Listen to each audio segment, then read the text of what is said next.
Today we are going to talk about brachial plexus. Brachial plexus is the most important topic related with the upper limb and probably one of the most complex topic, right? I will take my time, teach you slowly with crystal clear concepts. First, I will be discussing about the basics of brachial plexus, right? And I will explain every basic thing like roots of brachial plexus, trunk of brachial plexus, then there are divisions, there are cords, there are terminal branches and collateral branches, right? Every step we will have big discussion, right? Number one. But while we are talking about the brachial plexus network, which is basically a somatic plexus. Why I especially mentioned that it is a somatic plexus? Because most of the fibers which are present in the brachial plexus, they are related with they are somatic afferents and efferents, somatomotor and somatosensory, with few autonomic fibers, which we will of course discuss. But brachial plexus is not a autonomic plexus. The first thing is, what is brachial plexus? Brachial plexus is network of nerves, right, which originate from the neck, from spinal cord, from which segments of spinal cord fibers enter into brachial plexus. First of all, from which segments of, these are the segments of spinal cord, from which segments of spinal cord fibers go into brachial plexus. So basically, the fibers are coming from spinal segment, cervical segment 5, we call it C5, C6, C7, C8 and T1. It means how many cervical segments? From cervical spinal cord, we are having 5th, 6th, 7th and 8th segment. And from thoracic spinal cord, we are having just first thoracic segment. Now, these are the segments of spinal cord from where the fibers are related with the brachial plexus, which are going to supply your hand, your forearm, your arm, your shoulder. And very good doctors know, of course, not only shoulder, also pectoral region and axillary region, right? So all these regions are innervated by the dominantly by the brachial plexus, right? And now, when I say that fibers are going from C5 to segment number C5, 6, 7, 8 and T1, I'm talking about most common pattern of fibers contribution. This is the most common pattern. But you know, as all of you have slightly different colors and slightly different heights, right? In the same way, in some people, brachial plexus may deviate from this standard typical situation, but still that is normal. For example, in some cases, brachial plexus receives fibers not only from C5 but also above it, that is C4. Okay, I write it here, C4. C4 fibers are also going, their significant contribution from C4 segment of spinal cord, right? If there is significant contribution of C4 to brachial plexus, significant contribution, right? In that case, usually we call it prefixed brachial plexus because it is fixed before the typical onset of fibers, which is C5. So prefixed. And if some other people, what happened, that fiber from C5 are less, right? And from T2 fibers are added to the brachial plexus, right? And if you have a person like this, then we say this is post-fixed type of brachial plexus. Again, listen. What is brachial plexus? Brachial plexus is basically a network of neurons which is originating from, or neuronal fibers which are originating from the neck, from the cervical spinal cord, and also from the upper thoracic. Most classically, the fibers contributing to the brachial plexus are coming from spinal cord segment number C5, C6, C7, C8, T1. But in some people, there is significant contribution from C4 and less contribution from T1. That condition is called prefixed brachial plexus. And there are some other people, that is also normal. You can say that fibers from C5 are contributed to the brachial plexus in less amount, but significant amount is contributed from T2 spinal cord segment to the brachial plexus. Then we say there is post-fixed brachial plexus, right? Now, the very common way to remember this pattern, which I'm going to explain with this diagram thoroughly, that we say that really tired, this is mnemonic, or you can say just remember, really tired, yes, drink coffee beans. It's a little funny. Who is going to drink the beans? And it's really hard to drink the beans, people. But just for us, really tired, drink coffee. It should be enough.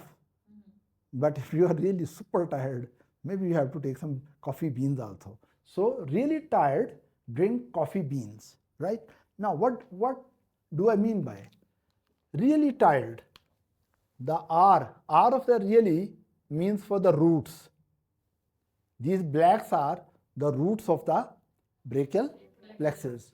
Really tired, T is for these trunk. These green part are basically trunks of the brachial plexus. Really tired, drink. Don't drink that thing what came to your mind. I'm talking about drink coffee. So drink, this D stands for deviance, right? So really tired, drink coffee. C stands for cords, C-O-R-D-S. These are the cords of brachial plexus. And in the end, here it is, what is it? Branches, right? Terminal branches basically. And so we can say beans. This B is for branches. So there are so many mnemonics available on Google, but one of this is that if you are how to remember that, first of all, brachial plexus explanation in most of medical literature, they start with the roots, right? So there are roots, there are trunks, then there are deviance, then there are cords, and then there are then there are beans. No, then there are branches. Actually, these are terminal branches, because on the way from the component of the brachial plexus, there are collateral branches also, which we will discuss later, right? So we will start our lecture from really. Really mean roots, right? Roots of brachial plexus. Read it brachial, not bra. Roots of brachial plexus. Now, here's a little complication, that in medical literature we start that roots are here, right? But from where the fibers are coming to the roots? We say from the spinal cord, right? But there is another thing. There are roots of the brachial plexus and there are roots of the spinal cord itself. So how to differentiate?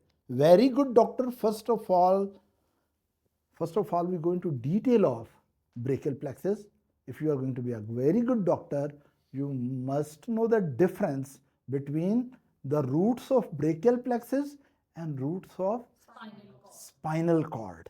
They are not one and the same thing, right? So let's differentiate first of all, what are the roots of spinal cord and what are the roots of brachial plexus. Let's start, we can take any diagram. Okay, we concentrate on this diagram, this wire. Now, this is spinal cord section, T1. Or okay, why don't I draw it myself? Look at here. This is a segment of spinal cord. Let's suppose it is C5, right? And yes, here it is spinal cord, and here it is interior spinal fissure. This is posterior spinal sulcus. This is spinal canal. This is spinal canal. Around it there is vertebral canal, right? And this is gray matter. This is gray matter, right? And around it there is white matter. Gray matter has cell bodies. Now, some of you who are very intelligent, they know that gray matter, which is interiorly present, it has cell bodies which belong to the motor system. So fibers which are coming from cell bodies of interior horn of the gray matter of spinal cord, the motor fibers. Now these motor fibers, they are exiting from here, right? And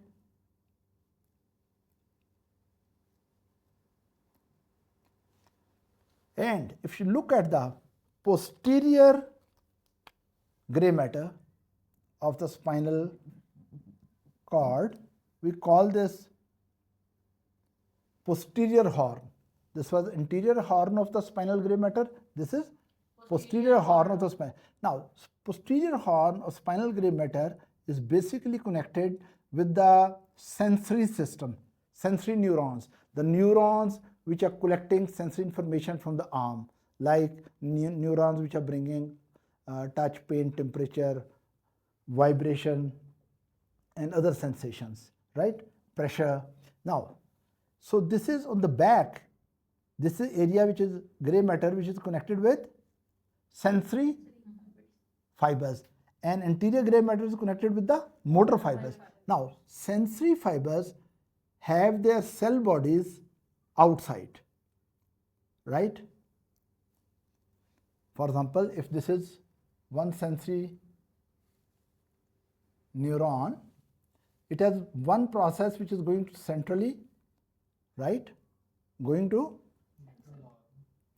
posterior horn, and one going to the peripheral tissue, for example, to the receptors present in upper limb, right? Now, this collection of cell bodies, which are outside the central nervous system, they are called ganglion.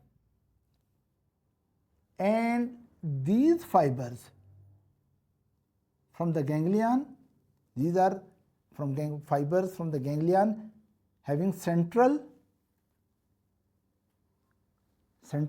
extensions and taking the information to the central nervous system, to the posterior horn of the spinal gray matter, and here are the other fibers which are going to the periphery, right? So now we have a system.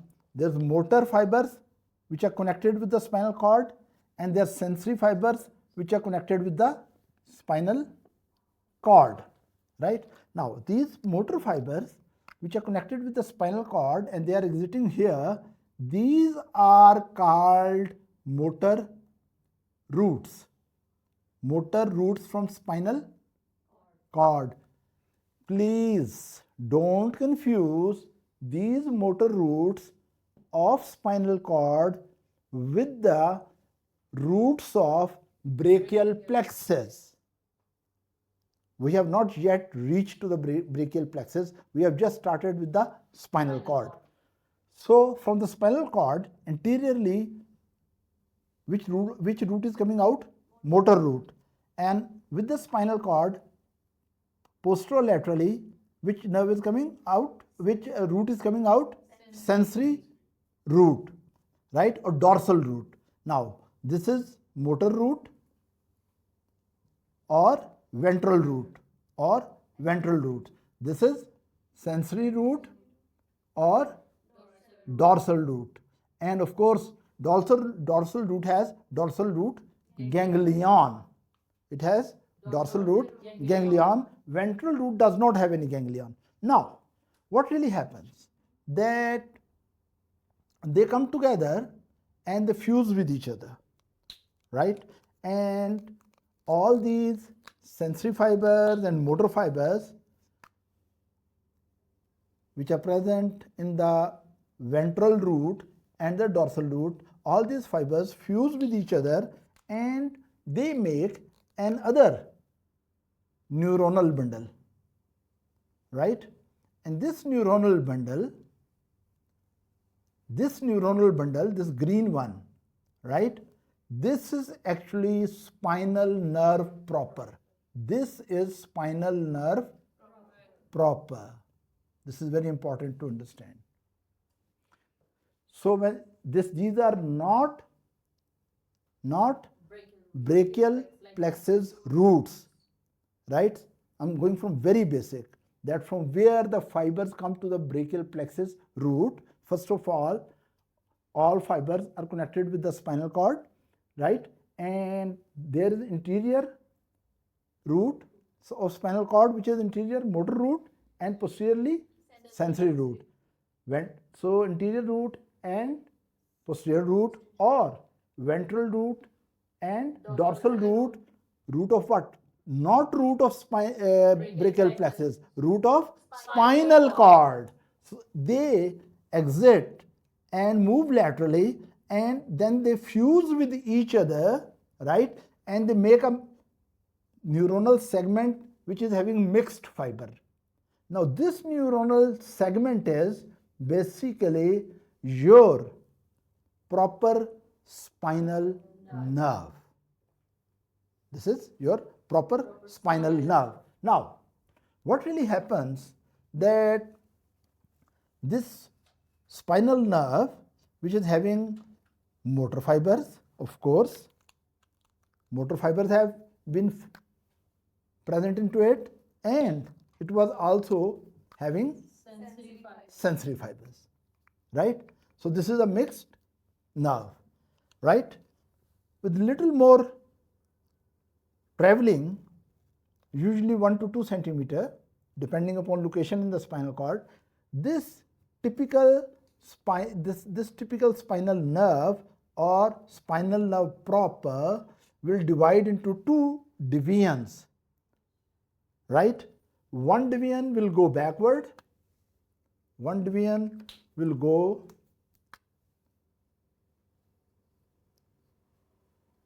backward, right? And other division will move forward. This division of spinal nerve proper, which has gone backward, that is called dorsal ramus. This is called dorsal ramus, or right, this is called dorsal ramus. And this root, this is very, very important for us. These fibers from the spinal nerve process, which are moving to the anterolateral part of the body, right? They are moving to the posterior part or back. Now, they are moving anterolateral. Both of these are having mixed fibers, right? This is called dorsal ramus. This is called ventral ramus. Ventral ramus, right? Now, dorsal ramus also has motor fibers, right? Dorsal ramus also has motor fibers, and ventral ramus also has motor fibers, right? In the same way, from dorsal side of the body, back of the body, sensory fibers are collecting the sensation, taking to the nerve proper, and then to the dorsal spinal cord root. In the same way, ventral ramus, that is also collecting the sensory fibers. Now, what we can say, this diagram is more beautifully made here, right? For example, here it is shown segment number C5 or 6. Now, in this segment number C5, spinal cord is there. We say there is interior gray horn. From there, this, yes, what is this coming? Ventral root, which is also called motor root. This is dorsal root, or which is also called sensory root. They unite together, right? And they make what? Spinal nerve. And this spinal nerve with little more extension divides into dorsal ramus and ventral ramus. Now, these fibers, mixed fibers, which are going into ventral ramus, right? These ventral rami receive also at C5 level or 6 level or 7 level or 8 level, they receive autonomic post-ganglionic sympathetic fibers, right? They are receiving, and these fibers which they are receiving, later on we will discuss from where they are coming, but these fibers which they are receiving, right, these are sympathetic fibers, post-ganglionic sympathetic fibers coming from the sympathetic paravertebral sympathetic chain, right? These post-ganglionic sympathetic fibers add to the ventral, what is this? Ventral ramus, and some of these fibers go to the dorsal ramus too. Now, what we can say that from here, if we started from this point, this was ventral ramus, right? Again, this was ventral root, right? Which was pure motor. This is ventral ramus, which is having motor fiber as well as sensory fibers, and motor fibers are somatomotor fibers, right? Yes. And they are somatosensory fiber and sympathetic postganglionic fibers also. Now, these fibers, this is your interior ramus, right? This interior ramus, right? This interior ramus is moving more laterally, and this is called root of brachial plexus. This is called the root of brachial plexus, and this was the root of spinal cord. So every doctor must be clear when we talk about brachial plexus, when we are talking about the roots, first of all, your mind must be very clear. Are you talking about spinal cord roots, or you are talking about brachial plexus roots? They are very different things. Thank you very much for an anatomist who made this situation to confuse innocent people like me and you, right? But so now it's worth understanding. If I draw this is which root? Spinal cord, ventral root. What is this root? Spinal cord, dorsal root. So these are roots. This is purely motor, that is purely sensory. Then roots go into what? Spinal nerve proper. Then spinal nerve proper makes two branches, dorsal branch, which is going backward to the back muscles and back skin, and it make a ventral ramus, which also receives in case of autonomic, in case of these ventral rami, which are in the brachial plexus, they are receiving this gray ramus, and these gray ramus, this is the gray ramus, which is bringing fiber here, right? This gray ramus is basically bringing autonomic fibers, right? So these were the spinal cord roots. This is spinal cord, spinal nerve proper. This is dorsal ramus of the spinal nerve proper, and this is the ventral ramus from here going up to here. Yes, all this is What is this? This is ventral ramus coming from T1. Now this ventral ramus is basically, if it is coming from C5 ventral ramus, this one, or C6, what is this ventral ramus? C7 ventral ramus. And what is this ventral ramus? C5 ventral ramus. And what is this ventral ramus? C8 ventral ramus. Now these ventral rami or anterior rami are called brachial plexus roots. So when someone mentions that he is talking about brachial plexus roots, actually that person is talking about ventral rami of those spinal nerves which are originating, which are taking fibers from C5, C6, C7, C8 and T1 spinal segments, right? When someone say brachial plexus starts from roots, yes, our nomenclature say brachial plexus starts from here. But actually, we should know from where the fibers are coming to the brachial plexus and from where the fibers are going from the brachial plexus. So if this is the root or ventral ramus, actually on one end it is going to the periphery and on the other end it is going to the central nervous system, right? And never ever confuse spinal cord roots with brachial plexus roots.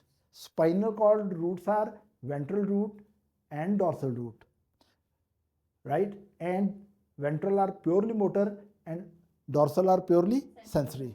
But when we talk about what are the roots of brachial plexus, we will say these are anterior rami having mixed neuronal fibers, majority somatic fibers. That is why it is called somatic plexus. But they do have some autonomic fibers, sympathetic fibers, right? Now, this root has mixed fibers. Which mixed fibers? Let me make it clear. This root, number one, it has motor fibers in it, which are going to the muscles, to the upper limb. Now, they are alpha motor neurons and gamma motor neurons. Then, there are sensory fibers which are also present in this root. And they are moving from periphery to the center, right? Bringing sensations or information to the central nervous system, right? So, there are what type of fibers? They are somatosensory fibers. They are somatomotor which are moving towards the periphery to the muscles, and there are somatosensory which are moving to the center. Both of them are moving through the brachial plexus roots, which are basically ventral rami of spinal nerves which are derived from spinal cord roots of spinal cord segments of C5, C6, C7, C8, T1. It's worth repeating. Believe me, it's worth repeating, because when I will finish the whole basic structure, I'm going to teach you at least 20 different clinical situations related with brachial plexus. The easiest way, people say just this is somatic neuronal plexus originating from the neck and moving through the axilla and innervating the arm. That is right, but that is too simple. For a very good doctor, you should know more basics in detail so that you can apply the clinical conditions. We are going to talk about more than 20 clinical situations which can be produced by some pathology within the basic structure of brachial plexus. Basic structure means problems with the roots or with trunks or with divisions or with the cords or with terminal branches or collateral branches, right? 20 clinical situations that will include 10 pulses. 10 pulses. Especially I will talk about very special stress on the Erb's palsy, right? And clump case palsy. Actually, they deserve a dedicated lecture, and that will be given during this series in the oncoming lectures.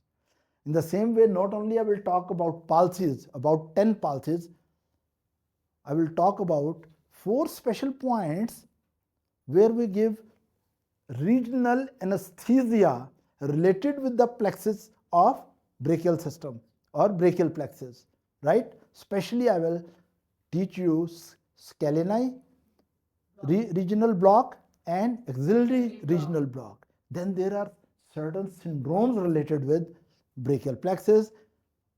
For example, we will talk about Thoracic Outlet Syndrome and problems related with clinical problems related with brachial plexus. Even we will talk about Pankos tumor and its involvement with the lower part of the brachial plexus. But only those doctors can understand clearly those almost 20 clinical situations who really understand the basic structure of and brachial plexus. So let me focus on it. It might take long time, but it will stay with you for lifetime. It's not like studying brachial plexus in 20 minutes and forgetting in 20 seconds. Let's come back. Now, we have just made a concept clear. What are brachial plexus roots? It's worth repeating, as I said, brachial plexus roots are having sensory fibers, motor fibers, and autonomic fibers, and these roots are basically what? They are ventral rami. They are ventral rami of spinal nerves, which are derived from ventral and dorsal roots of which are themselves coming from special spinal cord segments. And which are these special cord segments? In majority of the patient, these are cervical 5, C5 spinal cord, C5, C6, C7, C8, T1. Some people have more fiber from a significant contribution from C4 segment, right, and less from T1. We call them prefixed brachial plexus. And in some people, right, they are having less fiber from C5 and more fiber from T1 and even from T2. That is called post-fixed, right? Post-fixed brachial plexus. Okay, I will not write BRA. Brachial plexus. And here above, which will be there? Prefixed brachial plexus.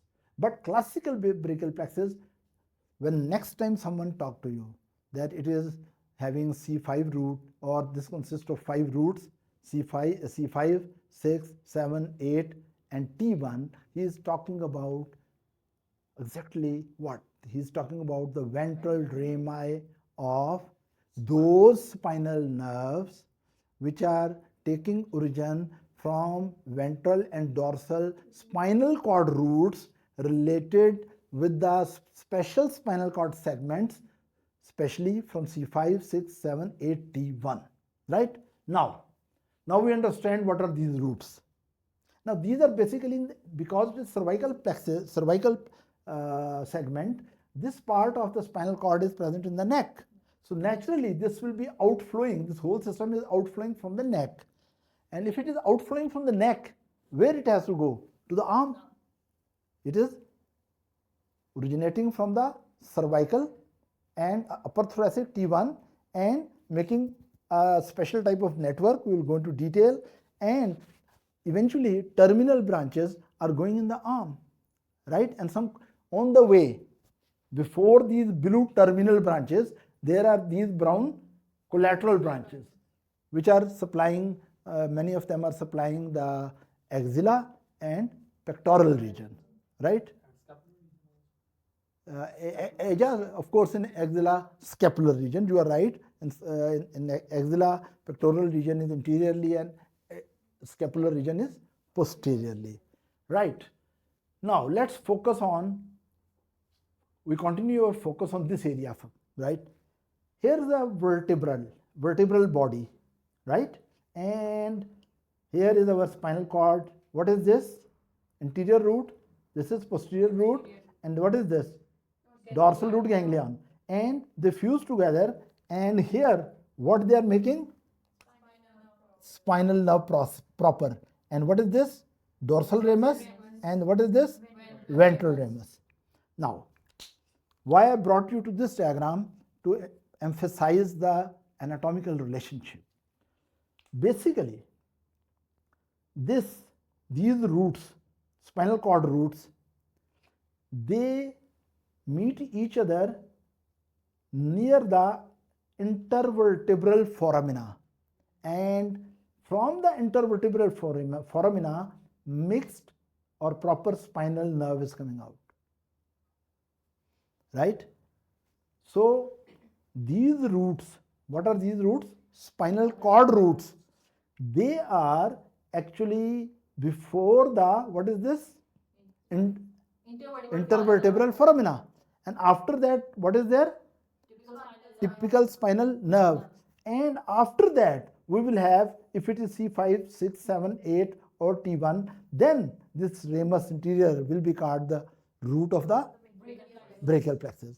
A little more interesting detail. Let's come here. Look at these roots. This was ventral root. This was dorsal root. Here, there is, okay, I'll make it black. These are meninges around it. You know, there's dura mater, and then there is, what is this? Arachnoid mater, and here is pia mater, right? So there are meninges around the spinal cord. Meninges give a sleeve, right? Meninges give a sleeve which is going with the roots, with ventral root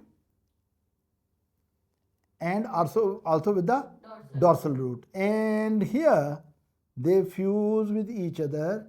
Actually, they don't fuse with each other. Actually, this dura mater, the outermost layer, extend up to the roots, and there it fuses with outermost connective tissue layer of the spinal nerve, and that this special, I'm making it very thick, this connective tissue covering, protective covering on the spinal nerve, this is called epineurium.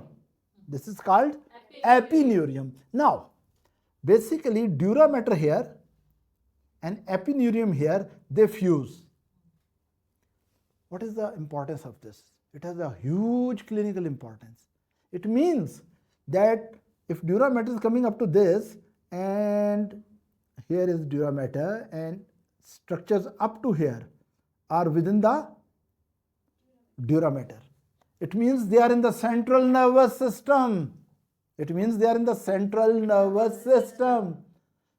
It means your ventral roots and dorsal roots of spinal cord are not the part of peripheral nervous system. They are part of the central nervous system. What does it mean? It means that if someone has meningitis or some central nervous system disease, that can extend to the ventral root and dorsal root. If you have some pathology, right, which is exclusively involving central nervous system, then this can also involve anterior root and posterior root. And those pathologies which exclusively involve peripheral nervous system, they spare these two parts, they can come up to here, right? Because spinal nerve proper is the onset of peripheral nervous system, right? So when we see the diagram of spinal cord and we see the roots should be considered anatomically and functionally part of central nervous system, and when dura mater over the roots meets with the epineurium and proper spinal nerve is formed, then we say this is the onset of peripheral nervous system.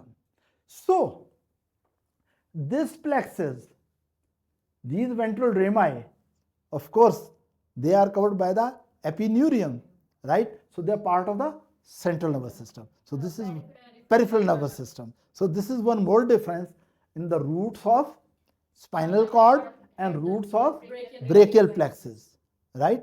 That roots of brachial plexus are of course belonging to the peripheral nervous system, but few doctors understand it clearly that roots of the spinal cord are part of the central nervous system. Is it clear? Now, once we are done with this, we have also seen what anatomical relationship, that exactly where are these roots, right? Spinal cord roots, they are in the spinal vertebral canal, and what is this coming out? Spinal nerve, that is spinal nerve proper is coming out of intervertebral foramina, and then it divides into dorsal ramus and ventral ramus, and ventral ramus from C5, 6, 7, 8 and T1 are called roots of brachial plexus. Thank you very much. This was one of the very important points to clearly understand for your lifetime the difference in these two roots. Okay, so you can call it ventral rami or you can call it brachial plexus roots, right? Don't call it just roots, right? They are brachial plexus roots. Now, once they come out, these roots come out, root from the C5, all fibers in the C5 and C6 root. This is C5 spinal segment. This is C5 root, right? Now this C5 root and C6 root, they fuse with each other and make an upper trunk. They fuse with each other. I don't know, it's some sort of, I don't know, mating or loving or what, I don't know. But anyway, C5 and C6 love each other so much that they make a united front, united bundle, right? So this bundle is upper trunk of brachial plexus. And this C7, it is very arrogant, right? It doesn't like to mate or mix, and but eventually somewhere it will in future mix, but not here. Here C5 does not like C7 root does not like to fuse with C6 or with C8. So it goes on its own, solo flight, right? This loner C5 root, right, does not continue as such, and this part which continues as such, we say that this root is now converted into trunk. Which trunk? Middle trunk. This is the middle trunk. Here it was upper trunk. So upper trunk has fibers from C5 and C6. I must write. The fibers here are from C5 and C6. Right? But here, the middle trunk, it has fibers only from C7. Right? Okay, I will make it here also.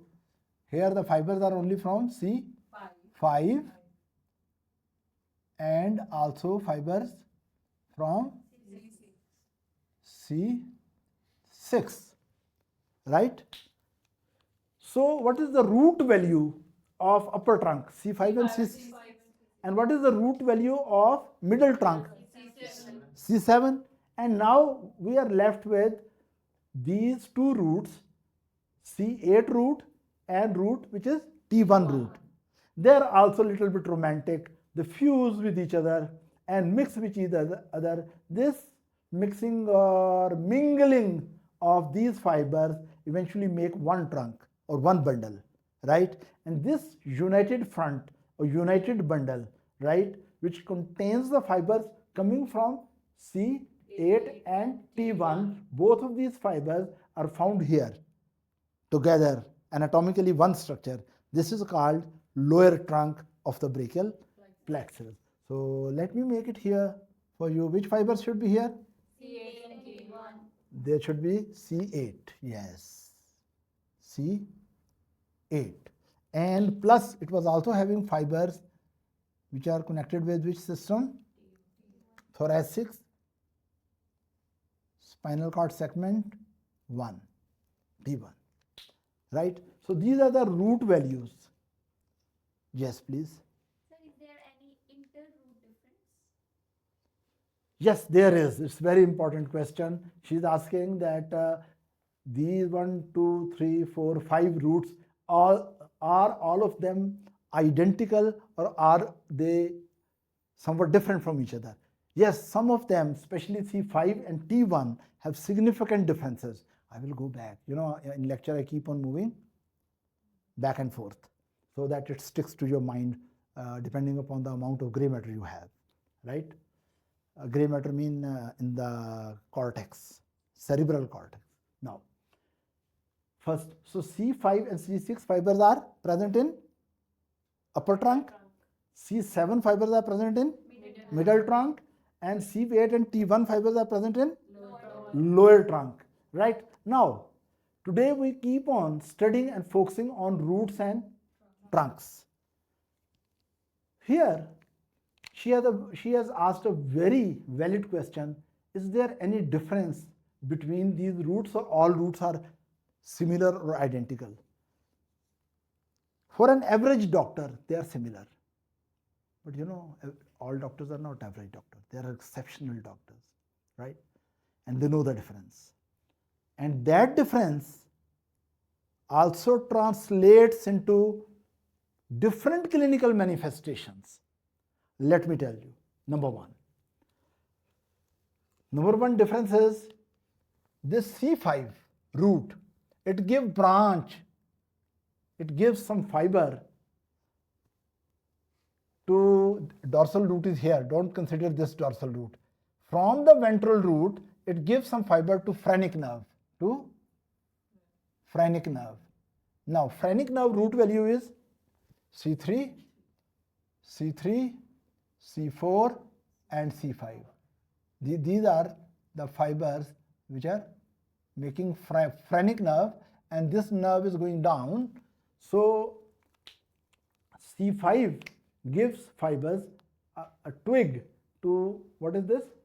Phrenic nerve, and this phrenic nerve, which has C3, 4 and 5, and it will descend downward, and for example, if it is right phrenic nerve, eventually it will mainly supply right hemidiaphragm. Right hemidiaphragm. Is that right? Of course, from all other, sorry, we come to the roots. From all other roots, there is nothing going for the phrenic nerve. This is one difference. Secondly, C5 has few things very special. Not only it is the uppermost in most cases, right? Number one, it can give branch to phrenic nerve, which are not given from C6, 7, 8, T1, even though phrenic nerve has to go down. Right? There's another difference. C5 root has two collateral branches. C5 root has two collateral branches. One branch is this one. This one. This is originating from the root, right? This nerve is called, this branch or this nerve which is originating from C5 root, right? And nothing corresponding is originating from any other root. Only C5 is giving this branch. This branch is called dorsal scapular nerve. Very good. So now we have studied first dorsal scapular nerve. Actually, C5 is here deep, right? And C5 will give dorsal scapular nerve, which will move dorsally and backward and descend on the back and apply the muscles rhomboid major, rhomboid minor. These are muscles on the back, and levator scapulae. These muscles, right, they retract the scapula, right? So C5 has number one very special thing. It gives branch to the phrenic nerve, and other special thing, it gives origin to the dorsal scapular nerve. We will later on study this nerve in detail, but not now, and its clinical situation also. So this is, what is this? Dorsal scapular.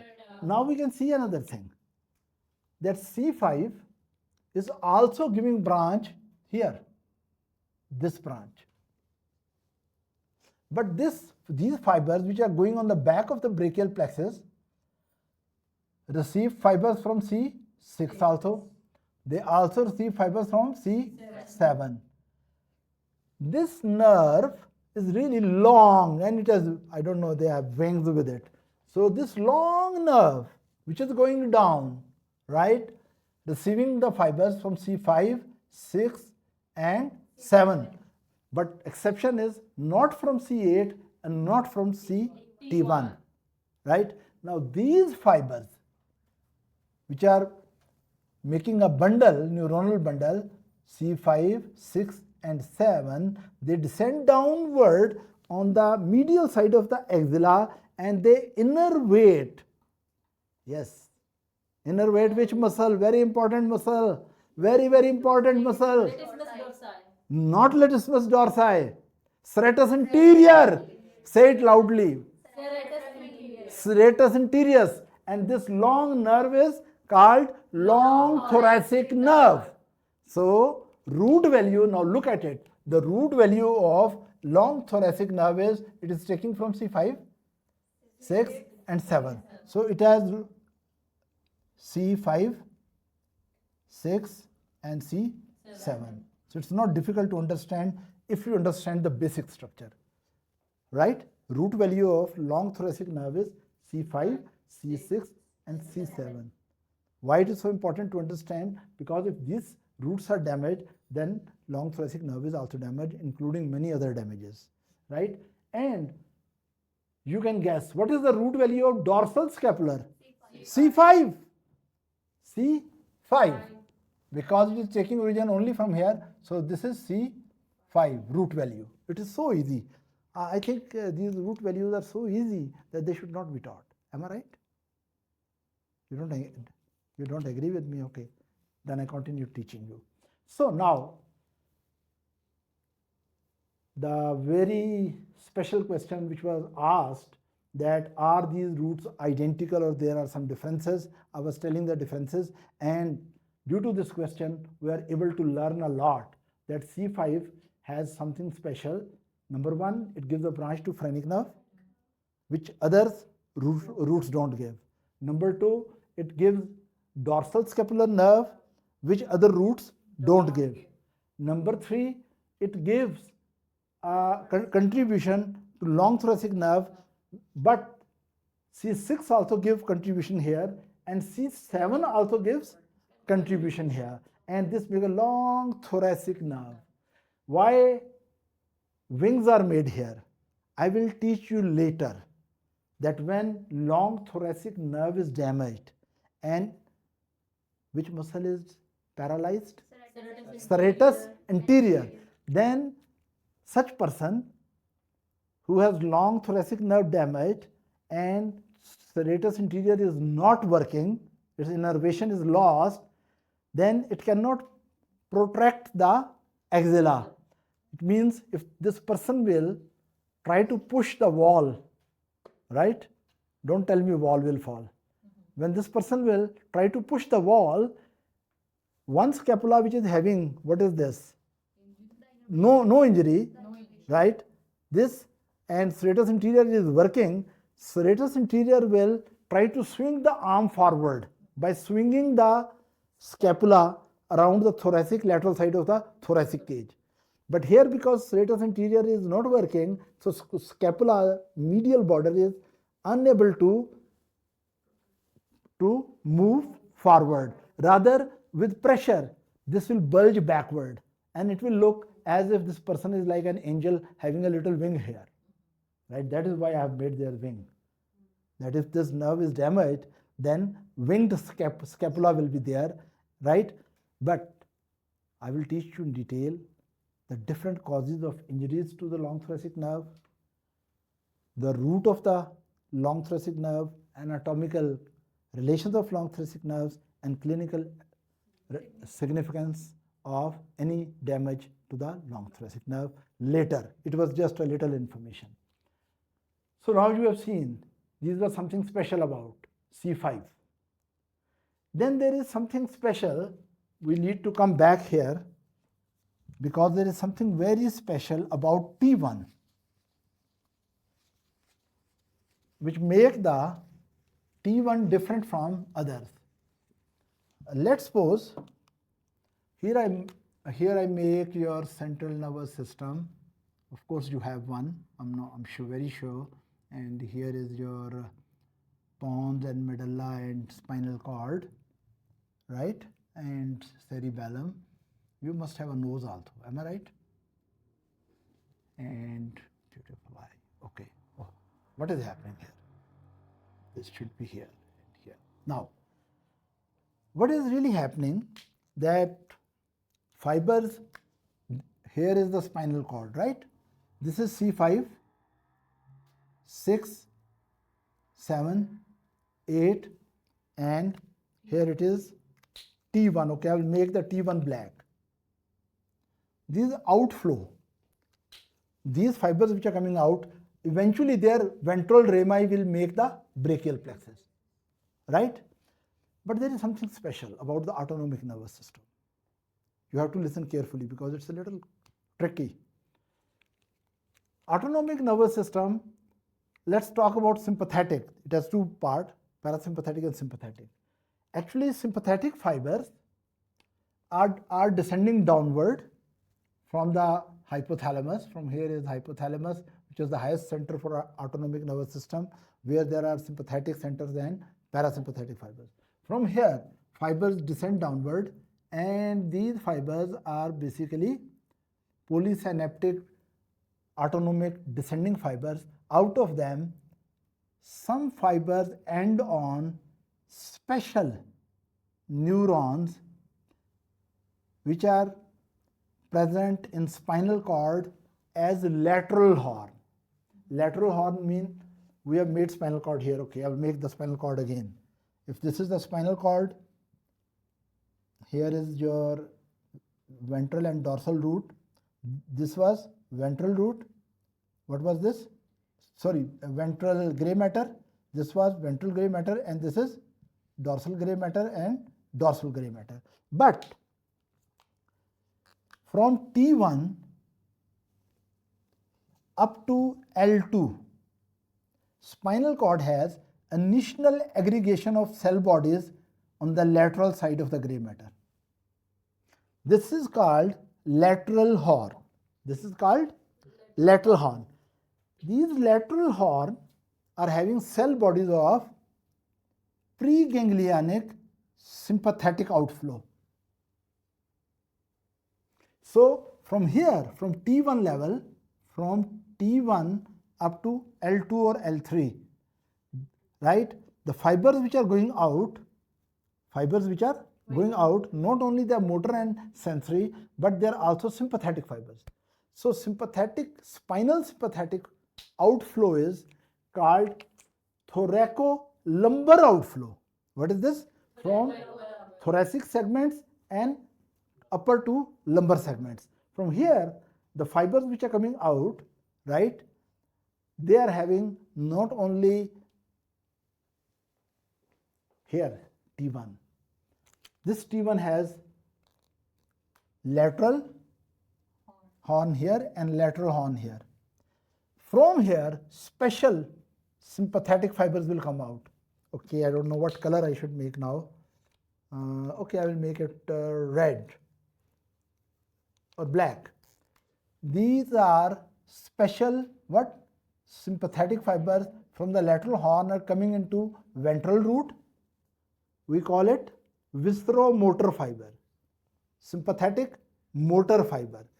And these fibers will go into ventral root, not brachial root, brachial plexus root, ventral root, then mixed nerve.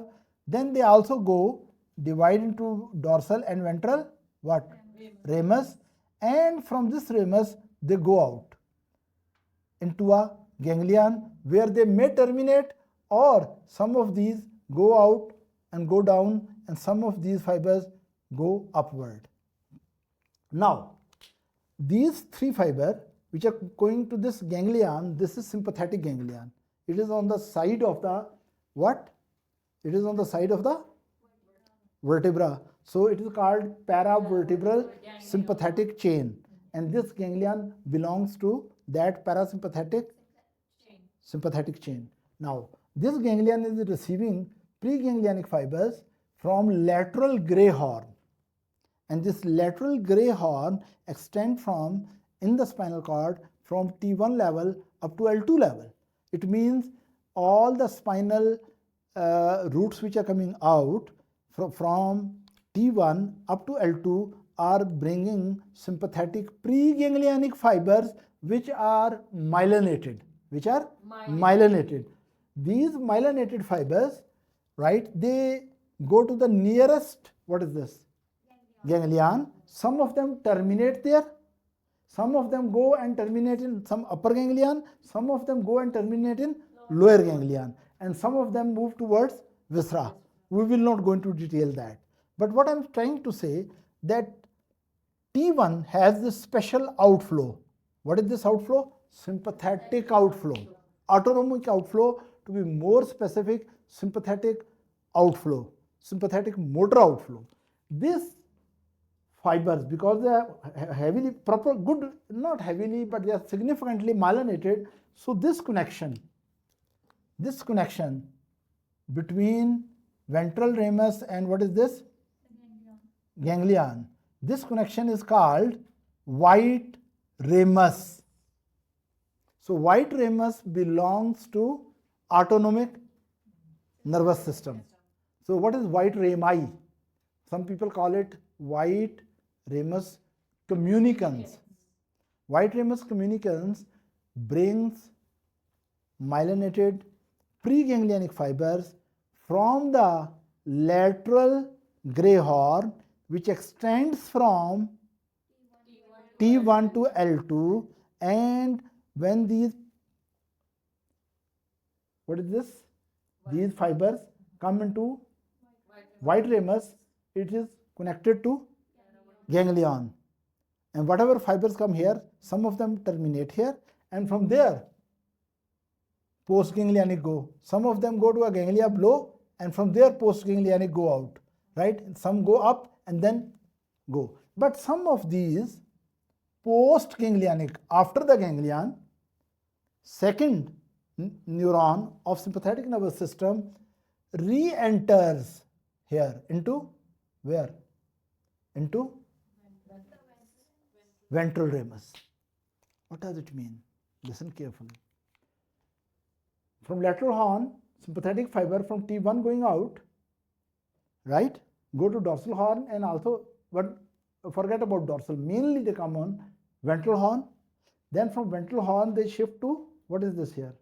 Through the white ramus communicans to the paravertebral ganglia, and from there second fiber which are less myelinated. So they look somewhat gray.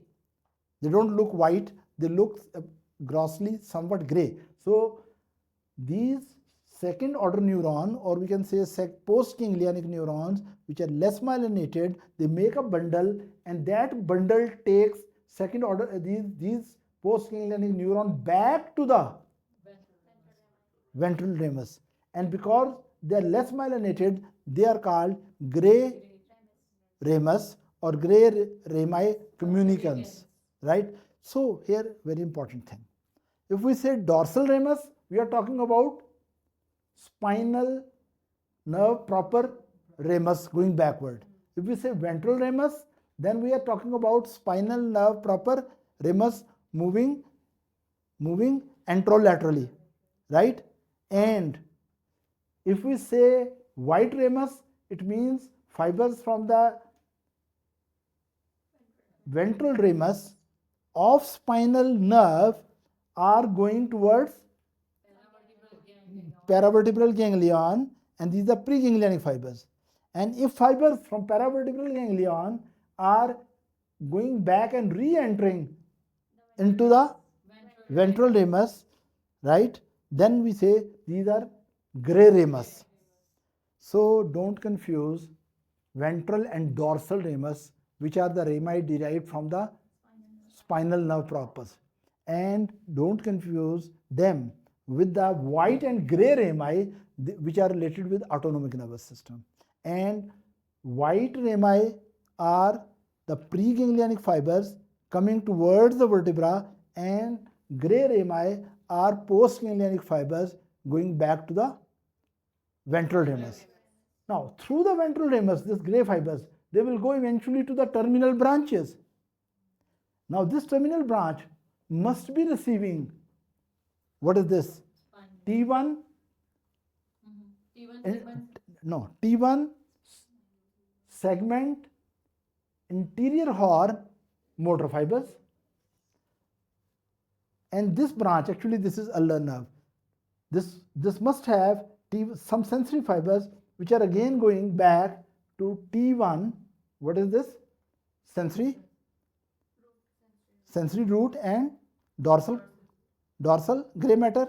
And it must have some sympathetic fibers which are from the gray, what is this? Gray ramus entering and going through ulnar nerve. And wherever ulnar nerve goes, it gives somatomotor fibers, it gives, yes, no, somatomotor fibers, somatosensory fibers, and in addition to that, sympathetic motor fibers. Sympathetic motor fibers are basically which are going through gray ramus back to, what is this? Root, brachial plexus root, and then going distally. They actually give innervation, sympathetic blood supply to the blood vessels, which are called vasomotor fibers. Sympathetic supply to the erector pili muscle, which produce goosebumps. So they are called pilomotor fibers, and they also supply to the sweat glands, which is called pseudomotor fiber. So this gray rami, which is going here, it is taking postganglionic sympathetic fiber into the system, eventually going to supply the autonomic fibers, sympathetic fibers to the blood vessels, vasomotor fiber, to the erector pili, that is pilomotor fiber, to the sweat glands, which are pseudomotor fiber. This pseudo is without P, S-U-D-O, pseudomotor fibers. Is that right? Yes. Now, in this regard of white, what is this? White ramus. T1 is very unique because white ramus is coming out of T1 root, right? But come back to this diagram. Here was sympathetic outflow from T1 to L2, but there is no sympathetic outflow at level of C, C5, 6, 7 and C8. There is no sympathetic outflow through this system. But when this system is going distally, somewhere sympathetic fiber should be added here. You are understanding? But they are not coming directly from the central system. So what happens that if we take these sympathetic fibers which are coming from T1, from white rami, they will come to this ganglion, right? Then from the gray rami, they will go back to T1 level and go back, and they supply three type of fibers as I showed: vasomotor and pilomotor and pseudo SUDO, pseudomotor. But the problem is that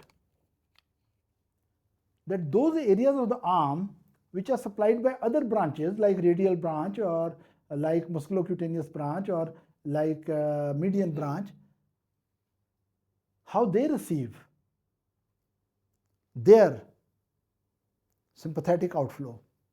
Or more accurate question should be that fibers which are going through C5, 6, 7, 8, right? They don't bring from here what? Sympathetic outflow.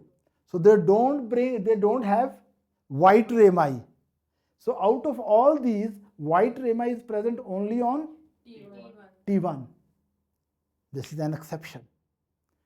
C1, C5, C6, C7, C8, T1. They do not have, actually C5, C6, C7 or C8. They do not have white rami communicants, right?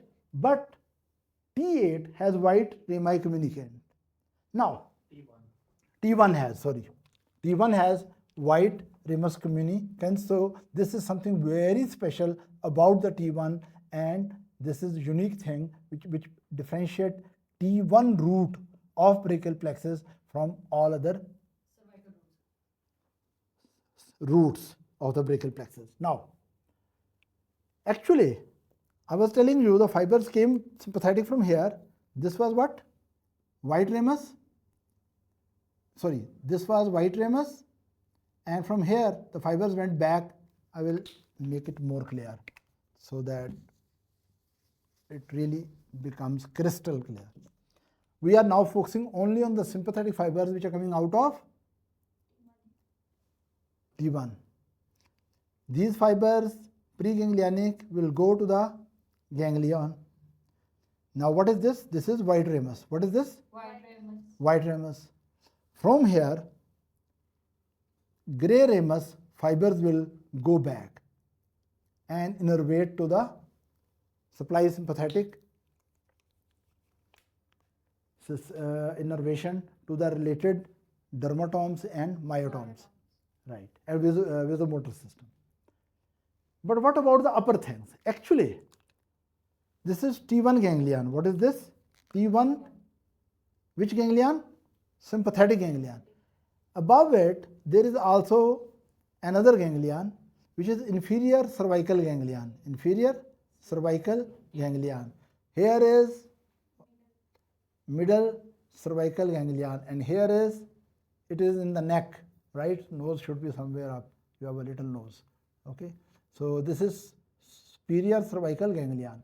Now, these fibers which were coming from here, preganglionic, some of these preganglionic fibers, which they go up, some of them terminate at inferior cervical ganglion, some of them continue and terminate at middle cervical ganglion, some of them continue and terminate at superior cervical ganglion. Is that clear? Now, in this way, these ganglions are connected with each other, right? What was this ganglion? Thoracic ganglion, then inferior cervical ganglion, then middle cervical ganglion, then superior cervical ganglion.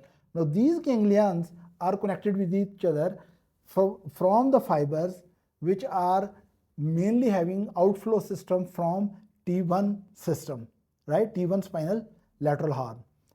And as they are ascending upward and at different levels of ganglia, they terminate, and from there the postganglionic fibers go out. Postganglionic fibers go out. Now these postganglionic fibers are white ramus or gray rami? Gray rami. They are gray rami. So actually what happened? This, for example, this is inferior cervical ganglion. Gray rami from inferior cervical ganglion give contribution to, yes, this is one gray ramus. Contribution to C8 we already discussed, which is natural. Also, what is this? C8, T1, C8 and C7. So this is what I'm showing here. that these things are basically gray rami. This is gray ramus, this is gray ramus, which consists of post-ganglionic sympathetic fibers, which are coming either from T1 ganglion or from inferior, or in these two cases, or from the inferior cervical ganglion. Now listen carefully, very carefully. In many people, inferior cervical ganglion and T1 thoracic ganglion, they fuse with each other. When they fuse, in majority of the people, they fuse with each other. Very happy. United front. When these two ganglion fuse with each other, they are called stellate ganglion. Stellate ganglion. In that case, we can say the gray rami from the stellate ganglion, which include the thoracic ganglion and also inferior cervical ganglion, these gray rami are giving postganglionic sympathetic fiber to the ventral ramus or root of the brachial plexus at T1, root of the brachial plexus at C8, root of the brachial plexus at C7. And from middle cervical ganglion, postganglionic fibers, they go out and some of them go and add to C6 and some other go out and eventually add to the ventral ramus of C5. Here I'm showing in these areas that these are the gray rami of C7, C6 and gray ramus of C5. So now what did we learn? Something very special. That's even though for most of the time we are saying brachial plexus is a somatic plexus because majority of the fiber in the brachial plexus are somatic motor and somatic sensory. But they do have some vasomotor fibers, pilomotor fibers, pseudomotor fibers, I mean sympathetic fibers. And now we have told you from where these fibers come. The postganglionic fibers are added to lower three, C7 root, C8 root and T1 root from the gray rami which are derived from stellate ganglion. And postganglionic sympathetic fibers are added to C6 root and C5 root from middle cervical ganglion. And upper cervical ganglion, listen, upper cervical ganglion, it gives fibers to head and neck and other structures, right? For example, if I have coming sweat, you know, when I eat something very tasty, my bald head starts sweating. Which fibers are activated? Those fibers are coming from superior cervical ganglion around the internal carotid artery. No, external carotid artery, because internal carotid is going inside. And their branches which are going to the scalp, right? And there they will be giving to pseudomotor supply, right? Now come back. What is the clinical importance of this thing? Huge. Why? There is a condition called Erb palsy. We call it Erb's, E-R-B-S, Erb's palsy. And there's another condition which is called clump case palsy. Right?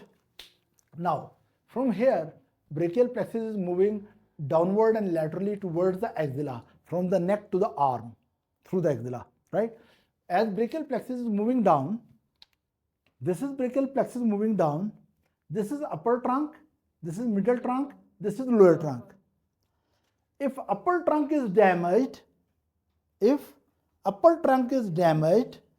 it means which fibers will be lost from the arm? C5, C6, right? This is called Erb's palsy. When upper trunk is damaged or C5 and C6 fibers are damaged here at this level, we say there is Erb's palsy. Now, how it can occur? This can occur when baby is being delivered, head comes out from delivery canal, but shoulder gets stuck. And if there is excessive manipulation of the head, then excessive separation of head from the shoulder right? There will be overstretch on the upper part of the brachial plexus, and there may be damage, there may be stretch, or even there is brutal manipulation, then it may be ruptured. So this damage will lead to Erb's palsy, right? Right? If we come here, that someone has undue abduction, separation of arm from the trunk, too much. Now here is, this is going down. If arm is going too much up, then this will be overstretched, which lower trunk. If, okay, let me make a diagram here. This is your beautiful body, and here is your arm, right? Okay, your legs also, beautiful, lovely legs. But what I want to say, here is your, what is this? Upper, middle, and lower trunk of brachial plexus. If head and shoulder, they are separated too much due to some accident, or during the delivery process, or due to some injury, if they are too much separated, upper trunk will be damaged. C5, C6 functions will be lost, and the motor and sensory loss which will result, that whole sensory and motor deficit with special, we will discuss later. We say the arm assume a special type of posture which is called policeman tip posture, or waiter's tip posture, or porter tip posture. I will explain why this happen, why this special. If C5, C6, it means upper trunk is damaged. If upper trunk is damaged, when it is damaged, when there is undue separation of head and shoulder, right? And it is either stretched or even ruptured, or there is some trauma, that will lead to the Erb's palsy. And here I want to say something. This area from here,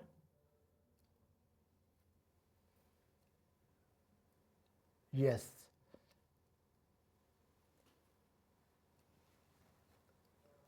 this area, when it is damaged, if there is damage in this area, in which there is upper trunk and two of its inputs, C5, C6 roots, and two of its outflow, that is anterior division and posterior division from upper trunk, right? Or two of its offshoots nerves. Okay, this I should reduce it. This should be up to here.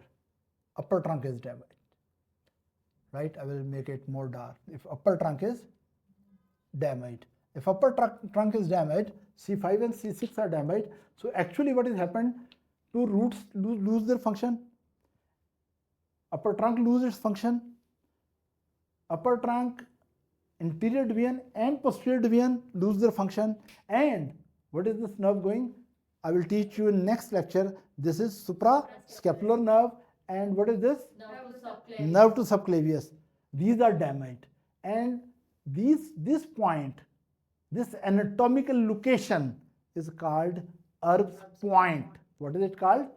Erb's point. So let me explain here. This is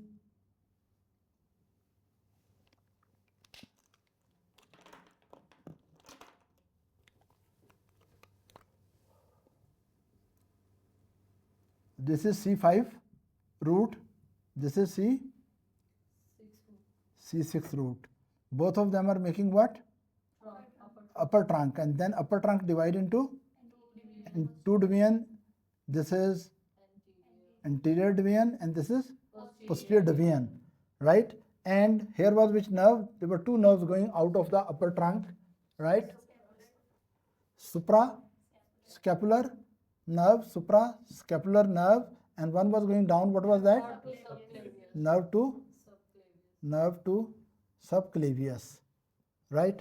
Now, if there is injury to this region, we say there is injury to the Erb point, and this injury will occur when this is overstretched, or there is trauma, stab injury, or there is bullet injury, or there is overstretched, as I mentioned in delivery, right? This Erb point damage we say erp point is superior trunk, which has two inputs, roots, two outputs, divisions, and two offshoots, nerves. This point where six nerves are 1, 2, 3, 4, 5, 6, they are meeting. If there is damage here, we say that there is damage to the erp point, and we say there is Erb's palsy. But we will have a full lecture on erp palsy and Klumpke's palsies later. Here just a little discussion. Now let's compare Erb's palsy with Klumpke's palsies. If shoulder become too much down and head become like this, which palsy you will have? Erb's palsy. But if it becomes too much like this, right, trunk and this is separated, and the lower part of the plexus is overstretched or injured, right, then injury will be in this zone. And if injury is in this zone, then what is this? Klumpke's palsy. But there is one thing, very important thing. You remember T1 was having what? Sympathetic fibers which were going to, and then these sympathetic fibers postganglionic were going to different type of what is this? Ganglia, right? Cervical sympathetic chain. If lower trunk is damaged, right, it means that not only C8 and T1 fibers function is lost, which I will explain later, that patient hand will take a claw shape, right? That will be explained later. But if this injury become more medial, this may also damage the sympathetic outflow. And if T1 sympathetic outflow is damaged, then all the sympathetic fibers which are going up, they will be damaged. And even sympathetic supply to the head, not only neck, but also to the head will be damaged. And that will make classical clinical picture in the eyes. What will happen to the ipsilateral eye if ipsilateral sympathetic nerve supply is lost? Number one, drooping of upper eyelid, because that is eyes are kept open by two mechanisms. Number one, levator palpebrae superioris somatic part, that you can open the eye as you want. Number two, eyes remain open once you open, that is sympathetic fibers, autonomic fibers. So drooping of the upper eyelid, number one. Number two, sympathetic fibers are pupillodilator. And when pupillodilator function is lost due to loss of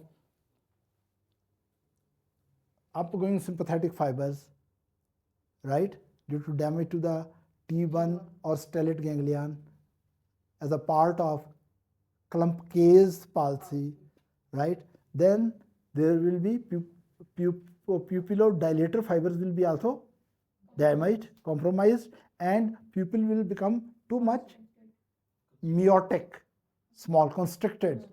So drooping of upper eyelid, miotic eye, with that ipsilateral face, vasomotor failure. These blood vessels don't have sympathetic, they will dilate a little bit, so they will flush more.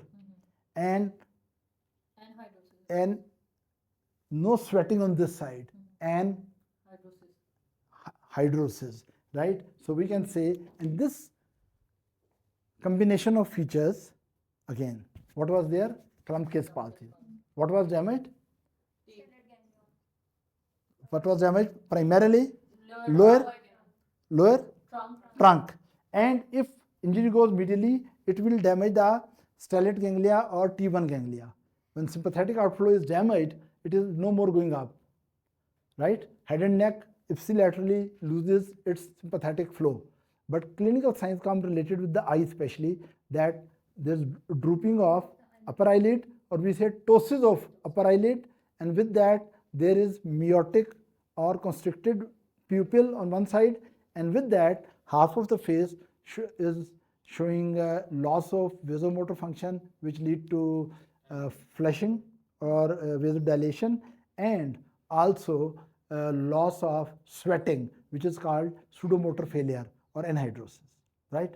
Now, we have just studied the basic structure and components of roots and trunk, and special, we try to make confusions clear related with the roots of the spinal cord. So what is clear today's, what I made clear in today's lecture? Ventral root, ventral horn, ventral root, dorsal root, spinal nerve proper, going into dorsal ramus and ventral ramus, and from C5, 6, 7, 8 and T1 is called, these ventral rami are called brachial plexus roots, right? And then we discussed about these roots somewhat different from each other, right, in detail. Especially sympathetic outflow is going through T1, and if lower brachial plexus is damaged, it can be accompanied with Horner syndrome. But if upper this is damaged, Horner syndrome will not be there. So if the brachial plexus superior lesions, upper trunk lesions don't manifest signs and symptoms of Horner syndrome, and if lower part of the brachial plexus is damaged, and if damage extend up to the T1 or stellate ganglion, then along with the clump-case palsy fibers in the dysfunction in the upper limb, you will also have Horner syndrome. And I hope in future you do not confuse the spinal cord roots with the brachial plexus roots. And this is, of course, it was very easy that root number 5 and 6 together make upper trunk, root number 7 continues as such and make middle trunk, and root number C8 and T1, they come together and make lower trunk. And just to remind, if upper trunk is damaged, which palsy? Earth palsy. And if lower trunk is damaged, clump-case palsy. Here you have to remember that there are 6 nerves which are meeting each other, right? And here you have to very specially remember that this can be associated with sympathetic outflow damage leading to Horner syndrome. Thank you very much. Next lecture, I will talk about roots and trunk. While they are passing through the neck, their anatomical relationship, right, in between the scalene muscles, and also clinical applications. And then I will talk about when brachial plexus is passing through supraclavicular triangle, right? When it is passing through supratriangle, what are the important relationships, especially with subclavian artery? Then brachial plexus enters through a very narrow space which is present between the clavicle and first rib, that is called costoclavicular groove, through which brachial plexus with some vessels is moving from the neck to the axilla. We will talk about those anatomical relationship and related clinical situations, right? That is our next lecture. After that, next lecture we will come to this, and in next lecture we will do the divisions also. After that we will come to the cords and branches, right? Thank you very much for listening. Here Dr. Najeeb again. Today we are going to talk about brachial plexus part 2. We have already discussed some basic concepts related with the brachial plexus, especially about the origin of the brachial plexus. In previous lectures, I especially talked about that brachial plexus basically comes from the spinal cord segments, mainly from C5, 6, 7, 8 and thoracic T1. This is the most common and classical, you can say, outflow of the brachial plexus from these segments of the spinal cord.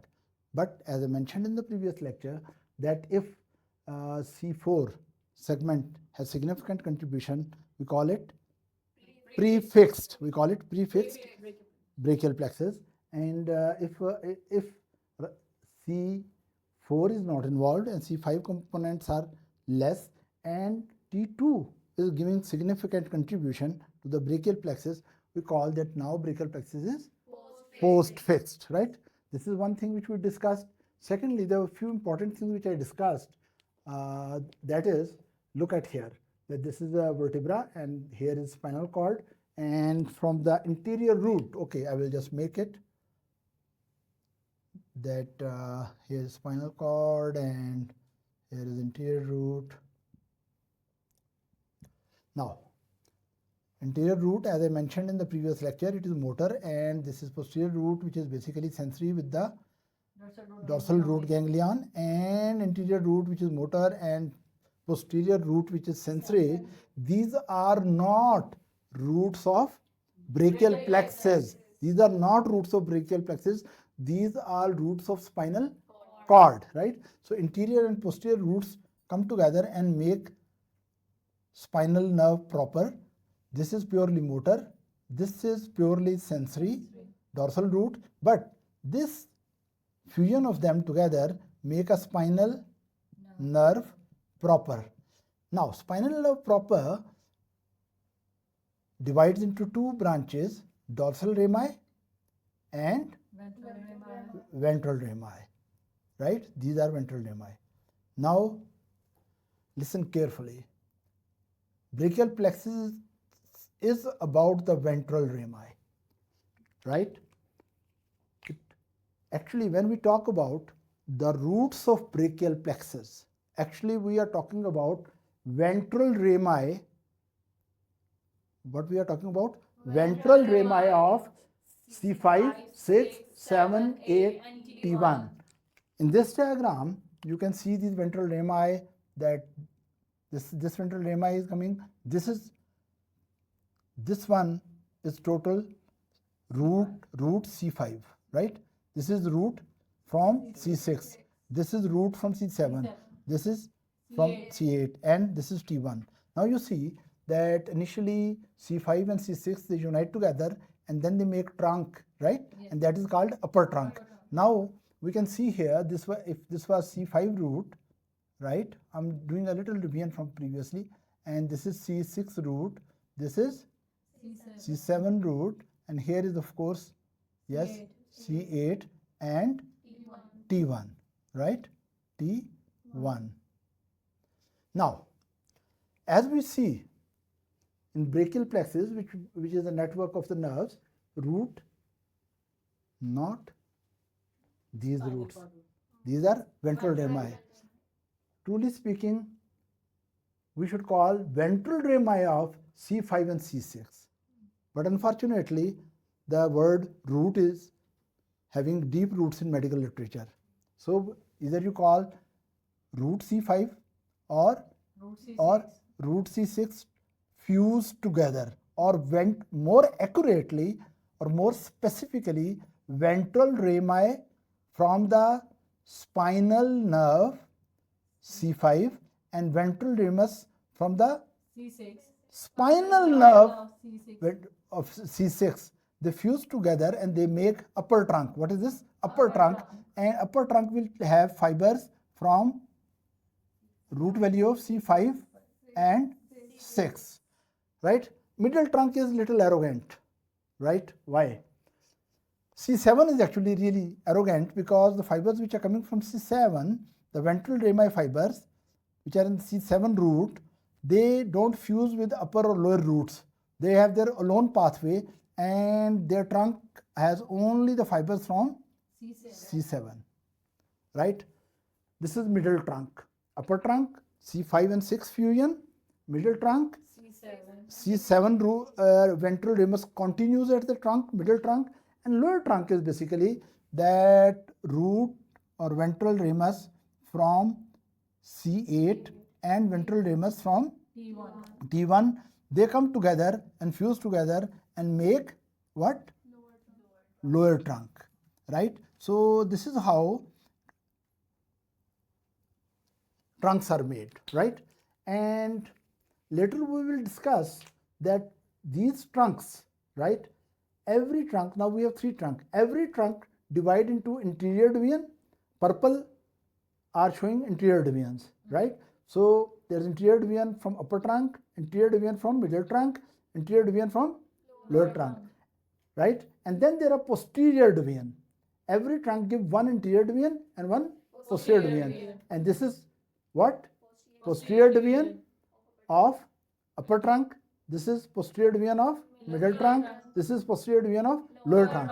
Now you can see how the fibers are flowing, right? 5, 6 fibers will flow here in anterior trunk of interior division of the upper trunk, and also 5 and 6 fibers will flow in the posterior division. Here fibers coming from the 7 will be 7 root C7 will be coming here, and here from C8 and T1. Now, why this information is important, that just for an example, we say that these posterior divisions, right? Posterior division from upper trunk, posterior division from middle trunk, posterior division from lower trunk. When they all together they fuse, they make this cord, and this cord is called posterior cord. But what I want to highlight, actually it is taking fibers from all three trunks. So root value of this will be C5 up to T1. That fibers will be C5, C6, C7, C8 and T up to T1, right? But we'll do more details about this later. Today, our topic is that we will go into more detail of that where exactly in the neck roots and trunks are present and divisions are present, because this everyone knows that there are roots and then there are trunks and then there are divisions, but today we have to make our concept clear. What is the exact place where roots are present, right? Because basically brachial plexus is a neurological highway, information highway, which is taking information from the neck, motor information from the neck through the axilla, eventually to the arm and up to the hand. And it is taking information, sensory information from the hand and arm, lower arm, upper arm, shoulder, and even sensory information from scapular region and from pectoral region, and eventually into neck connected with the C1 to C5 segment to T1 segment, right?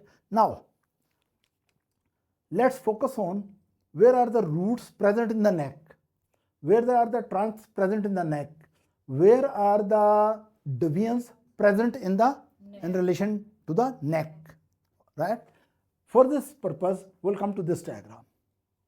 If we come to this diagram, this is basically representing right side. And in the right side, we see that this is scalenus anterior muscle, scalenus anterior muscle, scalenus anterior, scalenus anterior is this one, scalenus anterior muscle, and behind this one is scalenus medius, scalenus medius. This is sternocleidomastoid. But actually what we are looking at, here are the components of the brachial plexus emerging. Now, this point, first we have to discuss this point, right?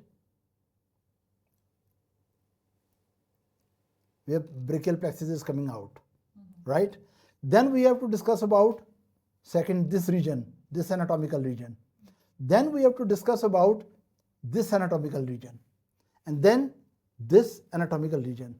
What I'm telling that how we are going to learn brachial plexus in detail along with its exact anatomical relationships is that the first region from where brachial plexus is coming out, right? And this region is that it is in between the two scaleni muscles, right? We call it interscalenus triangle, right? Then we'll talk about that more components of brachial plexus move more laterally, right? And here they are basically in subclavian triangle, which we'll discuss later in detail. And so what is happening? Let me make a diagram here. A very simple diagram. First, I just complete three region. That here is interscalenus triangle. I will discuss into detail. Hold on for 1 minute. Then components of the brachial plexus will come to the subclavian triangle, and then they will come to the space between the clavicle and the first rib. We call it costoclavicular space, and from there they enter into axilla and beyond. So today we'll mainly focus that what is this space where brachial plexus roots and trunks are present, right? Intercaleni triangle or intercaleni groove. So actually we are going to talk about, yes, from here up to here. Where is this part of brachial plexus present in the neck? Its exact location, right? Now, actually, these roots are entering into a special slit-like or groove-like structure between two scaleni muscle, which is called interscaleni triangle. Now, exactly where is interscaleni triangle? So we will go for that. I will make a very simple diagram. First, I will make those things which everyone can recognize. Let's suppose these are vertebrae, right? These are vertebral column. Everyone knows there's cervical vertebral column and then thoracic vertebral column, right? Now, from here, for example, if it is C5, C6, 7, 8, and T1. From here, what is coming out? Yes, ventral roots. These roots. These are the ventral. I'm making a very simple diagram. In this diagram, this line is actually representing this component, right? As you know, it is ventral root, dorsal root, spinal nerve proper, then this is dorsal ramus, and this is ventral ramus. Now, this ventral ramus, right, which is actually considered the root of brachial plexus, I'm showing here. So this is ventral root. This is basically C5 root, 6 root, 7, 8, T1, and bilaterally they are present. Now, once they are out of vertebral system, where they go? That is the first question. Actually, from here, they enter into a triangle, right? And that triangle is called, yes, this triangle. It is smiling. Why it is smiling? Because it's very difficult to understand. It's laughing at you. This triangle, which is of course present bilaterally, just on the sides of this triangle, is deep in the neck, right? In the root of the neck or deep in the neck, there is a triangle. I will tell you in detail exactly what it is. There is a triangle like groove, and actually ventral rami related with brachial plexus or roots of brachial plexus enter into this triangle. They enter into this triangle and they pass through the triangle, and when they come out, actually within the triangle, upper roots fuse together and they will make upper trunk, and C7 that will just pass through it. Don't consider them eyebrows. And C8 and T1, right? Let it loft it a little down. They will come together and they will also make a trunk. So in this way, through this, look at this triangle, this special interscaleni triangle is receiving the roots, which are, I will repeat it again and it's worth it, roots of C5 to T1, and these roots are ventral rami. So we can say that this triangle is just lateral to the vertebral column, right? It is just lateral to the vertebral column, and of course this must be then present on both sides, right? It should be present on both sides, right? So now you will tell me C5 fiber, C6 fiber, they enter into this, but within it they will fuse and they will come out as upper trunk, and C7 they will go and they will come out as middle trunk, and C8 and T1 fibers, these roots will enter, or ventral rami will enter, and they will fuse and they become lower trunk. In this way, we can say that roots of brachial plexus, when they emerge on the side of vertebral column, they enter into intercaleni triangle. Within the triangle, upper two root fuse together and upper trunk emerges out of triangle laterally. Middle root C7 continues as such and emerge as middle trunk laterally, and C8 and T1 ventral rami, right, they fuse together within this triangle and eventually emerge out laterally as lower trunk. And actually these lower trunk, they are going downward, and upper trunk and middle trunk. Now this is your upper trunk, middle trunk and lower trunk. They are having on this side another triangle, they are having on this side another triangle, and that triangle is called subclavian triangle, subclavian triangle, right? And I will make it red because this area is first I'm going to discuss into detail that which part of the neck is where roots enter, fuse, become trunk, and then laterally emerge. Now you can see this intercaleni triangle is actually a bilateral structure deep in the root of the neck, and it is receiving from medial side, what is it?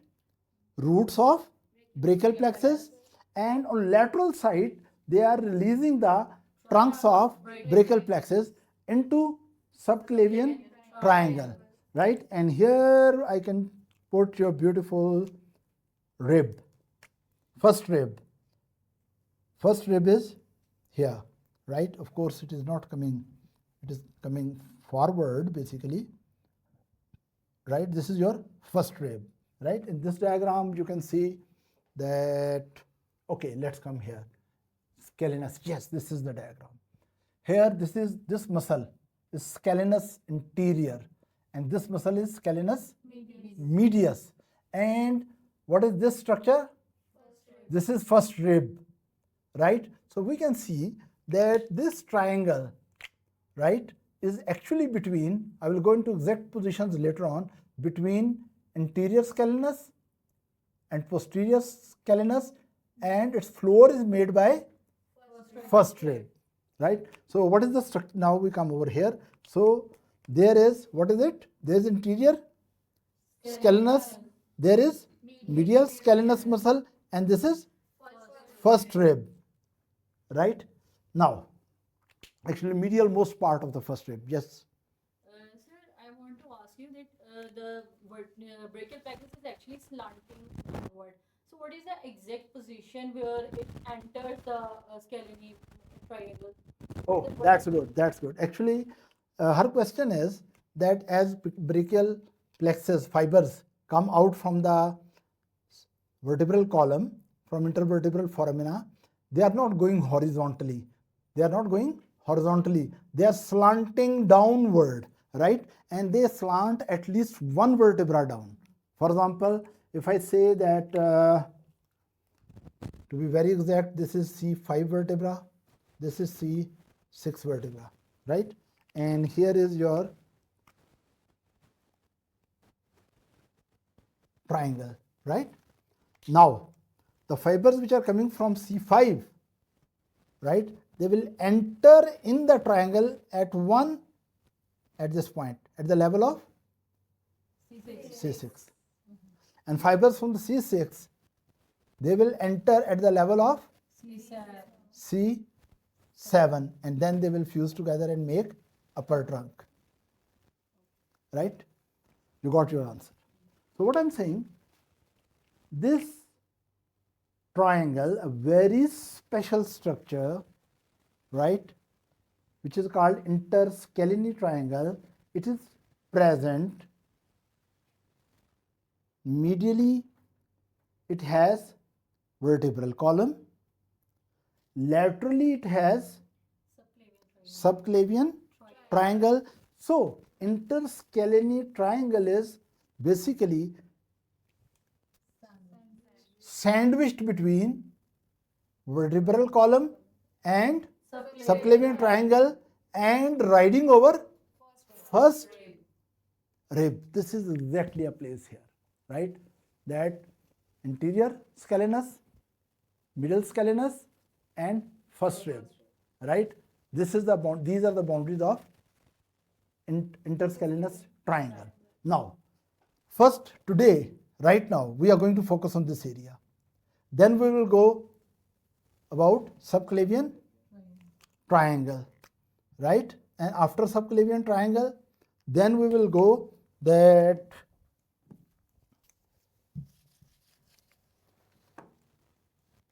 for example, here I'm going to make you first rib, right? First rib. This is all first rib. Now, scalene triangle is above the first rib. And even your this triangle, what is this? Subclavian. It is also above the first rib. But actually these trunks, they come over the, they go actually under the first rib. They go under the, over the first rib. They go over the first rib, and when they are over the first rib, superior to the first rib, they divide into divisions. Every trunk divide into division. In the same way, here you can say they are coming, this is upper trunk, and this trunk will also divide into divisions, anterior and posterior divisions. Now, what we have seen three anatomical regions, and this first rib, right, over it is covered by what? Clavicle. First rib is covered by clavicle, right, and there is a fissure between the first rib and the clavicle. Above clavicle, below first rib, and there is a horizontal window, right. These trunks are above the first rib, but below the clavicle, or they are in a fissure, or they are in a window, or they are in anatomical space which is between the what? First rib and clavicle. First rib and clavicle. And in this space, just behind the clavicle, because clavicle will be passing from here, right? So just behind the clavicle, right?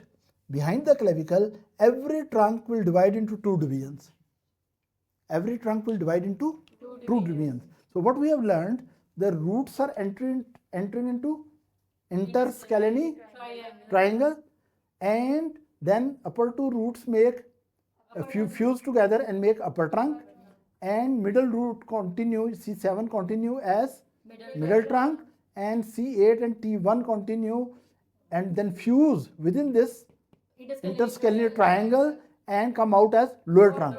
Now upper trunk, middle trunk and lower trunk, they are traversing through subclavian triangle, which is here, which is this subclavian triangle, which is here. This is also called supraclavicular triangle. It is also called, later on I will tell you why, omoclavicular triangle. So, and from that triangle, this flow of, what is this? Trunks that loves to hide between the clavicle and first rib. That is, here it is, upper is the clavicle and lower is the first rib, and in between them there is a fissure, or there is a space in which these three trunks will enter, and every trunk, while hiding behind the clavicle, you can say in retroclavicular position, right? Every trunk will divide into anterior and posterior division. So what did we learn? That these roots are entering into Interscalene triangle, right? You just imagine that here it is. Actually, these components, they are all interscalene triangle. Now, I will go into detail there, but C5, 6, 7, 8, T1, these 5 roots entering into triangle, and upper trunk, middle trunk and lower trunk exiting from the triangle, and where it is exiting? These trunks are into subclavian triangle, which is present lateral to the interscalene triangle. From there, they go downward between the clavicle and first rib and divide into interior divisions, purples, and posterior divisions, yellow. Right? Let me show these divisions area. This is exactly. You see, this is your clavicle, and here it is first rib. This is the frontal view, like that. Here it is clavicle, which is subclavius muscle, and this is first rib, and this is scalenus anterior, and here is scalenus medius, and they are attached here on the first rib, right? Now, here I will talk about this artery later. This is subclavian artery, but right now I'm focusing on that trunks entered here, and 3 trunks entered, but they eventually converted into 6 divisions. How many divisions? 6 divisions, right?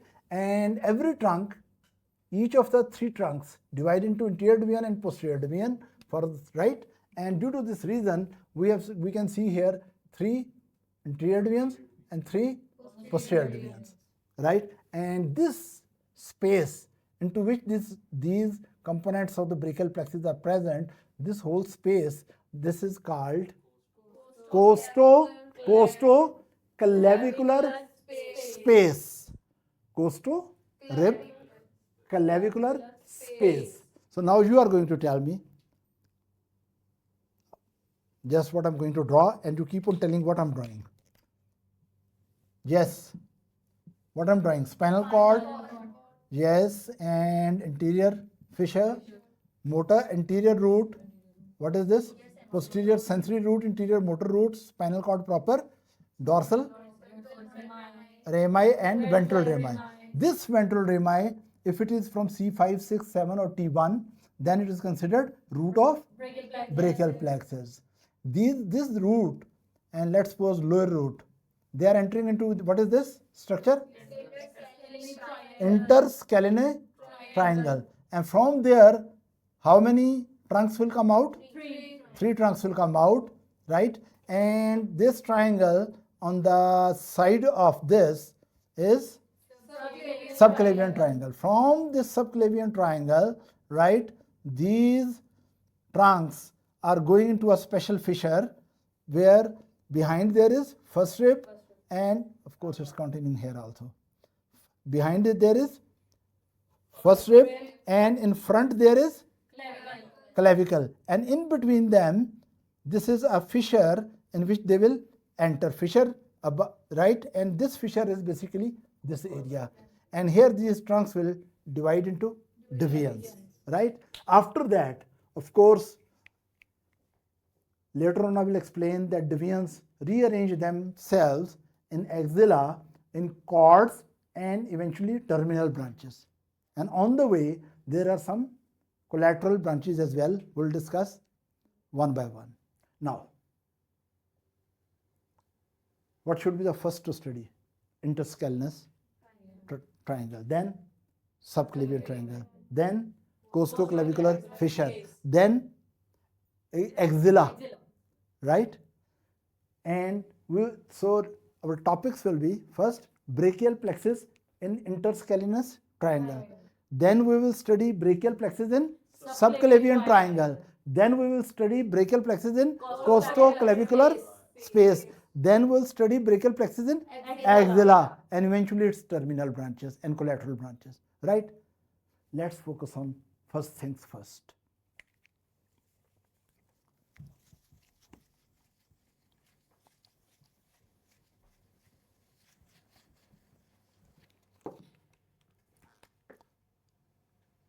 Suppose this is manubrium, right? And here is first rib coming, clavicle coming also. And rather than making this, I will make it more clear that I will draw not both sides, I will draw only right side so we don't get confused, right? On right side, this is first rib, right? Now, the muscles which are important, here is your, what is this? Vertebral column, right? Here are transverse processes. Now, what happens? There are muscles which are attached with transverse processes of vertebral column, and they are moving laterally and eventually attaching with first rib, right? And there is another muscle here that is also in the same way taking origin and coming down. Now, these two muscles, one muscle is this one, other muscle is this one, and groove is, or triangle is in between them. This is your triangle. So how this triangle is made? That by special scalene muscles. Now scalene muscles are, this one is anterior scalenus muscles. What is this? Anterior scalenus muscles. And what is this? Medius scalenus medius or middle scalenus muscle. Now you see, both of them are taking origin from the transverse processes of vertebral column, from vertebra, right? And they are inserting on, they are insertion here on the first rib, here on the first rib. But they diverge a little, and that creates a space which is interscalene triangle. So what is interscalene triangle? In simple word, for an average professional, interscalenus triangle is present between the anterior and middle scalene muscle. But there are some super doctors, right? They can define it more specifically. To be more specific, now I'm going to draw, I'm showing with my hands. Let's suppose that this is on this side. This is scalenus anterior. And behind this, what is it? Scalenus medius. Now, they diverge like this. And below there is first rib here, right? Now, scalenus anterior, scalenus medius, first rib, and which is this triangle? Interscalenus triangle. Now, to be very specific, this triangle is present between the lateral margin of scalenus anterior and medial margin of scalenus medius and superior aspect of, upper aspect of first rib. Right? Thank God, at least we know what is interscalenus triangle and where exactly it is present. So I will just once more repeat it, it's worth it. Interscalenus triangle are bilaterally present, deep in the root of the neck, right? Just lateral to the vertebral column, right? Between the anterior and posterior anterior and middle scalenus muscle or scalenus medius, right? To be more accurate or to be more specific, this triangle is present on the lateral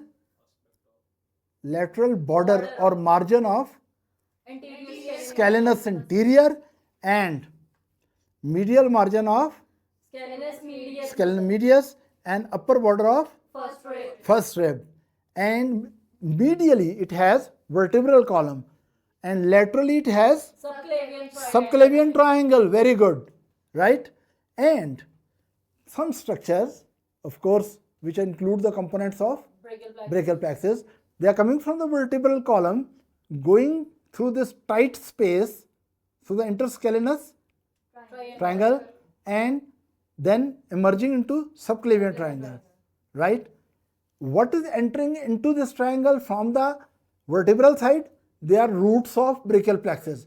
What is emerging out on the lateral side of the triangle into the subclavian triangle? That are trunks. Is it clear? Any question up to this? No. Now, let me show these things here. Here, what is this? Which muscle? Scalenus anterior. What is this? Scalenus medius, right? And this is, yes, here. This is which border of? Lateral border of scalenus anterior. And what is this border? Scalus medius. And what is this down here? First rib, medial most part, right?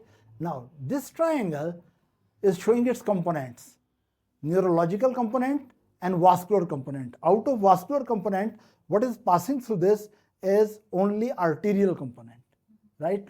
Now, if you are a good doctor, at least you should know that in this triangle, Intercaleni triangle, what is there? C5 coming here, C6 coming here, root, C7, C8, T1. They are entering into this. And what is leaving out? This is upper trunk, this is middle trunk, and I don't have yellow color, that should be shown, okay. I show it with the green. Behind all these, here it is lower trunk, right? Now, so these structures are neuronal content of the Intercaleni triangle, right? So neuronal content of triangle. I will make triangle here again, Intercaleni triangle. Yes, neuronal content. How many roots are entering? 5 roots enter.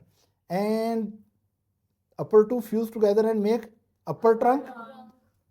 Coming out, here is middle trunk, which is without fusing anywhere, and then C8 and T1 fuse and they make it lower trunk.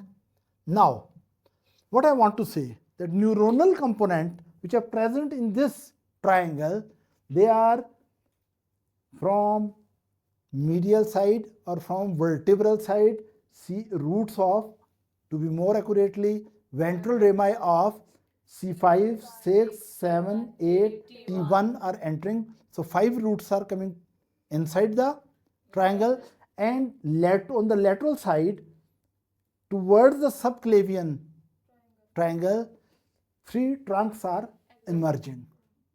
So how many roots enter? 5. How many trunks exit out of this? 3. Right? So it means roots convert into trunks in a hidden space. What is that hidden space? Deep interscalenus triangle. Now, actually there is an artery here also, right? Artery is entering here, and this is very important artery because it is the major supply to the upper limb, right? Now this artery, here it is shown. This artery is going upward, then laterally, then behind the scalenus anterior, but in front of scalenus medius. It means it has entered into Intercaleni triangle, and while passing through that, eventually they emerge laterally again into which triangle? Subclavian, and then enter a space between the first rib and above is clavicle. Now, we know that this artery is called subclavian artery. Now, that landmark, what is this landmark? Anterior scalene. Anterior scalene is very important landmark for this subclavian artery. Let me show you here that if this is scalene interior. This is scalene anterior, right? Now I will draw it separately, scalene anterior, right?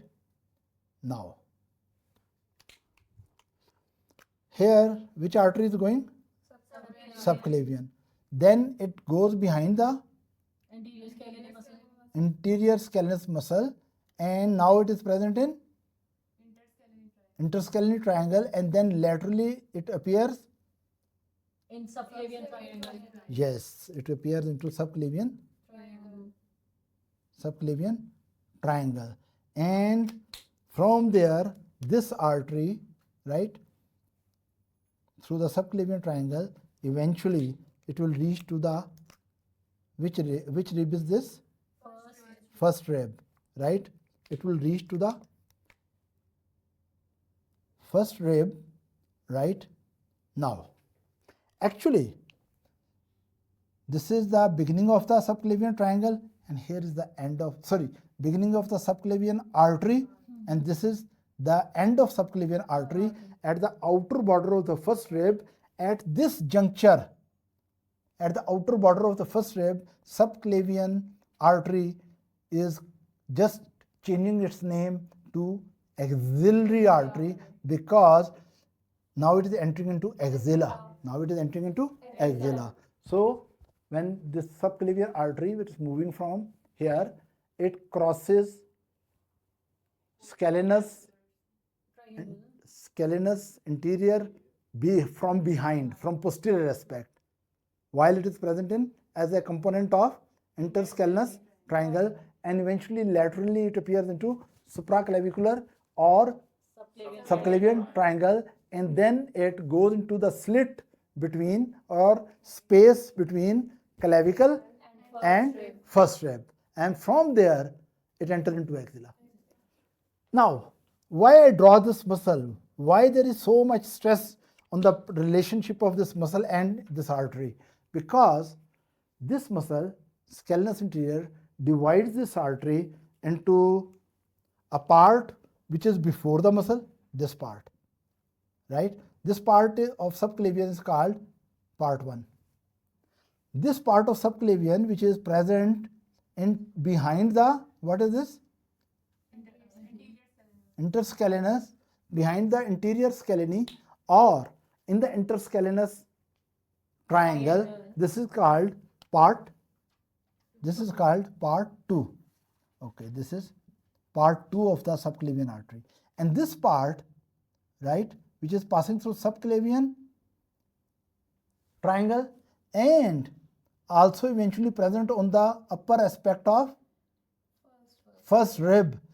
This part is called third part of subclavian artery. It is called third part of subclavian artery. So there is one part of subclavian artery, first part of subclavian artery, which is from its origin up to before it enters into subclavian triangle. Within subclavian triangle or just behind the, what is this muscle? Scalenus anterior. It is called part 2, and beyond. Here will be interscalene triangle, right? Yeah, it is interscalene triangle. When I say it is behind the, what is this? Scalenus muscle. Actually, it is passing for practical purposes for the through interscalene triangle. So here it is part 2. And then when it is in subclavian triangle and superior to the first rib, that all is called part 3, right? And as soon as it goes beyond the outer margin of the first rib, it is entering into axilla. It is called axillary artery. Now, we are studying brachial plexus. Why I am teaching you this artery? Because subclavian artery and axillary artery have very intimate relationship with the brachial plexus and its components. Subclavian artery and axillary artery have very close and loving and romantic and intimate, and I don't know what else to say, you can imagine, relationship between the components of brachial plexus and this artery, for example. And this relationship keep on changing a little bit. Let's come to subclavian triangle. within the subclavian triangle, actually component of the neuronal component or brachial plexus, roots and trunks, they are just behind and above the, yes, behind and above the subclavian artery part 2. So what I'm saying? I'm saying that if this is artery part 2, let's suppose this dotted part is part 2. I'm taking up this one, right? Part 2. Then brachial plexus components are roots and trunks. This is now first, second, third, fourth, and one more, fifth, T1, right? And they will fuse behind it and then appear here. Now you see, this artery, here it is present in the interscalenus triangle, and here the brachial plexus components are present inside the triangle. They are packed in a tight space together. They are packed in a tight space together. And neuronal component or brachial plexus components or brachial plexus roots and trunks, they are posterior to the artery. What I mean by this, that components, neuronal component is present behind the artery and above the artery. So we can say within the interscalenus triangle, relationship between the second part of subclavian artery and roots and trunks of or just components of brachial plexus is that either we say neuronal component is posterior to the arterial component, or we can say that arterial component, which is of course second part of subclavian artery, arterial component is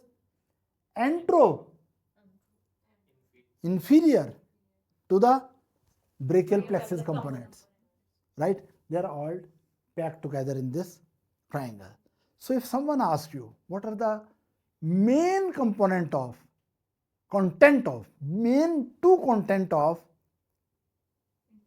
interscaleni triangle, you will say they are neuronal component from brachial plexus and there is a second part of subclavian artery. Which component of brachial plexus?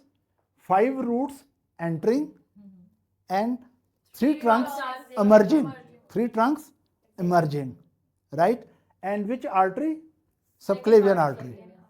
They are all packed together. Now we come over here. These are roots and here are the trunks. 5, 6, root and trunk. Now this is this part of the brachial plexus. All these roots, they are entering into triangle and all these trunks, they are coming out. But there is something more to that. Here, from the brachial plexus, within this triangle, 2 branches are coming out. Right? This is very important. One branch coming from C5 root, this one, this branch, right? And other branch which is C5, also taking some fibers from C6, also taking some fiber from C7, and then descending downward. This orange color. Actually, these 2 nerves, one is upgoing here, I'm showing it upgoing in this diagram. Actually, it is not upgoing, in reality, it is backgoing. And this which is downgoing, this is also backgoing and then downgoing. Now, these 2 nerves, they originate from the roots of brachial plexus within the interscaleni triangle, right? Now this nerve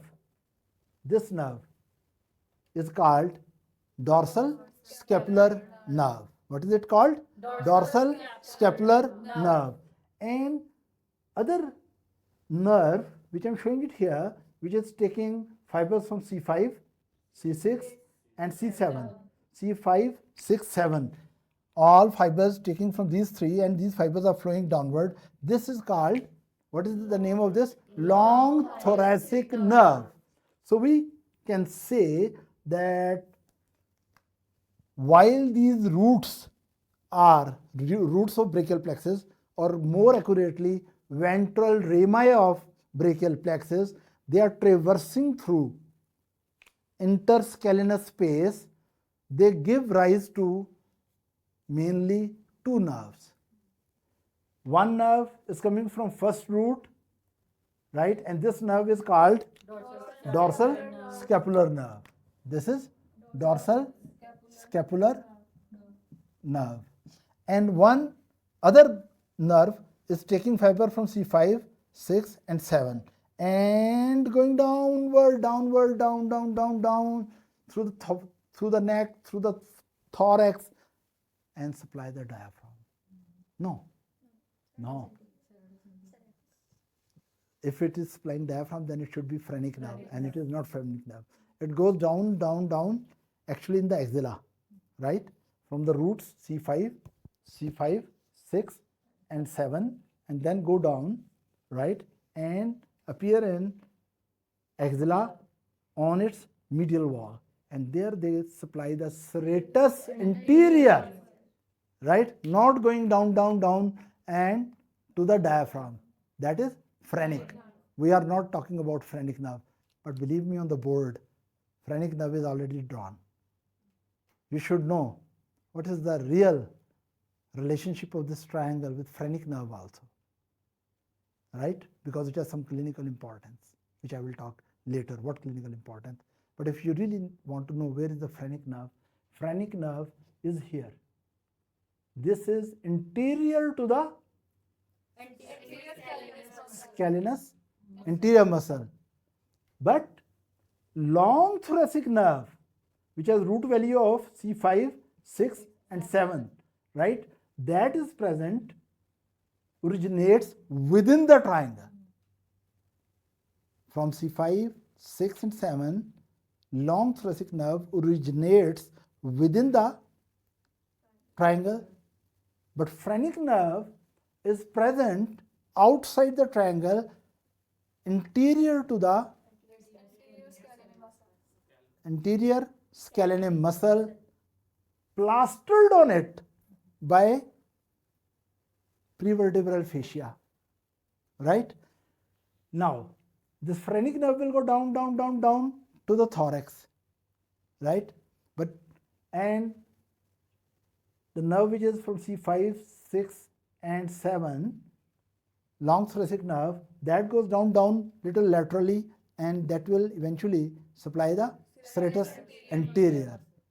And every good doctor knows that when this nerve is damaged, right, scapula, if you push against the wall, scapula cannot hold its position if serratus anterior is paralyzed, right? We call it long thoracic nerve palsy.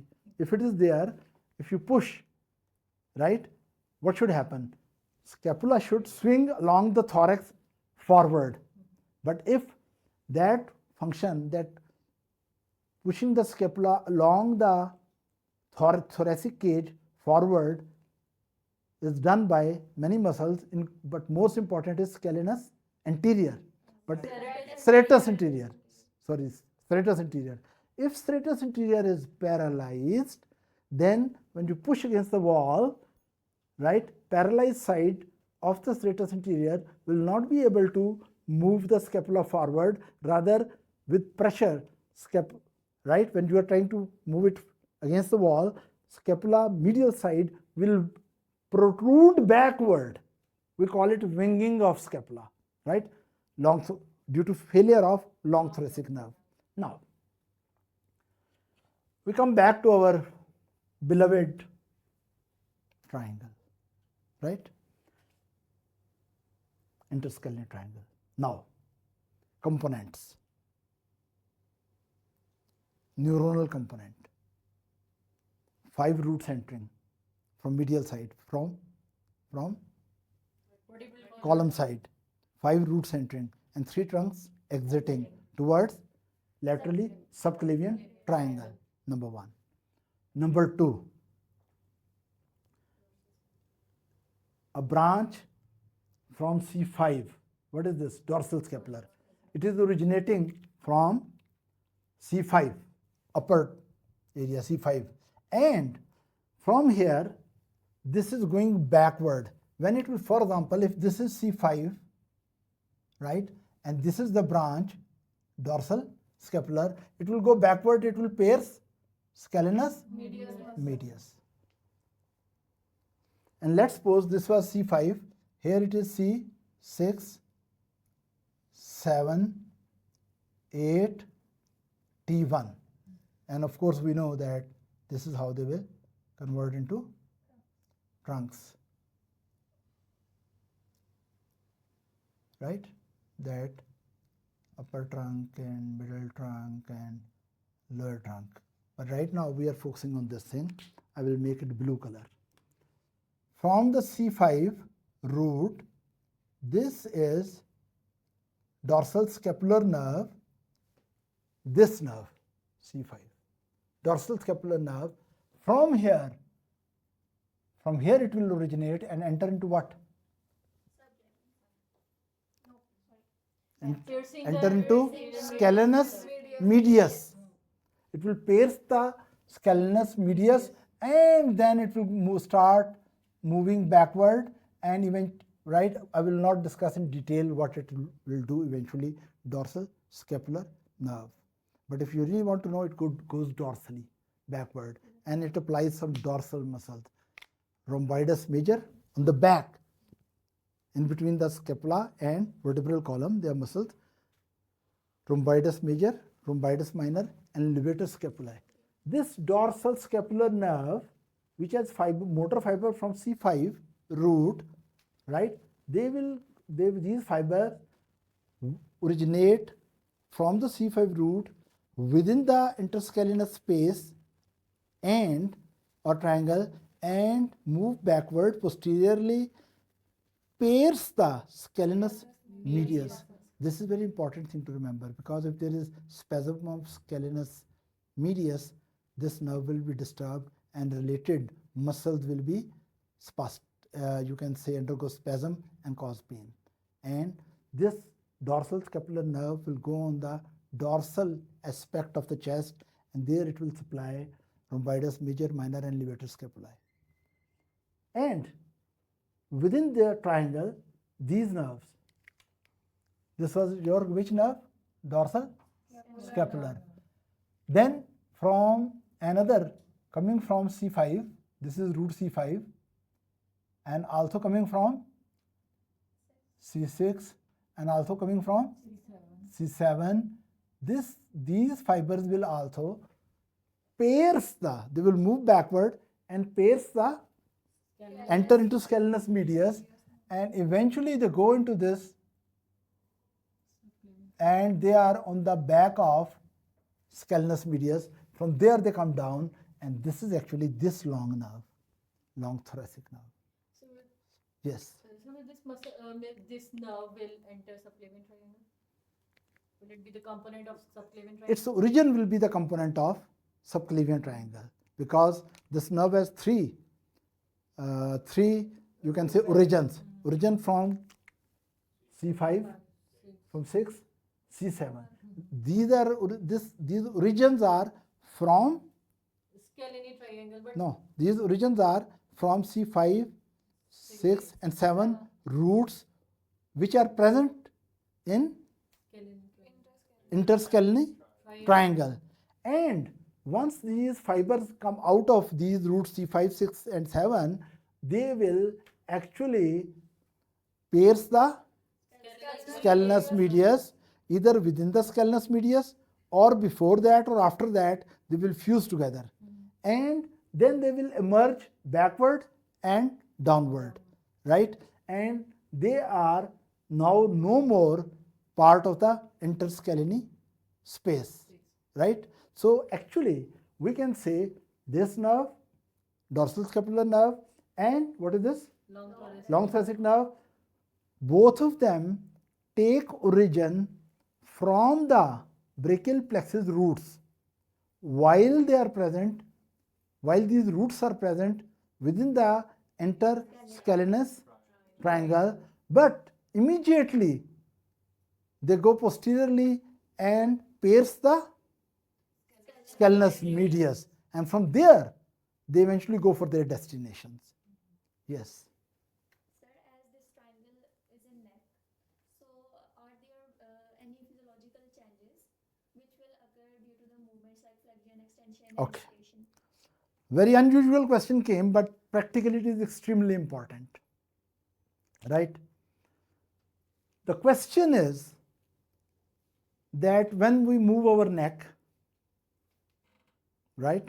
For example, we are doing flexion or extension of the neck, or ipsilateral, if we are talking about this triangle, ipsilateral rotation or contralateral rotation, what happens to this space in which these neuronal component and arterial components are tightly packed? Her question is that interscalenus triangle, or this space in which roots and trunk or brachial plexus initial components present along with subclavian artery, this triangle, what happens to that space when we are moving our neck? This question is clinically very important. You know why? Because later on we will discuss that there are many conditions in which this neuronal component here, or even arterial component, but more commonly neuronal components, right? They are under compression, right? For example, if scaleni are hypertrophied, or scaleni interior or medius, or both are spastic, spasm, or in this area there is cervical rib, right? So there are many conditions in which compression is produced on the content of interscaleni triangle, right? And because this is outflow of neuroarterial highway from neck moving towards the axilla, this neurovascular bundle which is flowing from the deep part of the neck, coming from the interscalenus triangle, moving, yes, interscalenus triangle, right? These components are moving to subclavian triangle, then moving to costoclavicular space, and eventually going behind pectoralis minor and below the coracoid process of scapula, right? And eventually components move to arm, right? Actually, these neuronal and vascular component, or we can say neurovascular highway, has three areas, anatomical areas, where there is a high chance that they can be compressed and produce neurological dysfunctions, neurological symptoms, signs and symptoms of dysfunction, or arterial insufficiency, or venous obstruction, right? Now, this highway from deep part of the neck, root of the neck, from interscalenus, what is this? Triangle, through the subclavian triangle, through the costoclavicular space, and through the upper part of axilla, while passing behind the, what is this? Pectoralis minor tendon and below the coracoid. Now, this all highway, neurovascular highway, this is called, yes,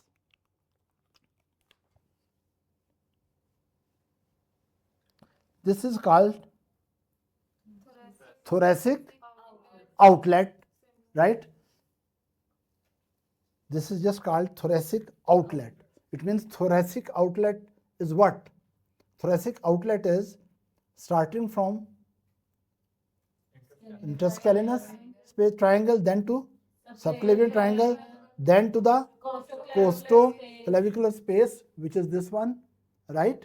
And then to the subcoracoid and retro behind the pectoralis minor space, right? This highway is called thoracic outlet. What is this called? Thoracic outlet, right? Now this thoracic outlet has 3 points where it can be compressed. Number 1, Intercaleni triangle, right? This is neuronal and sometimes even vascular. Here, because only artery is here, so we say arterial component may be compressed. Then, or they may be compressed in when this bundle, neurovascular bundle, is passing between the clavicle and first rib, costoclavicular space, or other narrow spaces, subcoracoid, or just behind the upper part of pectoralis minor. Now, if at any of these 3 places, if this neurovascular components, any of these components are compressed and produce dysfunction, we call it thoracic outlet syndrome, right? So while we are studying Intercaleni triangle, right, actually uppermost area where chances of compression of neurovascular highway from neck to the arm, right? If there's compression here, this is called, what it is called? Thoracic outlet syndrome. Yes, where compression is present at Intercaleni triangle, or these move laterally, and then there is first rib. Neurovascular components are above the first rib but below the clavicle, right? Even if they are compressed here, that is still called thoracic outlet syndrome, right? And when they move forward, right, if they are compressed, third point, most common, these are the 3 points where constriction can occur. And so this is subcoracoid space. If there is compression here on what is neurovascular bundle, or it's all component or one component or any combination, then it is again called thoracic outlet syndrome. Listen, we will have a full lecture on thoracic outlet syndrome, its causes and mechanism. Now, right now, we were talking about that this space, interscalene triangle, it's a very narrow space through which the neuronal components of the brachial plexus and subclavian artery part 2 are passing. And as I mentioned previously, there are chances that because this is very narrow space, right, if there is little more reduction in its size, then there will be undue compression on the contents of this triangle, and there will be signs and symptoms related with the thoracic outlet syndrome. Due to this reason, variation in this space is extremely important. And the question this doctor asked is, what happens to the space when there are movements of neck, right? Actually, when we do flexion, basically we are contracting the scalene muscles, and when they contract, they become thick. So if it becomes thick and this also becomes thick, space becomes narrow. So in flexion, the space becomes narrow because we contract scalene, anterior and medius. And if you extend, right, then space becomes bigger because these muscles are relaxed. Then if you rotate the neck ipsilaterally to the side, same side of the scalene triangle or interscalene triangle, these muscles contract and space is reduced in size. But if you rotate to the other side, these muscles are relaxed, right? When you rotate the neck or head to the contralateral side of a given triangle, right? These muscles become relaxed and space become bigger. So, if you want to make this interscalene space smaller, right, little small, you can either flex your neck or you can rotate it ipsilaterally. I'm talking about the right triangle. But if you want to relax or little bit open up the space, you can extend the neck or rotate it contralaterally. Normal healthy person, these movements don't make any issue, because even though size of this space, interscalene space, slightly varies with the movement, but that variation is not enough to put undue compression on components of this triangle, right? But those patients who have problem here, compression of neuronal component more commonly, and less commonly even arterial component, right? Due to one or the other reason, as I told you, maybe some people have hypertrophied these muscles or spasticity in these muscles, spasm of these muscles, or there's cervical rib there, or first rib was previously fractured and it did not heal well, and callus formation is lifting the structure up, and many other reasons, right? If there's compression of these structures, then of course, in such patient, there's already, what is this? Thoracic Outlet Syndrome. Compression of neuronal tissue here, right? Brachial Plexus. This will result into neuronal deficits in the arm, and if artery is also compressed, which is less often here, then even ischemia to the arm. What are those signs and symptoms? We will discuss in detail when I give a full lecture on thoracic outlet syndrome. Right now, I just want to say, if you have a patient of thoracic outlet syndrome and compression on neurovascular structure is at the level of interscalene triangle, then if person flexes neck, symptoms will be more. If person rotates it ipsilaterally, symptoms will be exacerbated. But if extend neck, you are relaxing the muscle. Symptoms might slightly reduce or even relieved. Or you move it contralaterally, again the space little open up, and as muscles relax and symptoms or signs of this patient either reduce or disappear, right? So this space is so important when we talk about what?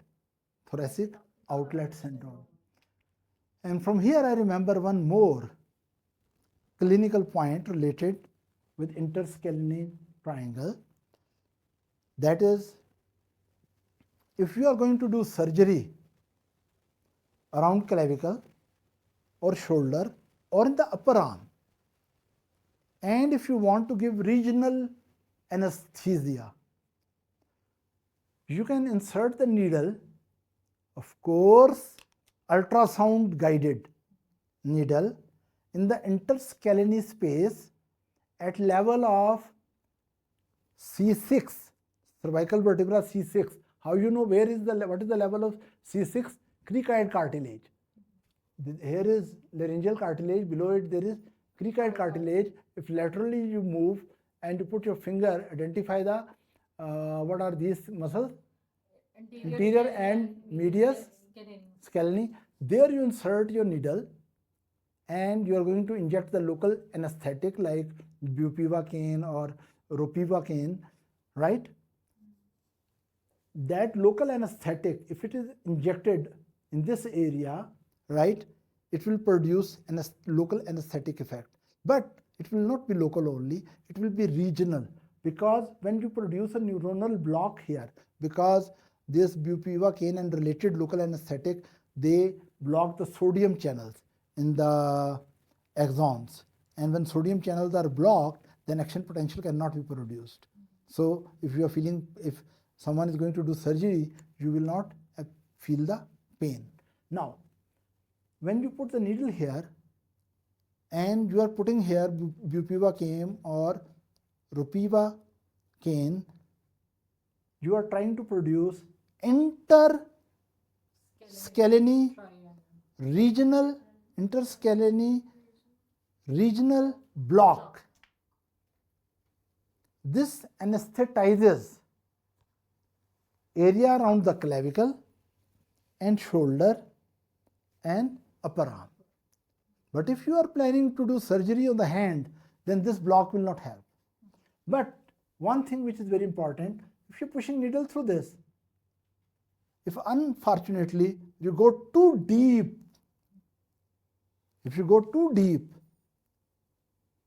what you will do? You will go through the triangle more medially, and if you go beyond the triangle more medially towards the vertebral side, if you or your patient both are very unfortunate persons, you might inject into vertebral artery, because vertebral artery is present in just on the side of the vertebra in the special vertebral artery foramina, and as you know that our triangle is on the lateral sides of vertebral column, and if this is the vertebral column, right, just along with it on both sides vertebral arteries are going, and these vertebral arteries move upward. They are branches from the subclavian, first part of subclavian, right?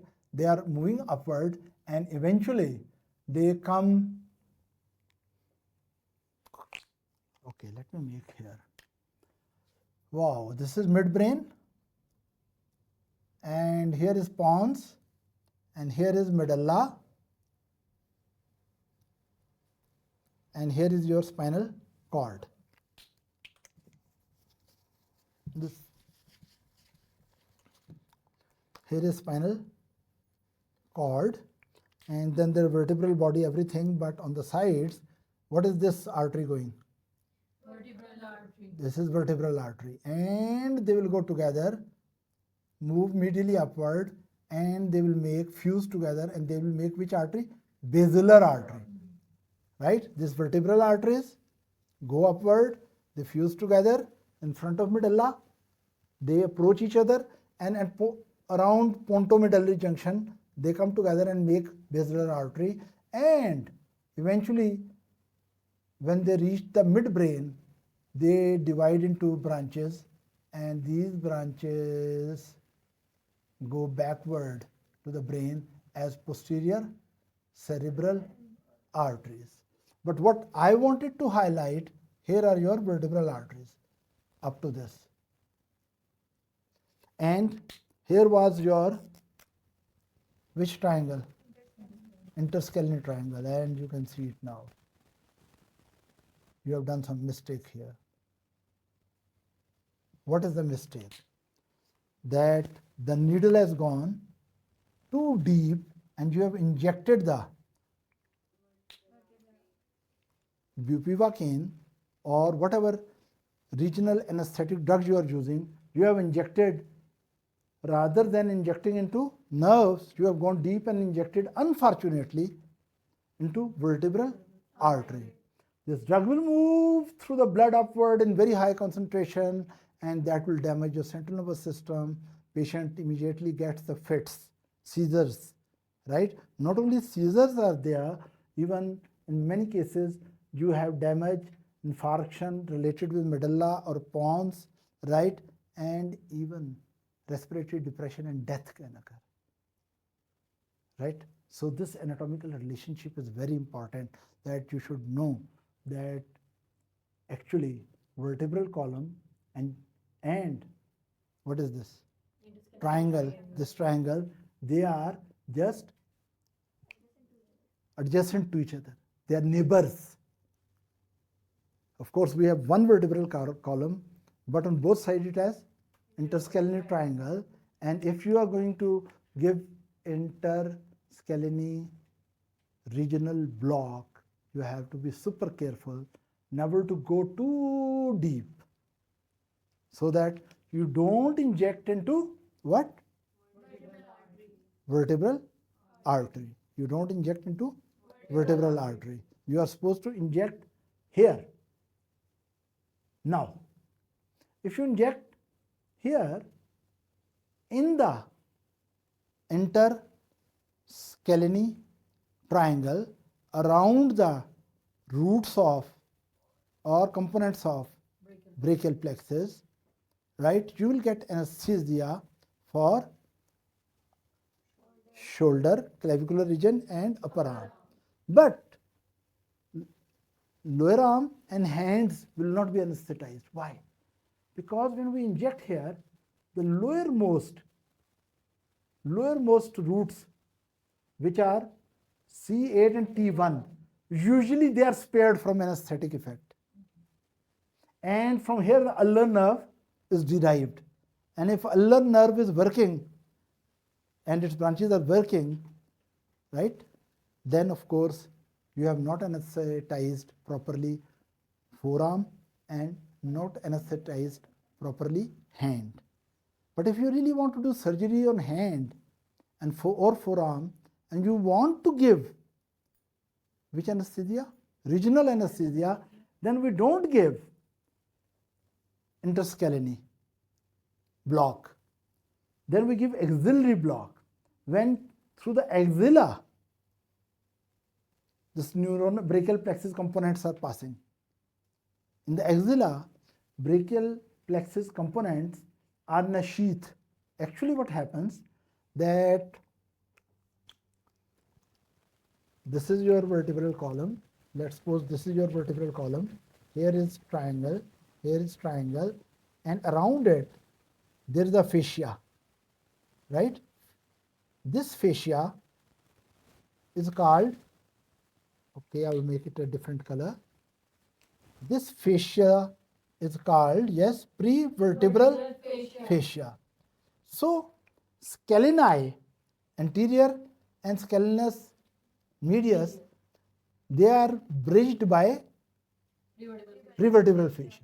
I will not go into detail of prevertebral fascia, but I just want you to know that just lateral to this triangle, right, what will happen? These things have to actually go through the prevertebral fascia, but actually they don't pierce the fascia.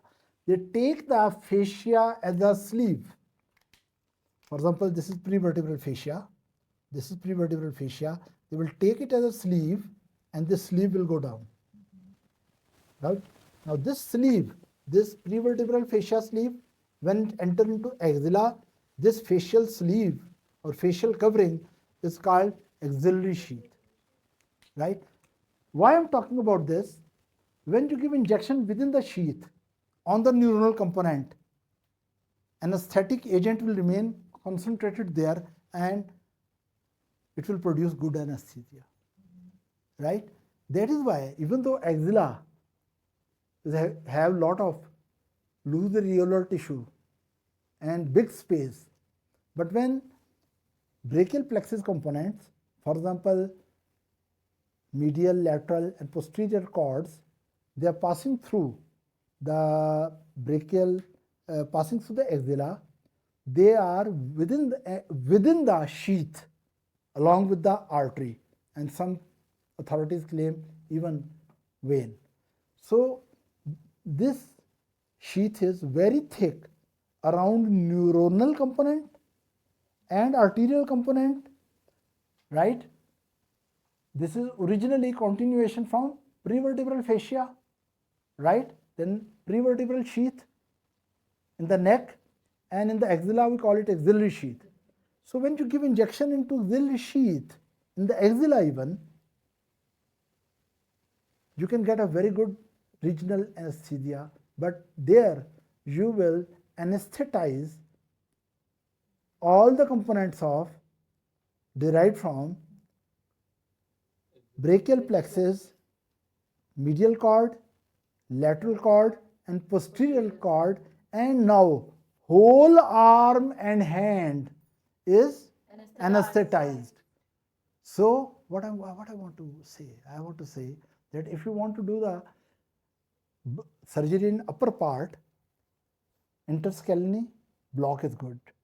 But if you want to operate on hand or on forearm, in such kind of operations, when you are giving, if you plan to give regional anesthesia, then interscalene block will not help, right? Because C8, T1, which are the major component in the ulnar nerve and its branches, which supplies little bit muscles in the forearm and lot of muscles and sensory sensations, not only in the forearm but medial side of the forearm, but in the hand also.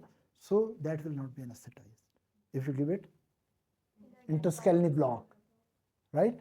So if I asked you that you are going to do surgery on hand or forearm and you intend to give regional anesthetic block, your one of the favorite site can be axillary block. And if you are planning to do surgery on clavicular region or shoulder or upper arm and you plan to give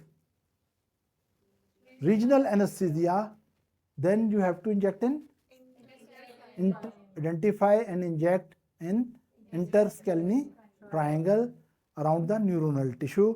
And of course, in both cases, your needle should be ultrasound guided. Otherwise, tragedies like this can happen. For example, here, interscalene block, you might go very deep and inject in vertebral artery, right? So, what are the, now you know what is interscalene triangle,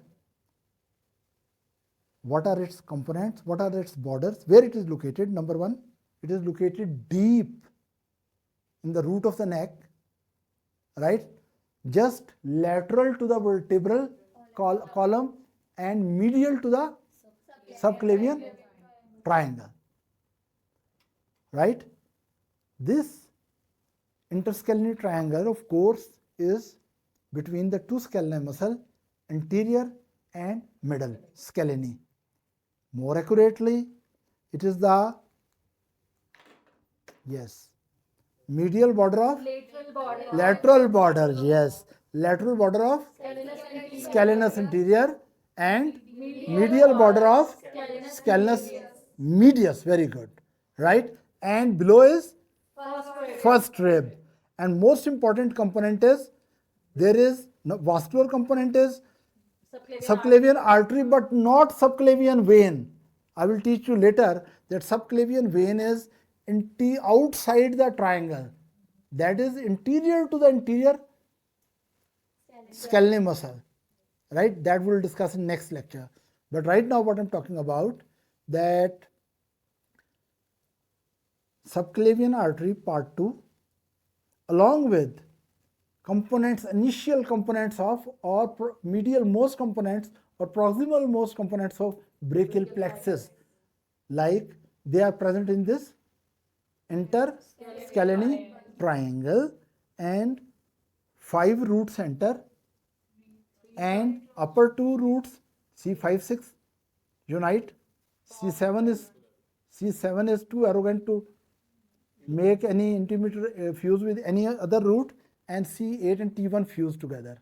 So C5, 6 fuse together, this is triangle and come out as upper trunk in, here, upper trunk in subclavian triangle.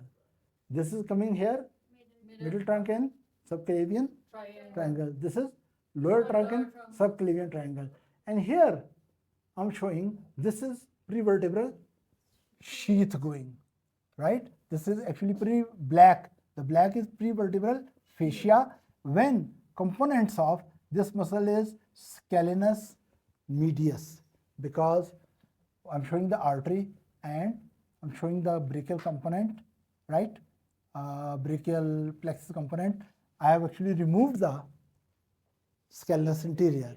You can see when these structures move laterally, they take a sleeve of prevertebral fascia with it, right? Which I said that in the neck, this is called prevertebral sheath, and when this sheath enters into axilla, we call it axillary sheath, right? And this sheath is clinically important because due to this sheath, we can give injection within the sheath for regional anesthesia, and less drug can produce more effect as drug will be confined around the neuronal tissue and will not diffuse freely, right, in surrounding tissues. Yeah, when I talked about a block here, what was the block here? Interscalene block. There is one more complication. One complication I told you that it can, you are inadvertently inject into, there's the risk of death in the patient. But one thing is also very important.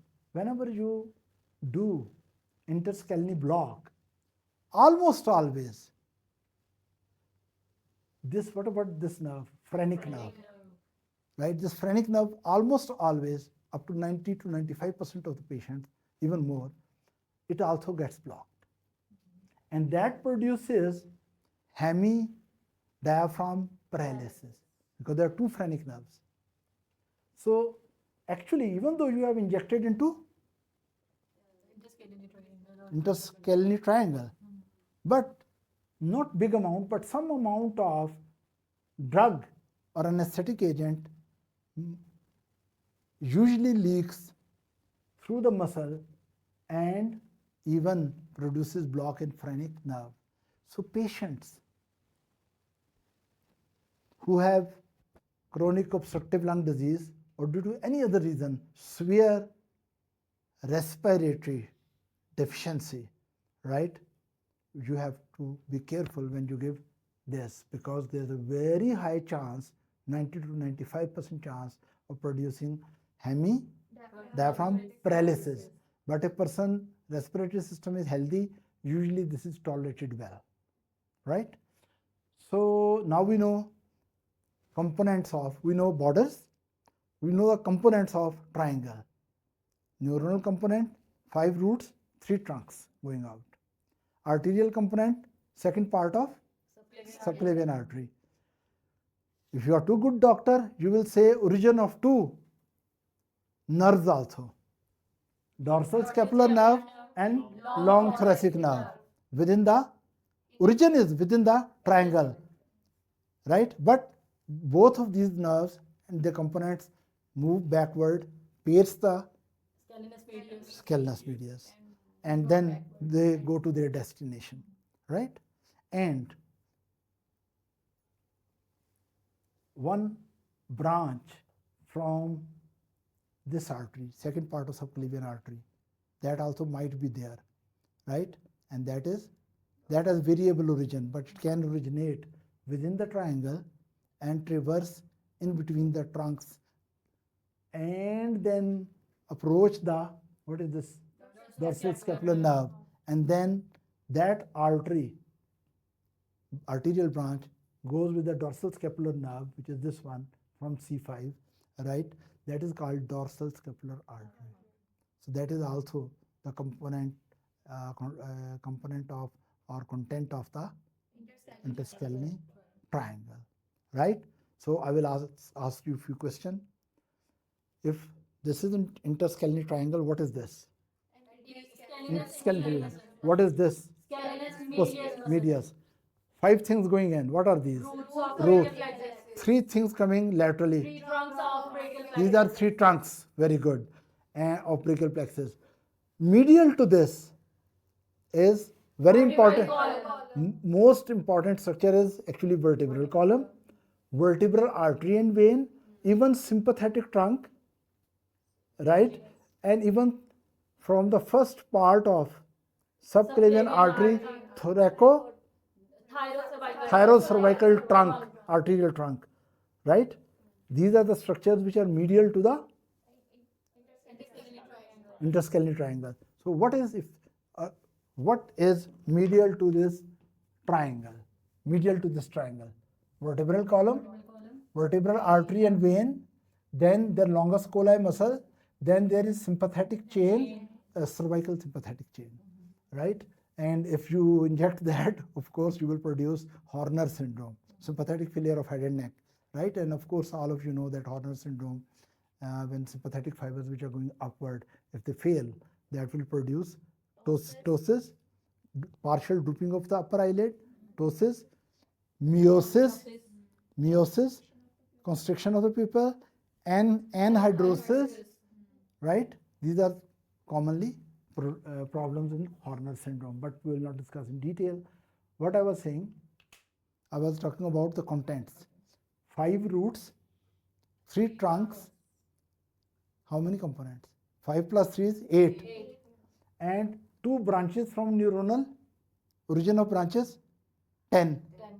And then big artery, subclavian part 2, 11th component. And then 12th, dorsal scapular artery. So this is triangle. Very rapidly, component. How many? 5 roots or roots of brachial plexus, or more accurately, ventral rami from C5, 6, 7, 8, T1. And upper 2 fuse, upper trunk, and lower 2 fuse, lower trunk, and C7 goes straight. So 3 trunk. So 5 roots enter on one side, and other side 3 trunk come into subclavian, right? So these components, 5 roots, entrance of 5 roots and beginning of the 3 trunks. These are the 8 neuronal components of brachial plexus, and 2 branches from brachial plexus, dorsal scapular nerve and long thoracic nerve. So there are 10 neuronal components present in interscalene triangle belonging to the brachial plexus, and one very important artery, that is subclavian artery, which is present over there, and it might give their dorsal scapular branch, right? So how many components? 12 components. These are the contents of this triangle, right? And 2 important things I discussed. Number 1, clinically, very briefly, I touched the TOS. TOS is Thoracic Outlet Syndrome, right? This can occur, thoracic outlet syndrome can occur due to compression on neurovascular bundle, which is going through the thoracic outlet. Thoracic outlet is starting from interscalene triangle, moving through subclavian triangle, then through costoclavicular space, and then passing through axilla. 3 constriction points. Highest point is compression point is interscalene triangle. Then it can be compressed at between the clavicle and the rib, that is costoclavicular space, or subcoracoid space, which is also just behind the tendon of pectoralis minor. But this thoracic outlet syndrome, which there are 3 types of it. If it is producing neuronal signs and symptoms, we call it NTOS. What we call it? NTOS. NTOS. If they are producing arterial insufficiency, we can call it ATOS. And if they are producing venous insufficiency, then it is VTOS. We will discuss these things separately, right? Any question you have?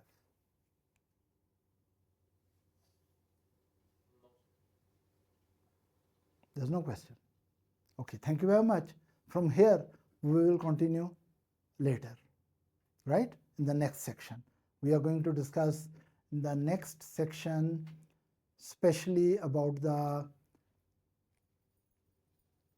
okay, just in few minutes, I discuss the neighboring structure of triangle. Already we have discussed medial structures, right? Vertebral column, then vertebral artery, then longus colli muscle, then sympathetic chain, then there are thyrocervical trunk, right? These are important medial relations.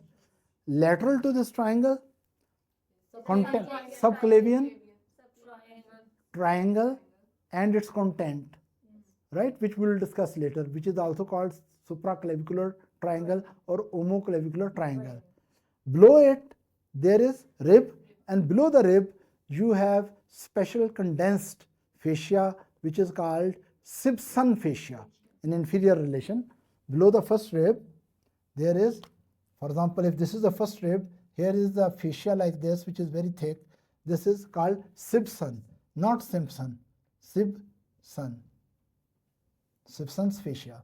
Then below it, there is pleural cavity or pleura, cervical pleura, and below it, there is apical part of lungs. I think this is very beautifully shown here, right? That, but I will discuss this thing in detail in subclavian triangle. Especially, I will discuss Pancoast tumors and how they affect the neurological structures here, including the brachial plexus. So we were talking about important neighbors of intertriangle. Medial neighbors we already discussed. Lateral neighbors also discussed. Interior neighbors. Interior to this triangle, or more accurately, interior to, what is this muscle? Scalenus anterior. Extremely important relationship. At least one you should remember, and that is phrenic nerve, because in the block it is controlled. What are the other possible anterior relationship, right? Number one, there is phrenic nerve. Then there can be some muscles in front of it. But before talking to the muscle, I will talk about vein, subclavian vein. Now, open your both ears and listen carefully with fully functional cerebral cortex, that this subclavian vein is not in the triangle. It is, this vein is in front of the scalenus anterior, but subclavian artery is behind the scalenus anterior. Again, this was scalenus anterior, this was posterior. Artery here was subclavian artery, but in front of the muscle, phrenic nerve was going down and medial to lateral, and there was subclavian vein, which is not in the tight space of interscalene triangle. Rather, it enjoy a free space, in relatively free space, in front of what? Scalenus anterior, where this vein is draining from the arm, right? Axillary vein, and then subclavian vein, and then from head and neck it is coming internal jugular vein, subclavian vein. This is subclavian vein. This is subclavian vein. From up it comes internal jugular vein. These unite together and make brachiocephalic vein, right? So we can say the most important two things which are in interior relationship to this triangle are phrenic nerve and subclavian vein, right? When it is outside, it has advantages, because if blood flow, if you are doing exercise, blood flow from the arm increases, right? This can expand. But if it is in the triangle, it cannot have enough space to expand. Secondly, if it is in the triangle, it will be compressed very easily, because it's a low pressure channel. Artery is high pressure channel, but vein is low pressure channel. So nature has put artery even in a tight space, but vein is in relatively free space in front of the scalenus anterior. Then there are some muscles in front of the scalenus anterior. This is scalenus anterior. Then sternocleidomastoid. Then later on I will discuss this muscle, omohyoid. Omohyoid from scapula going to the, yes, eventually going to the hyoid bone. and omohyoid muscle crosses the anterior scalenus. You must be knowing that omohyoid muscle has two bellies, inferior belly and superior belly. But we will discuss this muscle in detail in subclavian triangle. But here you should remember that sternocleidomastoid as a muscle, part of it is in front of the triangle. Then omohyoid muscle crosses the front of the triangle, this interior scalene, front of the triangle, and then subclavius muscle. When this, what is this muscle? Scalene anterior. When it is going down, maybe in some diagram it is shown subclavius. Yes, this is scalene anterior coming from top, behind the clavicle, coming down and attaching with first rib. And no, this is scalene anterior. So scalene anterior is coming right above, right, and crossing the behind the clavicle, behind this muscle. What is this muscle? Subclavius, and then go further down and attach to the first rib, where vein is medial and artery is lateral. Or if we talk about in relation to this triangle, then artery is part of the contents of the triangle, but vein is not. So now phrenic nerve is interior, vein is interior, subclavian vein is interior.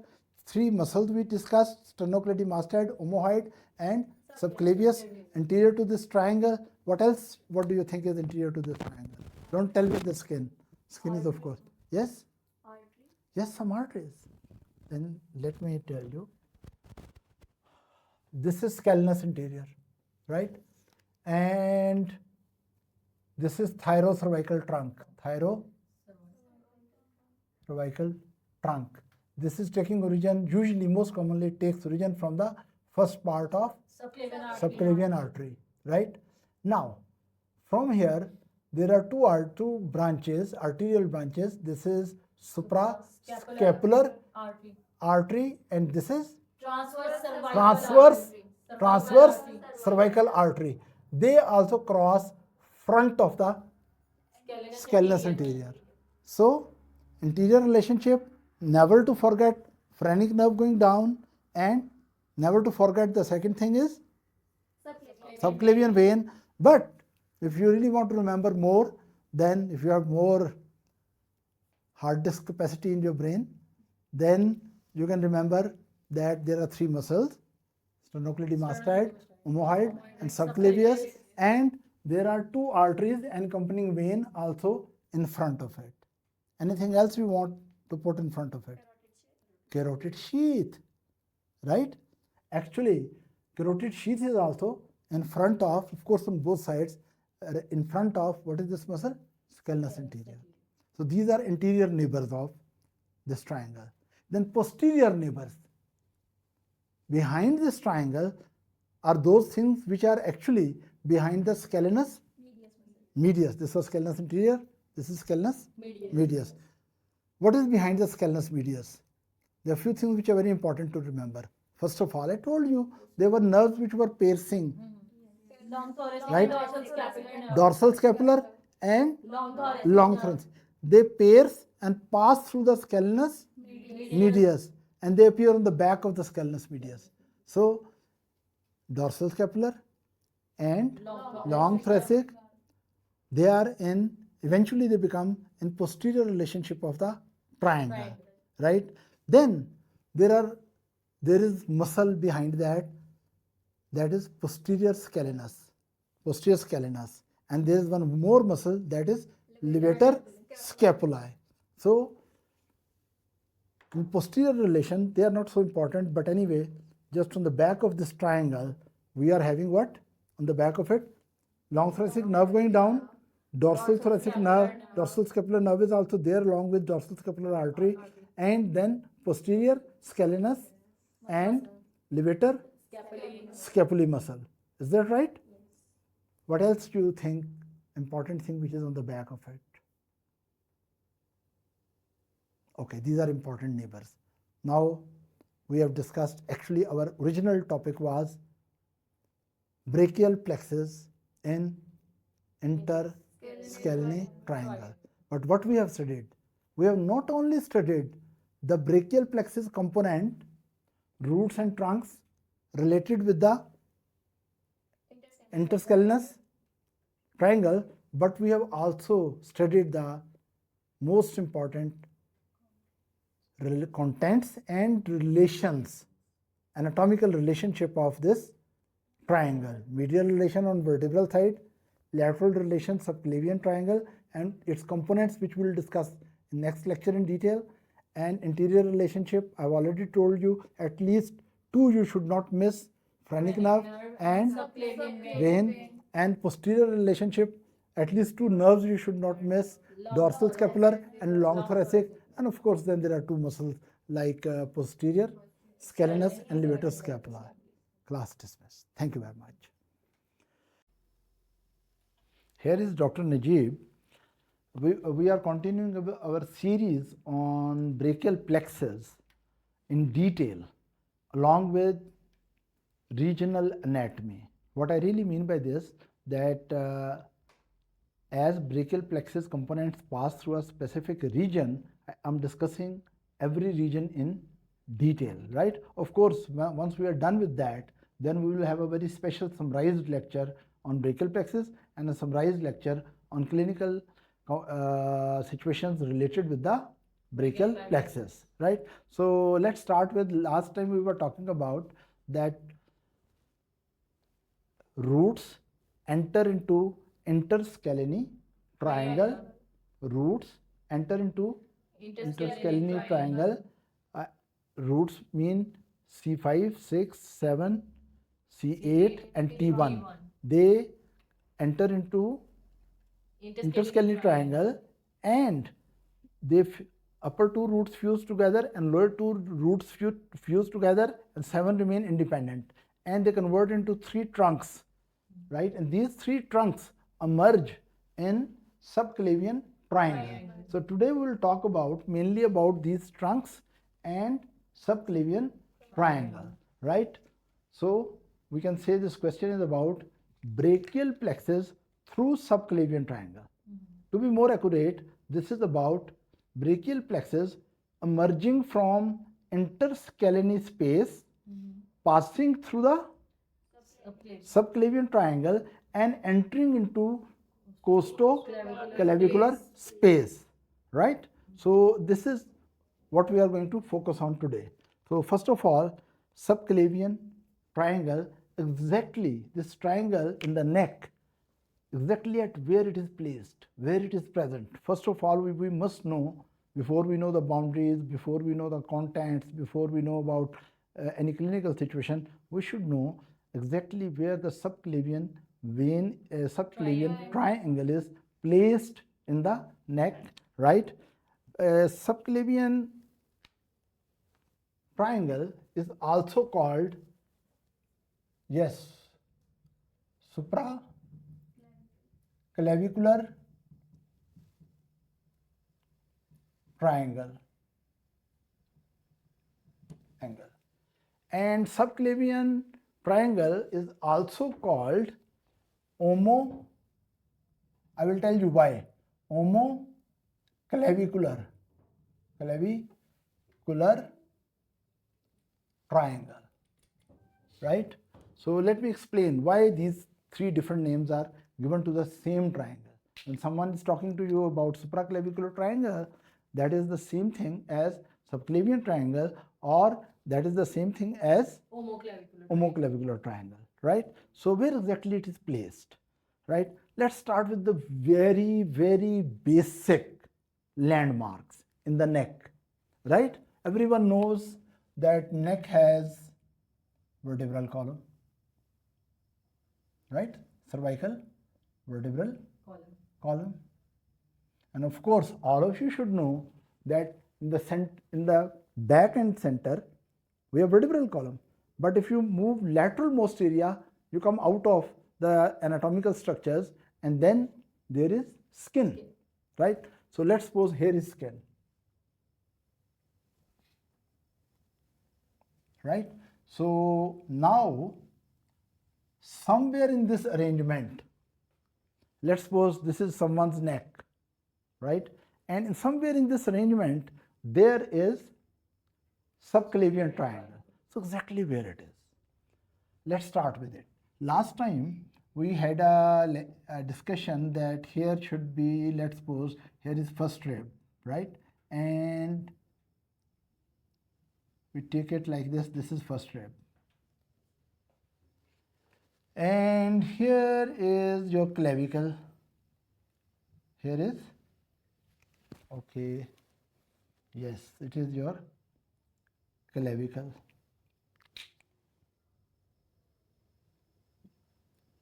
Now, these two positions are clear. And of course, this is continuing down. So here is your first rib and here is your clavicle.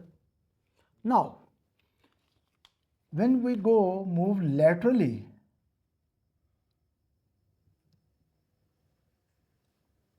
this is vertebral column. Now, here it is.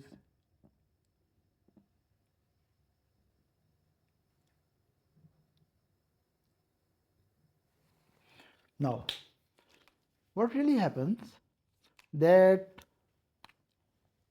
lateral to the vertebral column, we know that there are some muscles, right? And little beyond that, there are scalene muscles, right? Let's suppose, and they are attached with the first rib. Now, this is first rib, and here is attachment of the scalenus anterior. I'm not making the scalenus anterior completely, I'm just showing its origin and Insertion. I'm not showing insertion because the insertion is at different transverse processes.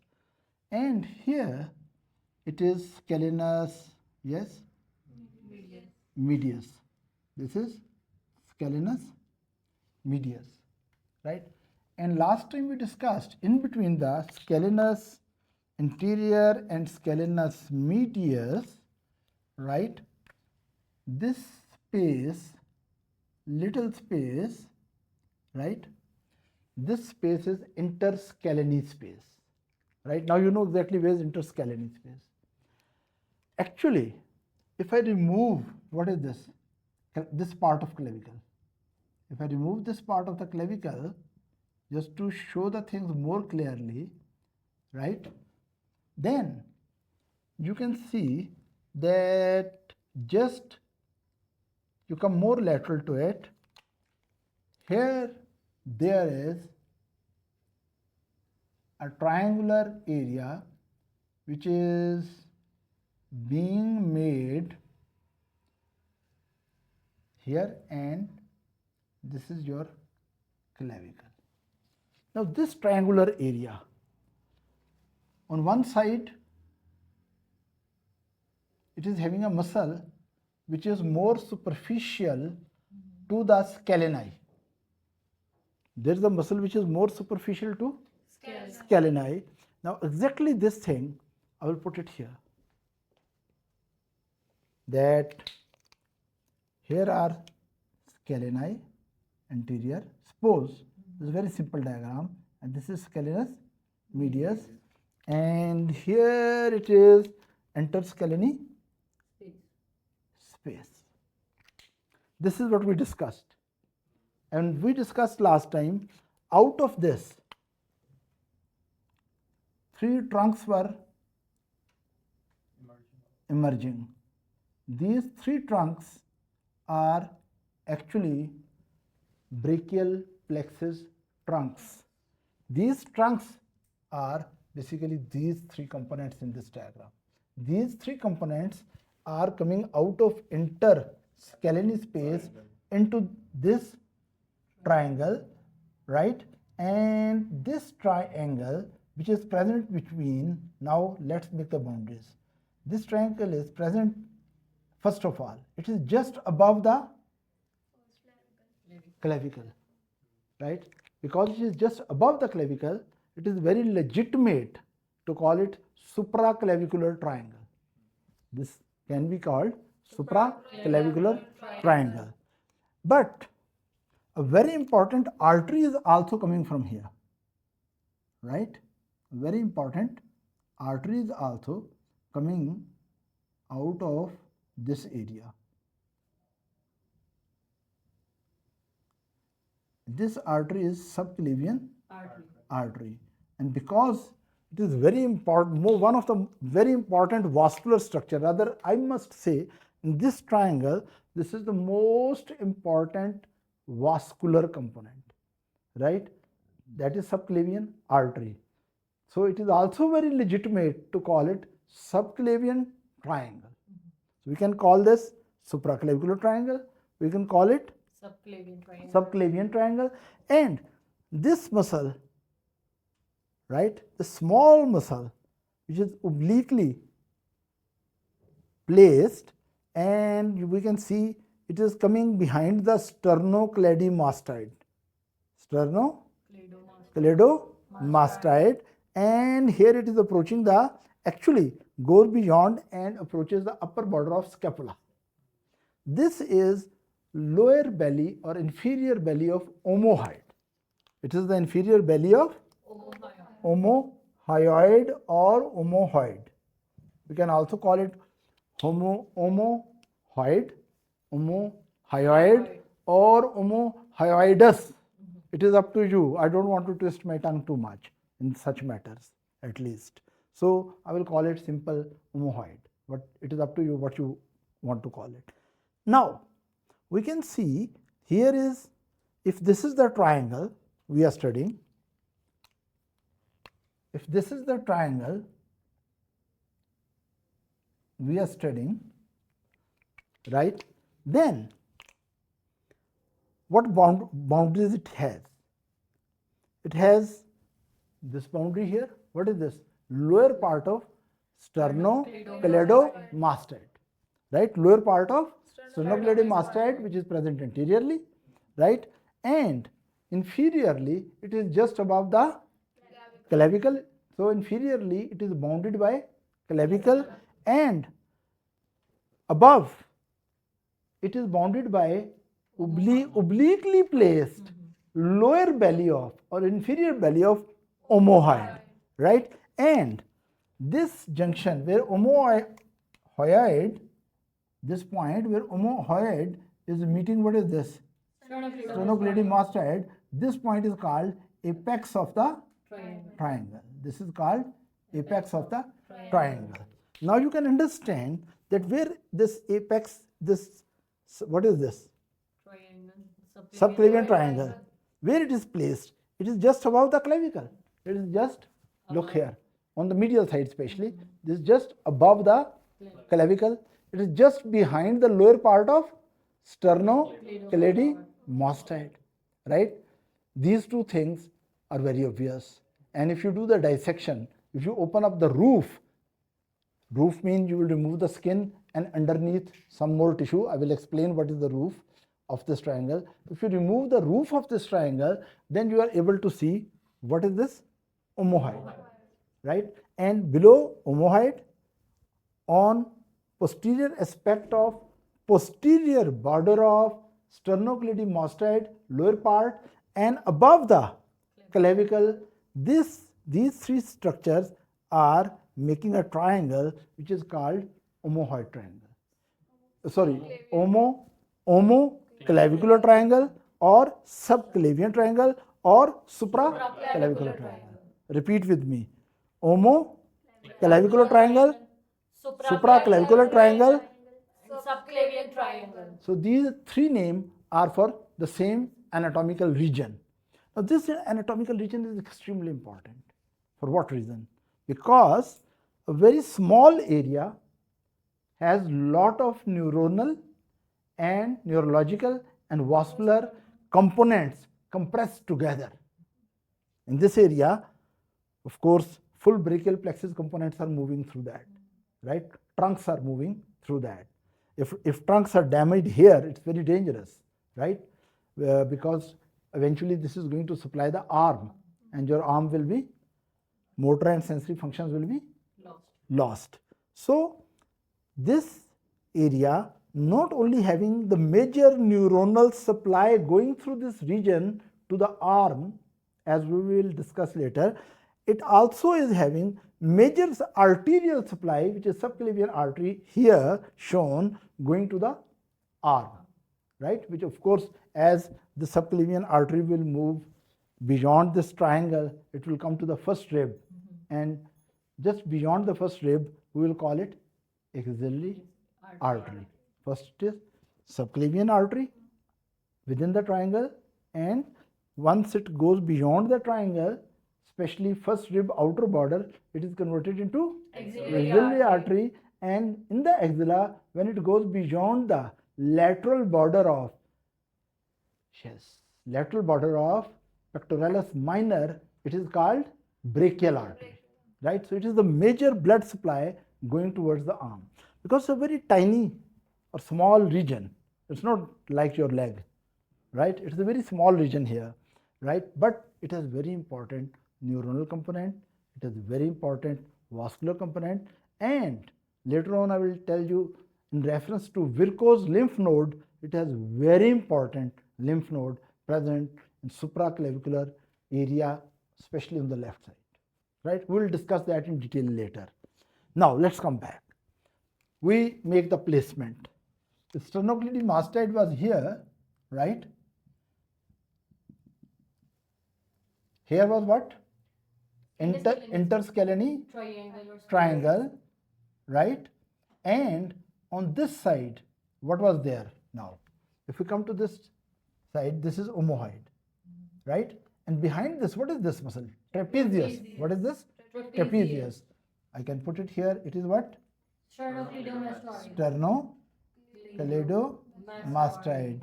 And here is trapezius. Okay, I just write the T, trapezius. Now, look at it. Subclavian triangle is small triangle. Now onward, most of the time, this supraclavicular triangle or omoclavicular triangle, I will be calling in the lecture most of the time subclavian triangle, because a very important subclavian artery is passing through it, right? But look at it. There is a bigger triangle here. The bigger triangle is between, what is this? Sternocleidomastoid and clavicle, especially middle part of clavicle and anterior border of trapezius, right? So this big triangle, this is called posterior triangle of the neck. What is it called? Posterior triangle of the neck. And this is all posterior triangle of the neck. Sternocleidomastoid. What is this? Trapezius, right? Yes. Just name it. Sternocleidomastoid. And what is here? It has two attachments here. One for the sternum, another for the clavicular head and manubrial head or sternal head. And here what was this? Trapezius, right? And here is your clavicle. Now, this triangle, a big one, this is called, what is it called? Posterior triangle. But here was your omohyoid. Omohyoid, inferior belly, was crossing over here. The notiomohyoid is dividing the posterior triangle of the neck into two triangles, which is upper triangle, right? And this upper triangle is called occipital triangle. And this lower triangle, this is our what? Subclavian triangle. And here was the floor of this, there was an opening between what? Scalenus anterius and scalenus medius. And this opening, what is coming out? Trunks of the brachial plexus. Is that right? Now, if someone asks you that subclavian triangle, where it is present, There's so many ways to explain. One way is just to say that first of all we must know what is posterior triangle of the neck, because subclavian triangle is a sub-triangle or smaller triangle present within the posterior triangle of the neck. So first we should know what is posterior triangle of the neck. Posterior triangle of the neck is sternocleidomastoid, clidomastoid, and trapezius and clavicle. So this big triangle is posterior triangle. Then omohyoid is crossing it from sternocleidomastoid. Inferior belly of the omohyoid is going towards trapezius. Eventually it attaches to the scapula here. Now, when this crosses obliquely, the main triangle, which is posterior triangle of the neck, is divided into upper triangle and lower triangle. The superior triangle is called occipital triangle, which we are not going to discuss today, right? And lower triangle we are going to discuss in detail, because that is related with brachial plexus, and this lower triangle is basically, yes, subclavian triangle. Now, placement. Actually, it is above the clavicle, but if you go little posterior to the clavicle, you will see it is also above the first rib, right?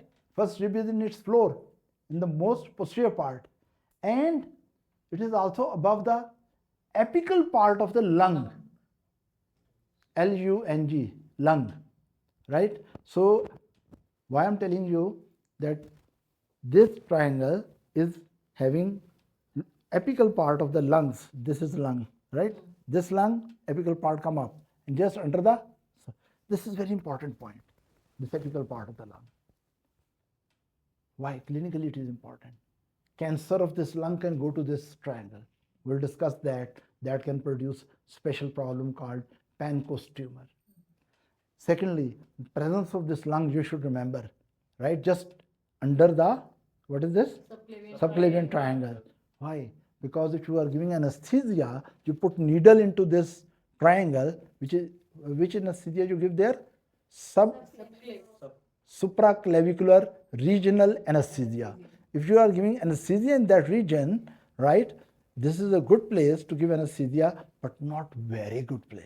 It is good place. Why it is good place? Because here it can anesthetize the trunks of the brachial plexus. But the problem is that, and of course brachial plexus there is covered by the vertebral sheath. So most of the drug, anesthetic agent like bupivacaine will be around injected within the sheath and surrounding the area around the trunks, right? But the problem is that if you push the needle too much down, it will go down, and above the apical part of the lung there is apical pleura. Then there is another membrane of, we call it Simpson membrane. If your needle goes through and through, you can produce pneumothorax. Pneumothorax means air present in the pleura, and that can lead to collapse of some part of the lung. So this is extremely important to know the neighbors of this triangle. That this triangle just below, if you go too much down, right, you can damage the lungs, right? If you go too medially, then what will happen, right? For example, if you go too medially, you are going to the vertebral side. You are going towards vertebra, right? So exactly its placement of this triangle is, now we can say what was this? Sternocleidomastoid. And here this should be? Trapezius. Here is sternocleidomastoid and here is? Trapezius. Okay, let's make it on the back of the head. What was it? Sternocleidomastoid, and here it is? Trapezius, right? Now, and on the back of the upper part of the neck and back of the lower part of the head, there is superior knuckle line where these muscles are inserted together. They are making the apex of the superior, posterior apex of the posterior triangle. Is that right? Now, another very important relationship I want to tell you about this triangle, and then we will go to its general discussion of this triangle. So we were going to talk about the vertebral artery. If we No. I hope you don't bring such a long needle and from here you go up to the vertebral artery. But God forbid, if you usually this accident happens when you are giving regional anesthesia in intercaleni triangle.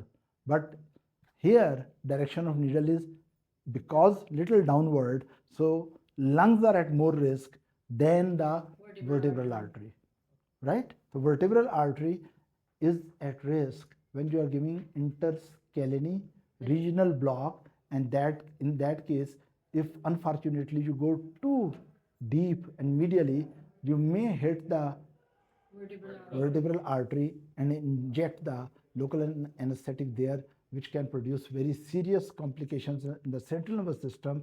Even death can occur, right? But that is not the complication of, that is not a common complication of supraclavicular regional block or subclavian regional block.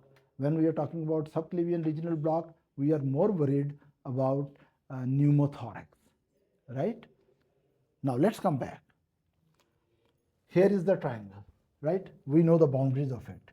Now let's suppose we start dissection from here, right? If you are going to dissect my, I hope after my death, not now. If you're going to dissect, or maybe some surgery, this subclavian triangle, right, you have to remove the skin and underneath structure. These structures constitute the roof of the triangle. These structures constitute the roof of the triangle. Now when you will, let's suppose, now I'm showing from here, skin as a vertical line, right? So let's suppose here is skin, right? Under that there should be, everyone knows what is this? Superficial fascia, right? Under the skin, superficial fascia, I will go in detail later. And then there is deep fascia. This is normal arrangement in our body. There is skin and there is superficial fascia and deep fascia. But when we are talking about the roof of this triangle especially, there are some peculiar things, special things about its superficial fascia. Number one, in this superficial fascia, there is a muscle present, a thin sheet of muscle. And this muscle is called platysma. What is it called? Platysma. So if we say that this first component, this is coming down, this first component is skin, this whole component is superficial fascia. Here is deep fascia. What is it? Deep fascia. But this is deep fascia of the neck, and it has a very special name, just to make the trouble for students or I don't know doctors. The special name of this fascia is investing layer of deep cervical fascia. Deep cervical fascia. This is investing layer of deep cervical fascia because it is investing around the structures of the neck.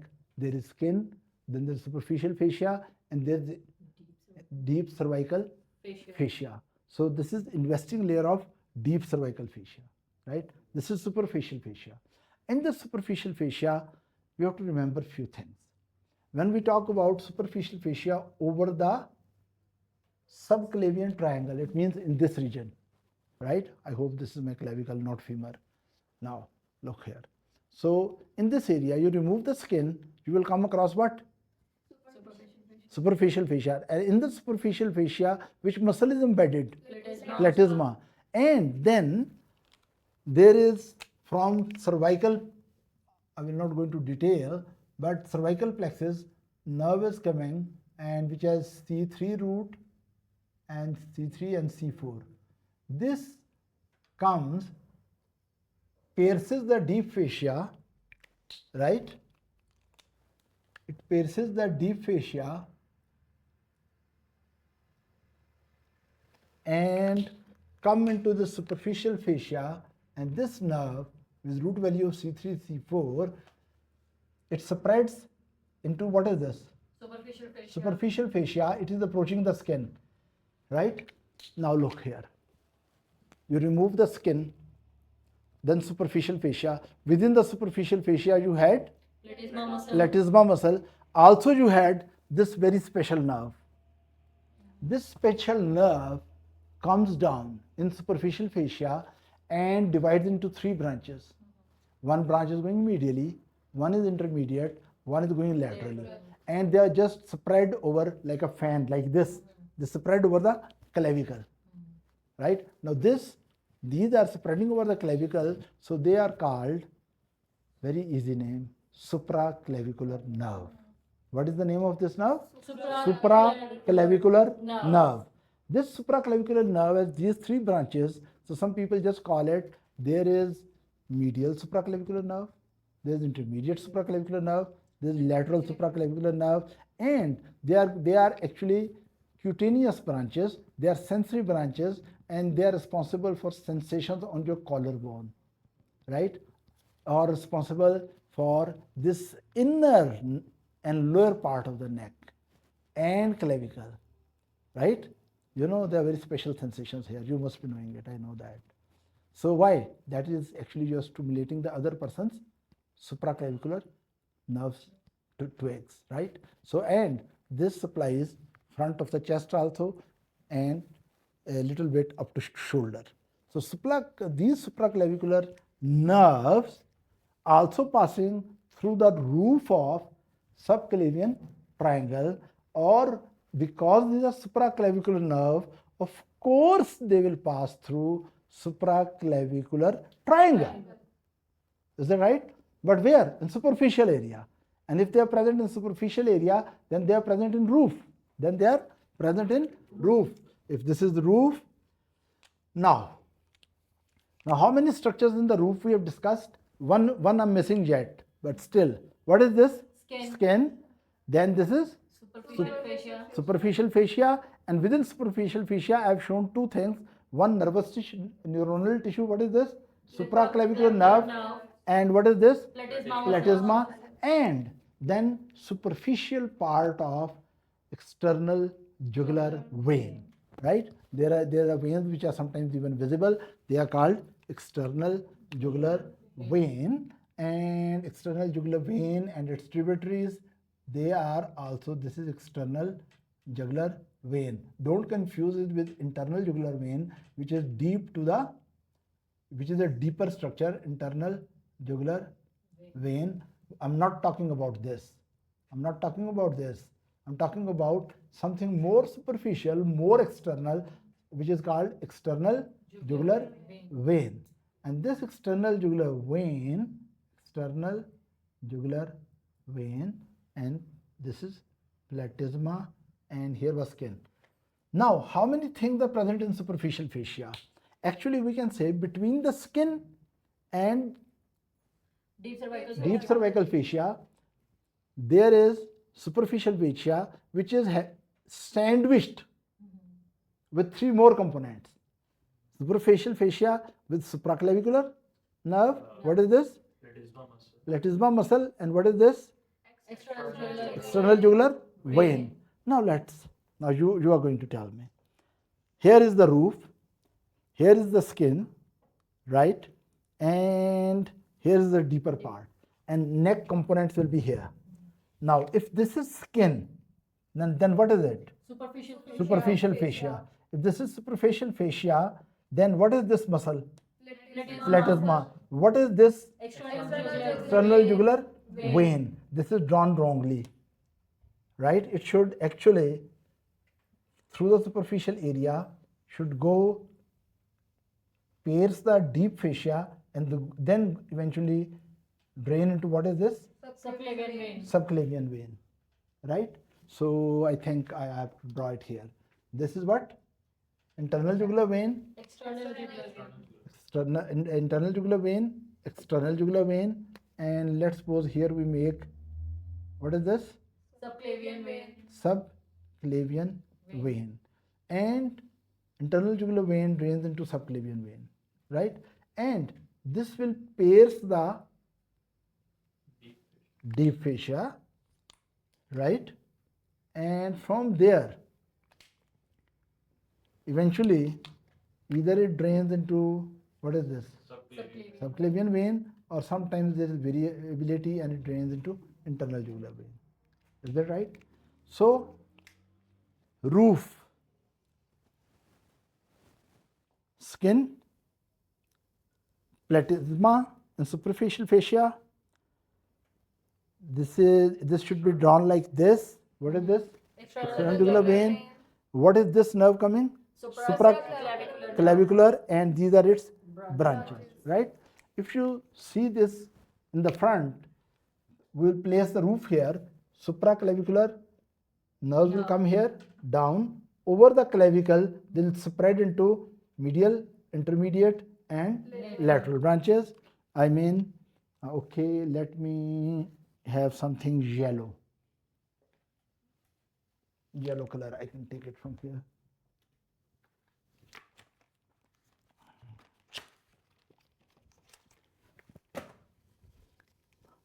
In this diagram, these three are the trunks, but superficially some nerves are crossing here, and these superficially crossing nerves are actually above connected to one nerve, which will eventually draw into three, right? And because they're above the clavicle, superficial to the clavicular, they are called supraclavicular nerves. Is that right? Now, this was the roof. Now we come to the floor. We already know the boundaries, right? We already know the roof.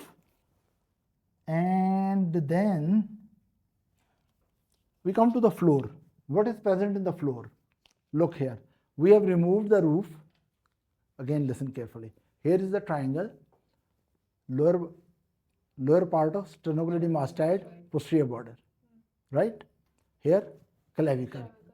And we cannot see here, but actually from here going like this, oblique muscle is omohyoid, and in between this area is supraclavicular or subclavian triangle.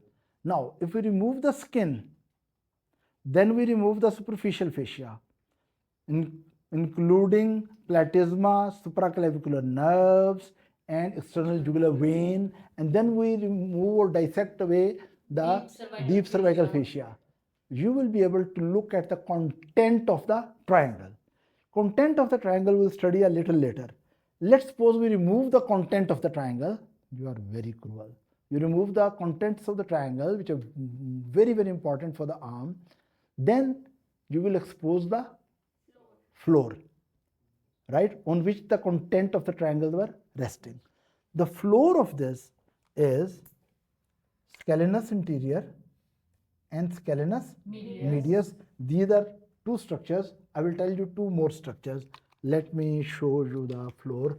Here is your first rib, right?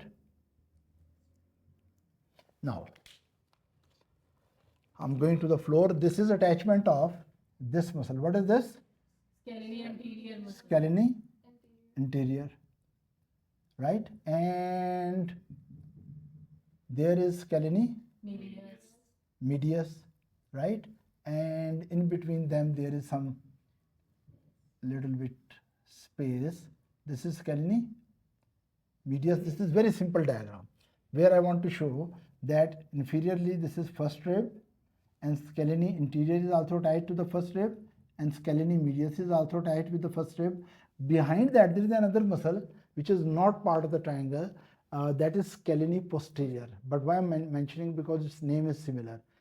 So there is scalene anterior, scalene medius, and behind that there is scalene posterior, but that goes below the first rib and attaches with second rib. That is not our concern at present lecture. In the floor of this triangle, basically what is this here?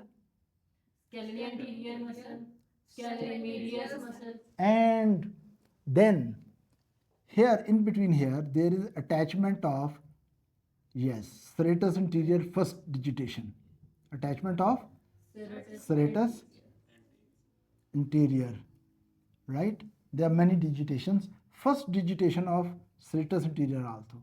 So if someone asks you what is in the floor of this triangle, right? So this is the triangle. Now this is the floor exposed. A good student will tell you that there is scalenus anterior or part of a scalenus anterior, part of a scalenus medius, part of a rib, first rib, and origin of or a part of first digitation of serratus anterior muscle. But I want to know something more important. A very good student will tell that in the floor there is a very, very, very, very special opening between the two scaleni. Yes. This is what is very important. In the floor, this is opening. I've mentioned it many times. I'm still mentioning it again because it's worth remembering. This is interscaleni what? Space. And from this space, right, because on the other side, deeper to it, there are vertebra. From spinal cord, interior rami are coming and brachial plexus components are coming in this space. What is this? Intercaleni, and emerging out as trunks. And this trunk is, suppose this is one trunk, then there is another trunk, then there is another trunk. So you see, from interscaleni space in the floor, there are three trunks of the brachial plexus. They are jumping into and passing through the subclavian triangle. Very important component. Passing through the subclavian triangle, and here they are lying on first rib. And actually at the first rib, something happened to them. Let me tell you. These are three trunks.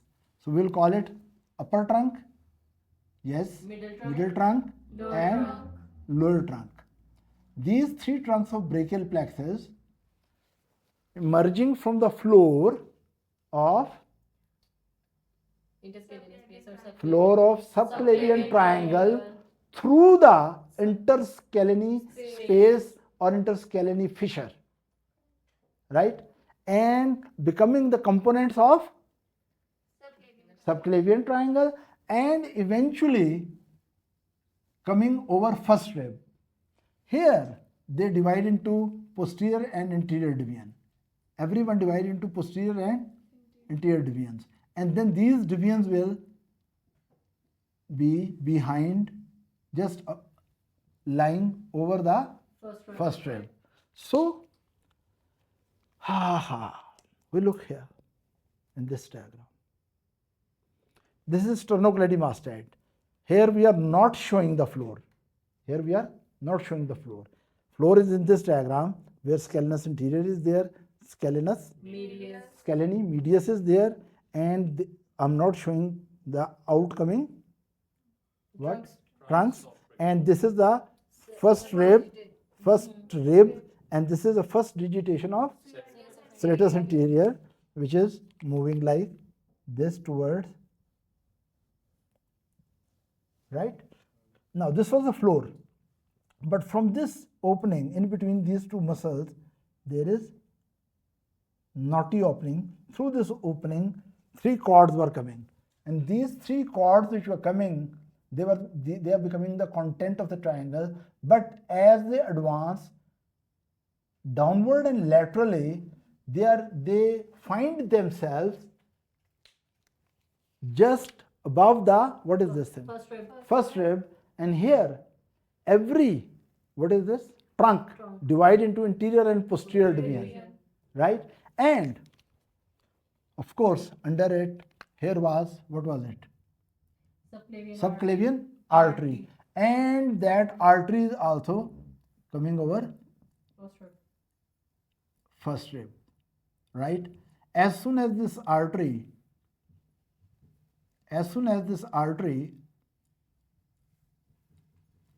crosses this point, outer border of the first rib, this becomes axillary artery. This was third part of subclavian artery, but as soon as it crosses the outer border of the first rib, it becomes axillary artery. This is one point which is very important to remember. Now we can see that brachial plexus component, especially these three trunks are passing through the triangle, and also subclavian artery is passing through the triangle. You can see in this diagram that upper trunk, middle trunk and lower trunk and subclavian artery, right?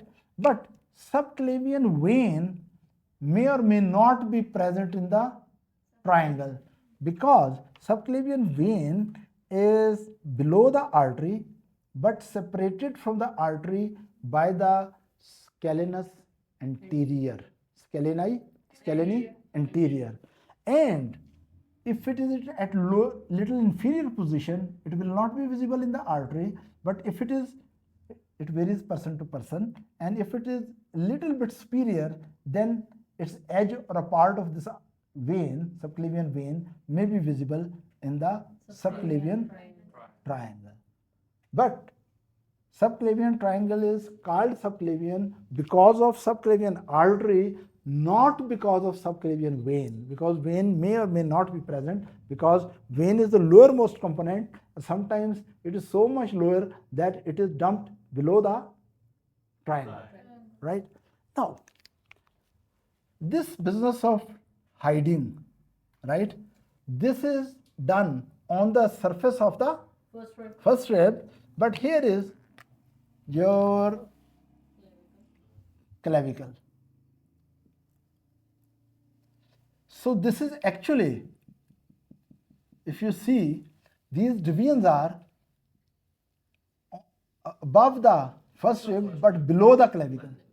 It means they are between a space which is, or between a gap which is below the clavicle and above the first rib, right? This gap is called costo from this rib, costo-clavicular space. I think, let me show you here. You know, these trunks, these three trunks are coming. Here, these trunks, this is transection, and here I have shown the, what is this? First rib, and what is this? Clavicle. And here, this is the origins of muscles. Interior scalene muscle and scalenus anterior and scalene medius. And the few things to be noted in this diagram, please focus on this. In this diagram, you see that this space, right, lateral thigh, we have clavicle here, right, here it is a ligament, we call it costoclavicular ligament, but below, very important thing, first rib, and superiorly and interiorly, what is this? Part of clavicle. In between them, this is something like fish mouth, right?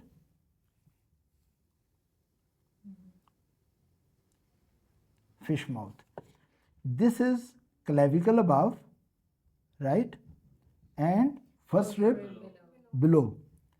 And here is origin of scalenus anterior, and here it is origin of scalenus medius. The very important point is that the vein, subclavian vein, which I am showing here, it is appearing anterior to the scalenus anterior. Vein is here, right? And this is scalenus anterior. Just behind that, there is artery. What is this artery?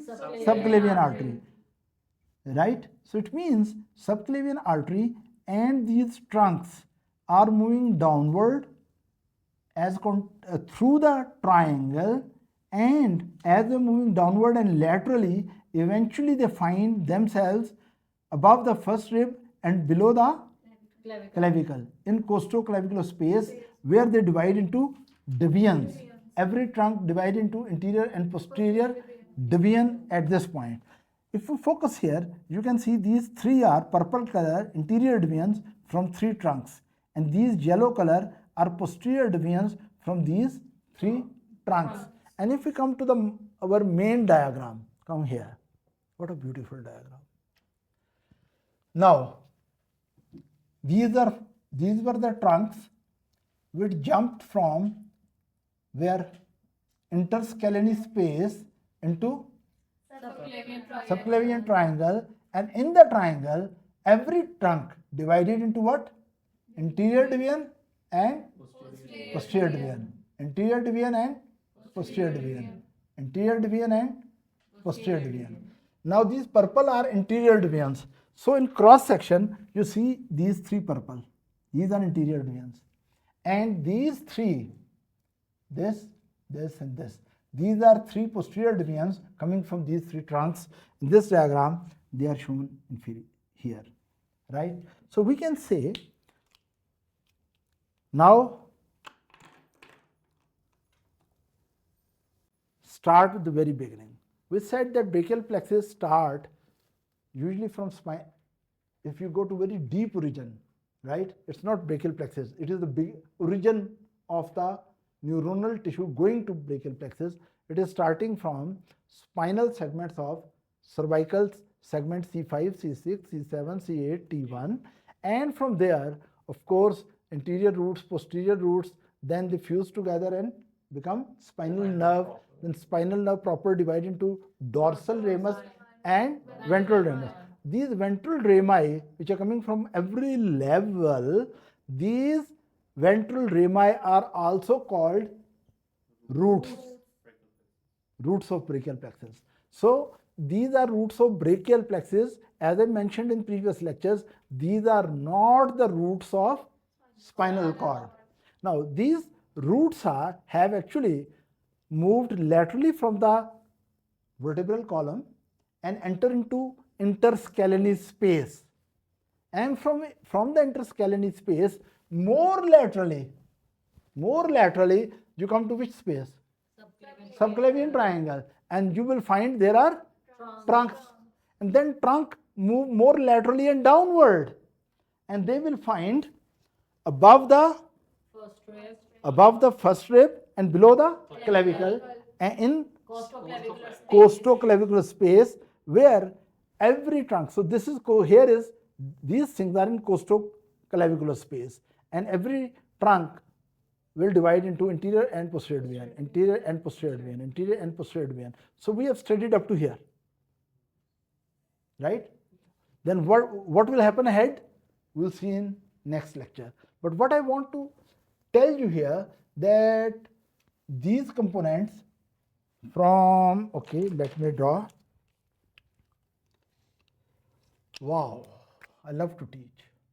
Now these are what? Roots. These roots are entering into interscalene space, and what is coming out? Trunks are coming out from interscalene space. This is interscalene space. And these trunks, what they are present at what place? Subclavian triangle. And from the subclavian triangle, as they move laterally and downward from this area, they will go below, what is this? Clavicle. They will go below the clavicle, but they will find themselves above the ribs. And in this secret hidden space, in this secret, I don't know brachial plexus, why it likes to do something in secret places, right? In this secret place, these trunks will divide into interior and posterior divisions. These divisions are hidden between the clavicle and first rib.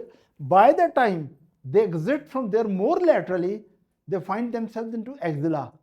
But then they rearrange their component and make cords of brachial plexus. These cords I will discuss later, right? But what I want to say, that this is upper trunk, middle trunk, lower trunk, all present in subclavian triangle. Now lower trunk does not have any branch. Middle trunk does not have any branch. upper trunk has two branches, right? These two branches will originate from the upper trunk within the subclavian triangle, right? One, this trunk, this is nerve to subclavius. Its root value is very easy to understand. Fiber are coming from C5 and C6. And other branch from the upper trunk, this branch which is, this is supraclavicular, suprascapular nerve. Supraclavicular nerve was actually cutaneous nerves which were coming from cervical plexus and spreading over your skin and giving sensory supply to roof of the subclavian space and also collarbone skin and upper part of chest up to shoulder, right? That was supraclavicular. This is suprascapular nerve. Of course, if someone asks you root value of this, very easy. It is coming from upper trunk, and upper trunk have fibers from C5 and C6. So, root value of nerve to subclavius and nerve to suprascapular nerve, both of them have root value of C5 and C6. Root value of C5 and C6. C5 and C6, right? This one. Now,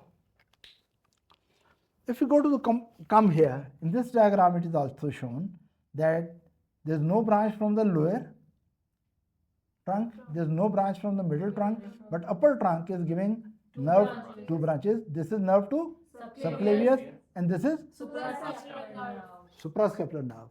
Now, these three trunks are the components of the triangle. Artery is also component of the triangle. Vein may or may not be the component of the triangle. Nerve to subclavius, which originate from upper trunk, is also content of the triangle. But this suprascapular nerve, it even though originates from the upper trunk within the subclavian triangle, but it immediately goes under omohyoid and then trapezius. So it originate here, but it makes a very small content in the triangle because it exits the triangle as it is moving laterally just under the omohyoid and then trapezius. Where it goes, we'll discuss later. Now, if we come to structures, we have already discussed the boundaries, right? We have already discussed the roof, right? We have already discussed the floor. Let me repeat it like this. Triangle boundaries. Actually, subclavian triangle is a smaller component or a smaller triangle of a big posterior cervical triangle, right? And this is, subclavian triangle is basically having bounded interiorly by the posterior border of superiorly is bounded by the inferior belly of omohyoid. Inferior belly of omohyoid, and from lower end inferiorly it is bounded by clavicle. And so this is our triangle. Its floor or roof. We'll discuss roof and floor. If roof, we remove, first we'll remove the skin, right? Then we'll come to the superficial fascia. In the superficial fascia, we'll have platysma. Then we'll have also supraclavicular nerves, and we'll also have extrajugular vein, right? Once we remove this roof, then if we remove the content, then we'll see what? Floor. In the floor, the most important things you have to remember: scalenus anterior, scalenus medius, and then first rib, right? And first digitation of serratus anterior. One thing I want to remember you all. These structures in the roof are covered by prevertebral fascia, which is a deeper fascia than investing layer of fascia, which was outer fascia. So you can imagine this was what? Investing layer of deep cervical fascia. And if we go back and back, then there will be here if we remove this diagram, here will be prevertebral fascia. Under that there are scaleni, and look here, there is some structure passing over here. This is phrenic nerve. This is scalenus anterior. Scalenus anterior makes the floor, and on the anterior aspect of scalenus anterior, vertically phrenic nerve is going down, which is plastered over, pressed over scalenus anterior with prevertebral fascia. So what we can see, just imagine that this is the triangle, right? In this triangle, here is the floor, right? Okay, we make triangle exactly like this, right? Now, what is this? Clavicle. This is omohyoid. And what is this? Sternocleidomastoid. We remove sternocleidomastoid. We go deeper structures. And here the fissure. Scalenus anterior, scalenus medius, and 3 trunks coming and 1 artery coming. These are the major component coming. Now in the content what you will find was some vascular component, some neural component, right? First I will discuss neural component, right? Now neural component, even before that, here is the roof and here is the floor. Roof we know, we remove the skin, we removed superficial fascia, including platysma, including supraclavicular nerve, including external jugular part of external jugular vein, and then we removed investing layer of deep cervical fascia. Then we will find the content here. If we remove the content, we'll talk about content later. We go more posteriorly, we'll find floor has special type of layer of fascia, which is deep fascia here, very deep, not deep, very deep. This is prevertebral fascia. Under the prevertebral fascia, you will find there is scalenus anterior, there is scalenus medius, and here is first rib, right, and first digitation. And in between the 2 scaleni, there is a little fissure or opening, right, anterior and middle scaleni, there is opening. Through that opening, what will be coming in triangle? 3 trunks. 3 trunks and 1 big artery. 3 trunk and 1 big artery. Is that right? And when these structures come out, right, they are coming out from in between the gap of scaleni. When they are coming out, you know scaleni are covered by prevertebral fascia, so they will take prevertebral fascia as a sleeve. They will take prevertebral fascia as a sleeve or as a facial covering. What I really mean?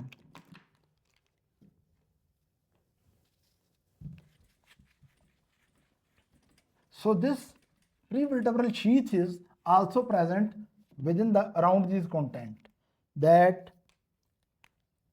when they are coming, here is the sheath coming, right? Okay, I will make it more simple. Here is your beautiful, what is it? First rib. I'm not making it complete. Here it is scalenus anterior. Here it is scalenus medius, right? And here anterior to scalenus anterior there was subclavian vein, right? And here there was subclavian artery. This is what fissure? Intercaleni, subclavian artery. And here were, what were here? Trunks were coming out, right? Now they are coming out of this fissure or interscaleni space into this space of the triangle. Actually, this is covered by the, what is this? Fascia. This is prevertebral fascia throughout. So when these structures will come out, they will take a sleeve like this,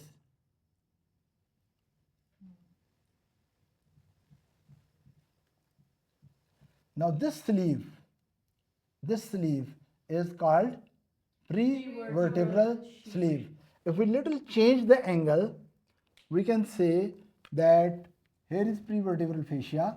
Now we have come like this angle. Prevertebral fascia, right? And here is the sleeve. And in it, there is which trunk? Superior trunk. There is middle trunk. There is inferior trunk. And of course, you are so intelligent, you know what is coming here? Subclavian artery. Subclavian artery. Right? So you have to remember that here are scalene muscles. They are covered by which fascia? Prevertebral fascia. From the prevertebral fascia, right? They are taken when these in between the scalene, anterior and medius, when trunks and subclavian artery move laterally, they pull away or around them. What is this? Sheath of prevertebral areas. Now this sheath actually goes a long way. Why this sheath is so important? Because when we give local anesthesia to these trunks or in the interscalene region, prevertebral fascia contain our local anesthetic in relatively localized area, so less drug can remain concentrated there and produce very good regional anesthetic block. Right? Now, this sheath, when it is passing through the triangle, right, where it will reach? Now you can imagine this sheath is basically, this artery is part of the sheath. So this sheath is here and it is here, right? Here. Now this sheath from here up to here, I will draw like this, right? Now this is the sheath in which these structures are going. They will eventually, this sheath will be present here also, right? This sheath will be present here also when trunks and the artery are leaving the triangle and going in the space between the clavicle and rib laterally. And even when these, what are these devians now? Trunks are converted into devians. When the devians will go beyond the first rib and convert into cords, and those cords are surrounding the artery. This is artery and these are cords, right? Actually, sleeve is still around them. This facial sleeve is still around them, and that is called axillary sheath. So now you have learned 3 sheaths, right? I hope you know the other types of sheaths also, but right now concentrate about this vertebral fascia, right? Where is floor? Here is the floor. On the floor there is vertebral fascia. You just imagine that there is some plastic covering on the floor, and then floor has a gap. What is this gap? Interscalene. From this 3 fingers come out with 1 stick. These 3 fingers are what? 3 trunks. And 1 stick is what? Artery. When they come out, that covering plastic makes a sleeve around that. And when these 3 trunks and artery in the sleeve, they are passing through the triangle, then sleeve is named as prevertebral sheath. But as soon as these 3 trunks divide into devians, and these devians are between costoclavicular space along with the artery, right?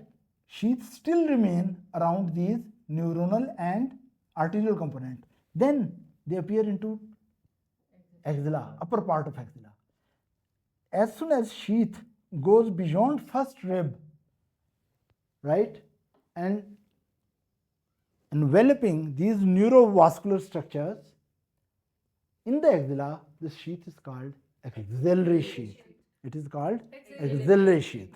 Right, now let's come back. We have done the boundaries, we have done the roof, we have done the floor, we were doing the content. Let's rearrange the content properly. If you are too good, sometimes some medical professionals are too good. If you are too good, then in subclavian, you will know in relation to subclavian at least 10 neurological structures. 10 neurological structure.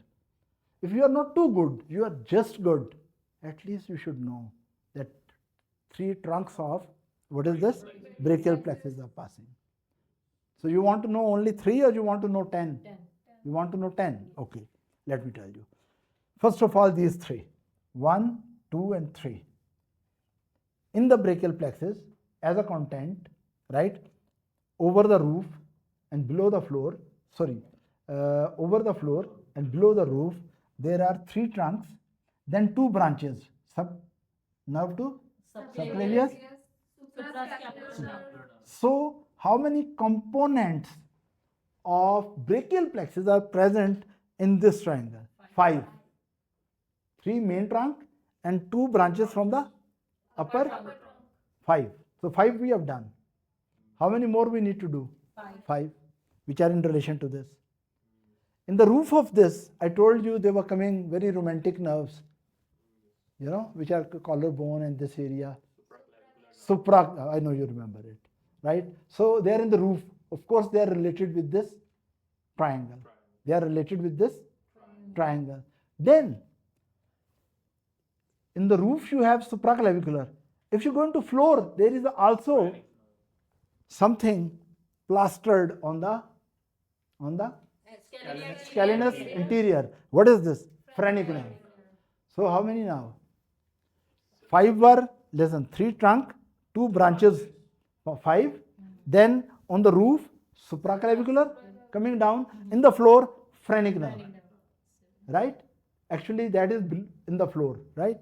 Then there is something very important, which is not in this triangle, but that is in neighborhood of this triangle, and that is in the superior triangle. What is this triangle? Occipital triangle. This was subclavian triangle. Through the occipital triangle, a nerve is going from medial to lateral and disappearing under the trapezius. This nerve which is crossing the occipital triangle, this is called spinal part of accessory nerve. Right? It gives branches to or motor supply to the sternocleidomastoid, and also this accessory nerve spinal component also supplies the trapezius. Now, when you are operating in this region, if by mistake you go superiorly, so try to identify where is omohyoid. If you are operating in subclavian region, don't go superior to omohyoid, otherwise you have a chance to hurt the accessory nerve. You have a chance to hurt the accessory nerve. So I will say that for practical and clinical purpose and surgical purpose, accessory nerve, even though physically it is present in occipital triangle, but mentally we should keep in mind that that is in very close neighborhood of upper neighborhood of subclavian triangle. So in subclavian triangle, 3 trunks, 2 branches of upper trunk, so 5. Supraclavicular 3. Supraclavicular, medial, intermediate and lateral. So how many? 8, 1 phrenic, 9, and above the triangle, accessory nerve. But accessory nerve is not the component of what? Subclavian triangle. So we have done all the neuronal component. Now we come to neuronal component we have done. Now we come to the vascular component. We have already done most important thing, that vascular component which are present in this. What is this? Subclavian triangle. Vascular component most important is subclavian artery. Now, only this is the area where subclavian artery is palpable and very superficial. Actually, subclavian artery has 3 parts. Let me show you. From its origin, this is scalenus anterior, right? This is scalenus anterior. and here is subclavian artery. Right? There's one area of subclavian artery which is medial to the Scalene anterior. and one area which is lateral to and one area which is behind the scalene anterior. So if this is scalene anterior, this is medial side. Part of a subclavian artery is medially, part of subclavian artery is behind it, while remembering subclavian vein is in front of the scalenus anterior. Right? So subclavian artery, one part is behind this and one part is laterally. Right? Now, the part which is medial to subclavian, this is called first part of subclavian artery. Part which is behind the scalenus anterior, or more truly, a part of the subclavian artery which is present in between the two scaleni, between the scalenus anterior and scalenus posterior, or medius, scalenus medius, or we can say part of the subclavian artery which is in interscalenus triangle, that is part 2. And when it exits from it, it enters into which triangle? Subclavian triangle. This is part 3. So this is the most important vascular component of this triangle. Most of the time, it does not give any branch. We are very happy because we don't need to remember. But there's little bad news. Sometimes dorsal scapular artery branches out of it. But anyway, for practical purposes, that if you are junior, you just remember the third part of the subclavian artery is lateral to the scalenus anterior, present in the subclavian artery, present in the subclavian triangle, and usually it does not give any branch there, and the beauty is that it is very superficial and very palpable. Right? Due to this beauty, it suffers also. Why?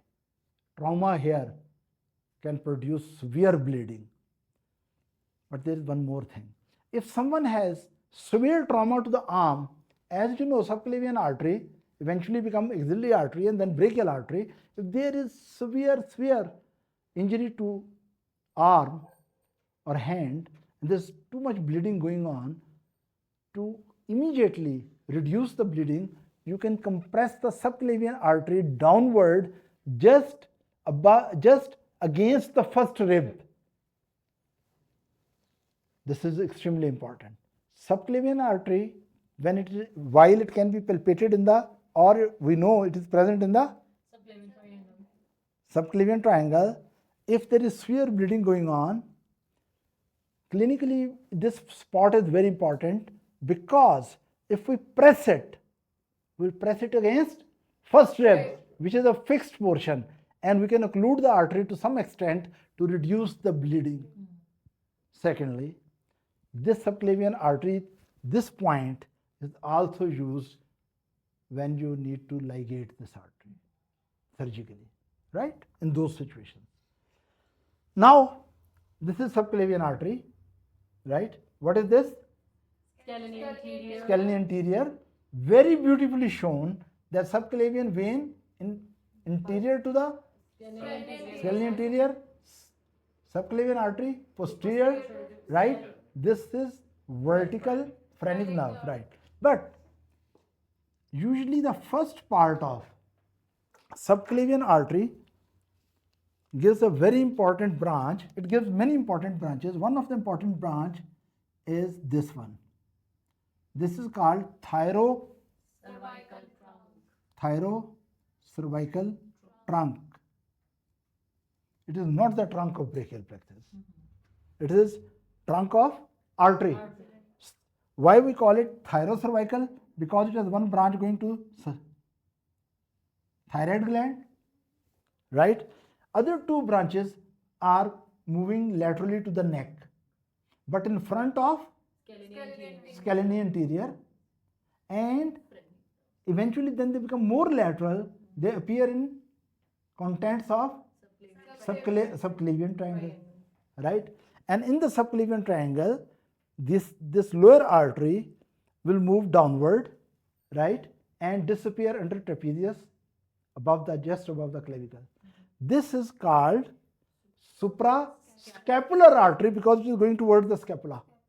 It is going downward and laterally. Other is going little upward and laterally. This is called transverse cervical. So,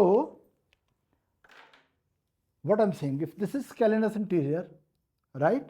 Posteriorly, main artery going. What is that? Subclavian. But first part of subclavian, which is this one. This is first part of subclavian, right? From here, thyrocervical trunk come. One branch will go up to the thyroid gland, and two important branch, even though artery will move on the back of the scalenus anterior, but from thyrocervical trunk, two branches will move in front of the scalenus anterior, and of course artery will also appear into more laterally into subclavian triangle, and these two arteries which were interior to the scalenus anterior, they will also appear into subclavian triangle content, right? And lower is called suprascapular and artery, and upper is called transverse cervical artery. Transverse cervical artery. Now, how many vascular components which are present within the triangle? Just a minute. Very good, doctor. Just remember subclavian artery and remember its importance. That it is the major supply. It is the major supply of the upper limb, and if something tragedy happens with and upper limb area is bleeding too much, right? You can press it against the first rib. So most important component, arterial vascular component here is subclavian artery, and whenever you say subclavian artery is present here, you must tell that subclavian vein is in front of the scalenus anterior, and as it moves laterally, it goes a little back. So it may or may not appear as content of subclavian triangle. Is that right? But if you are excellent, you may remember these two arteries and their accompanying veins also. That is suprascapular artery and transverse cervical artery and their accompanying veins. So how many vascular components are confirmed?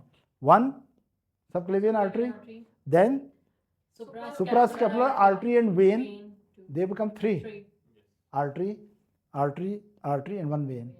Then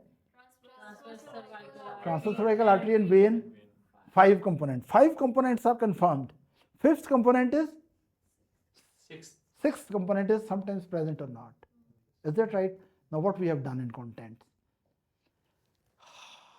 In the content we have done neurological tissue, right? And even we have included 2 neighboring nerves, especially accessory nerve above and in the floor phrenic nerve and supraclavicular in the roof, right? Then we have discussed also about that vascular components present here are 5 confirmed. If you want to remember one, please don't forget to remember at least subclavian artery. Otherwise, its branches, 2 branches are coming here through the thyrocervical trunk in front of the scalenus anterior, right, and their accompanying veins, right? So we have done the neurological component, we have done vascular component, and the last component which I will discuss, which are extremely important in the supraclavicular triangle or in subclavian triangle, there are lymph nodes present, extremely important lymph nodes. There's you can say on the right side as well as on left side, both sides, these lymph nodes are present. And on the left side, especially one lymph node is very important, which is called varicose lymph node, right? Now, here we'll stop today's work, and in next lecture, we'll talk about the clinical relevance of structures, all these neurological and vascular structures passing through the triangle. I must say, in next lecture, I will talk about the clinical points.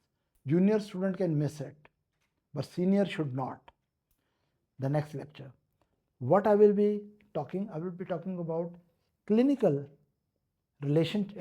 situations of those neurological and vascular components which are coming out of floor, becoming the content, and then going into costoclavicular space. What I mean by this, I will be talking about trunks. There are two branches. The clinical problem I will tell, for example, injury to the upper trunk, that is Earp palsy. We'll talk about Earp point and Earp palsy in next lecture. We'll talk about if the damages to the lower trunk, we call it clump case palsy. We'll discuss that also. If there is damage to all three, there's some trauma, gunshot injury or something, that is total brachial plexus. If all three trunks are damaged, then we will also talk about not only these three conditions, but more clinical conditions like subclavian artery ligation, we have already discussed. Then supraclavicular block and its complications, we'll discuss next time. Central venous catheterization, because that is done into, what is this? Subclavian vein, right? Either infraclavicularly, clavicularly, or supraclavicularly. We'll discuss next time, right? And we'll discuss also that this neurovascular highway, which is moving from the neck to the axilla and then to the arm, right? This whole highway is called thoracic outlet, and if it is compressed, we call it thoracic outlet syndrome. So we'll talk some about thoracic outlet syndrome, and if time permit, I will talk about that how, because lungs are just below these structures. From the lungs, if you have apical tumors of the lungs, apical cancer of lung, apical carcinomas of the lung, they can go upward and they can catch, what is this thing? Lower trunk of brachial plexus. Lower trunk of brachial plexus and some other neighboring nerves, right? Which is called Pancoast tumor. We will be discussing that also. And in the end, of course, we will not forget to discuss the clinical importance of varicose lymph node, which are present in left supraclavicular area, because varicose lymph node, if they become firm or hard, fixed, painless, hard to firm, fixed, painless, one of the supraclavicular nerve on the left side, it is cancer. There is some carcinoma somewhere in the body until proved otherwise. And if this type of lymph node you can palpate here, we call it Trousier sign. We'll talk about varicose node and Trousier sign, and what are different cancers which can lead to this lymph node involvement and firming of this lymph node, hardening of this lymph node, fixation of this lymph node while remaining painless. This varicose lymph node, when it becomes involved with cancer, we call it Trousier sign. When this Trousier sign appears, usually this is advanced cancer, and this cancer may be from the pelvis or from the abdomen. Don't forget gastric cancer, and many other I will discuss later, even in left side of the chest component or viscera, like lung cancer. We'll discuss all that in next lecture, right? For junior student, this is over. For senior student, lecture will continue. But once we are done with subclavian area, and we have already done, what is this? Costoclavicular area also, then we'll go. Then we will be going about cords and branches, right, of the brachial plexus. Thank you very much. We are continuing with our series of mastering brachial plexus. Already we have 4 lectures delivered on the subject of mastering brachial plexus, and today we are starting its part 5. Now, today our main discussion is about the cords of brachial plexus, right? main discussion is about the cords of brachial plexus, their anatomical relationships and branches. But I would love to have a little review, right, about previous lectures, and then we go back and focus on the cords, right? Now, when we talk about very basic review, first of all, you should know the 5 most important components of brachial plexus, and 5 most important components of brachial plexus we can start with. Yes, first of all, there are roots of brachial plexus, but actually roots of brachial plexus are in fact interior rami of spinal nerves, spinal nerves from C5 to T1. What I really mean by the first component of the brachial plexus are roots, which are also called anterior rami. Here I'm showing this in this diagram. This is spinal cord, right? Look here. This is spinal cord section, and here it is C5, C6, 7, C8, cervical 8, and thoracic 1 segment. From here, these are the, what are these? These are basically coming the roots for brachial plexus. Now, if we magnify this, from the spinal cord, it is coming interior motor root and posterior sensory root. These two roots are spinal roots. These two roots are not brachial plexus roots, because many anatomists or doctors confuse this. These two roots initially which come out of the spinal cord, they are basically spinal roots. This is ventral spinal roots and this is dorsal spinal roots, and these are not brachial plexus root. Now, ventral spinal root and dorsal spinal root make spinal nerve. This is basically spinal nerve. They fuse together and make spinal nerve. Then spinal nerve make two divisions. One which goes backward, we call it dorsal branch, and one which goes forward and laterally, and we call it ventral branch. Or this backward dorsal ramus, and this forward and laterally, this is called ventral ramus, right? Now, actually this ventral ramus, this structure, this ventral ramus, this structure is the root of brachial plexus. The very first point I want to highlight, that don't confuse ventral root of spinal cord, which are purely motor, or dorsal root of spinal cord, which are purely sensory. Do not confuse them with the root of brachial plexus, which has sensory and motor both fibers, even sympathetic fibers, right? So I don't know why anatomists call this root and also this called root. To be more accurate, if these are called roots, right, these are spinal roots, then these are spinal nerve, because when these roots fuse together, they make this spinal nerve. Spinal nerve make dorsal ramus and ventral ramus. To be more specific and to be more accurate, this ventral ramus should not be called root. It should be called ventral ramus of this specific spinal nerve. But unfortunately, in the medical literature, brachial plexus roots word is very deeply entrenched. It's very deeply present in the literature, and medical literature. When you study the brachial plexus, many a place it says that's a network of the nerves, and it starts from roots of C5, 6, 7, 8, T1. So basically these are not roots. These are ventral rami of spinal nerves, which are originating from C5, 6, 7, 8, T1. Now this is first component. Roots, or to be more accurately,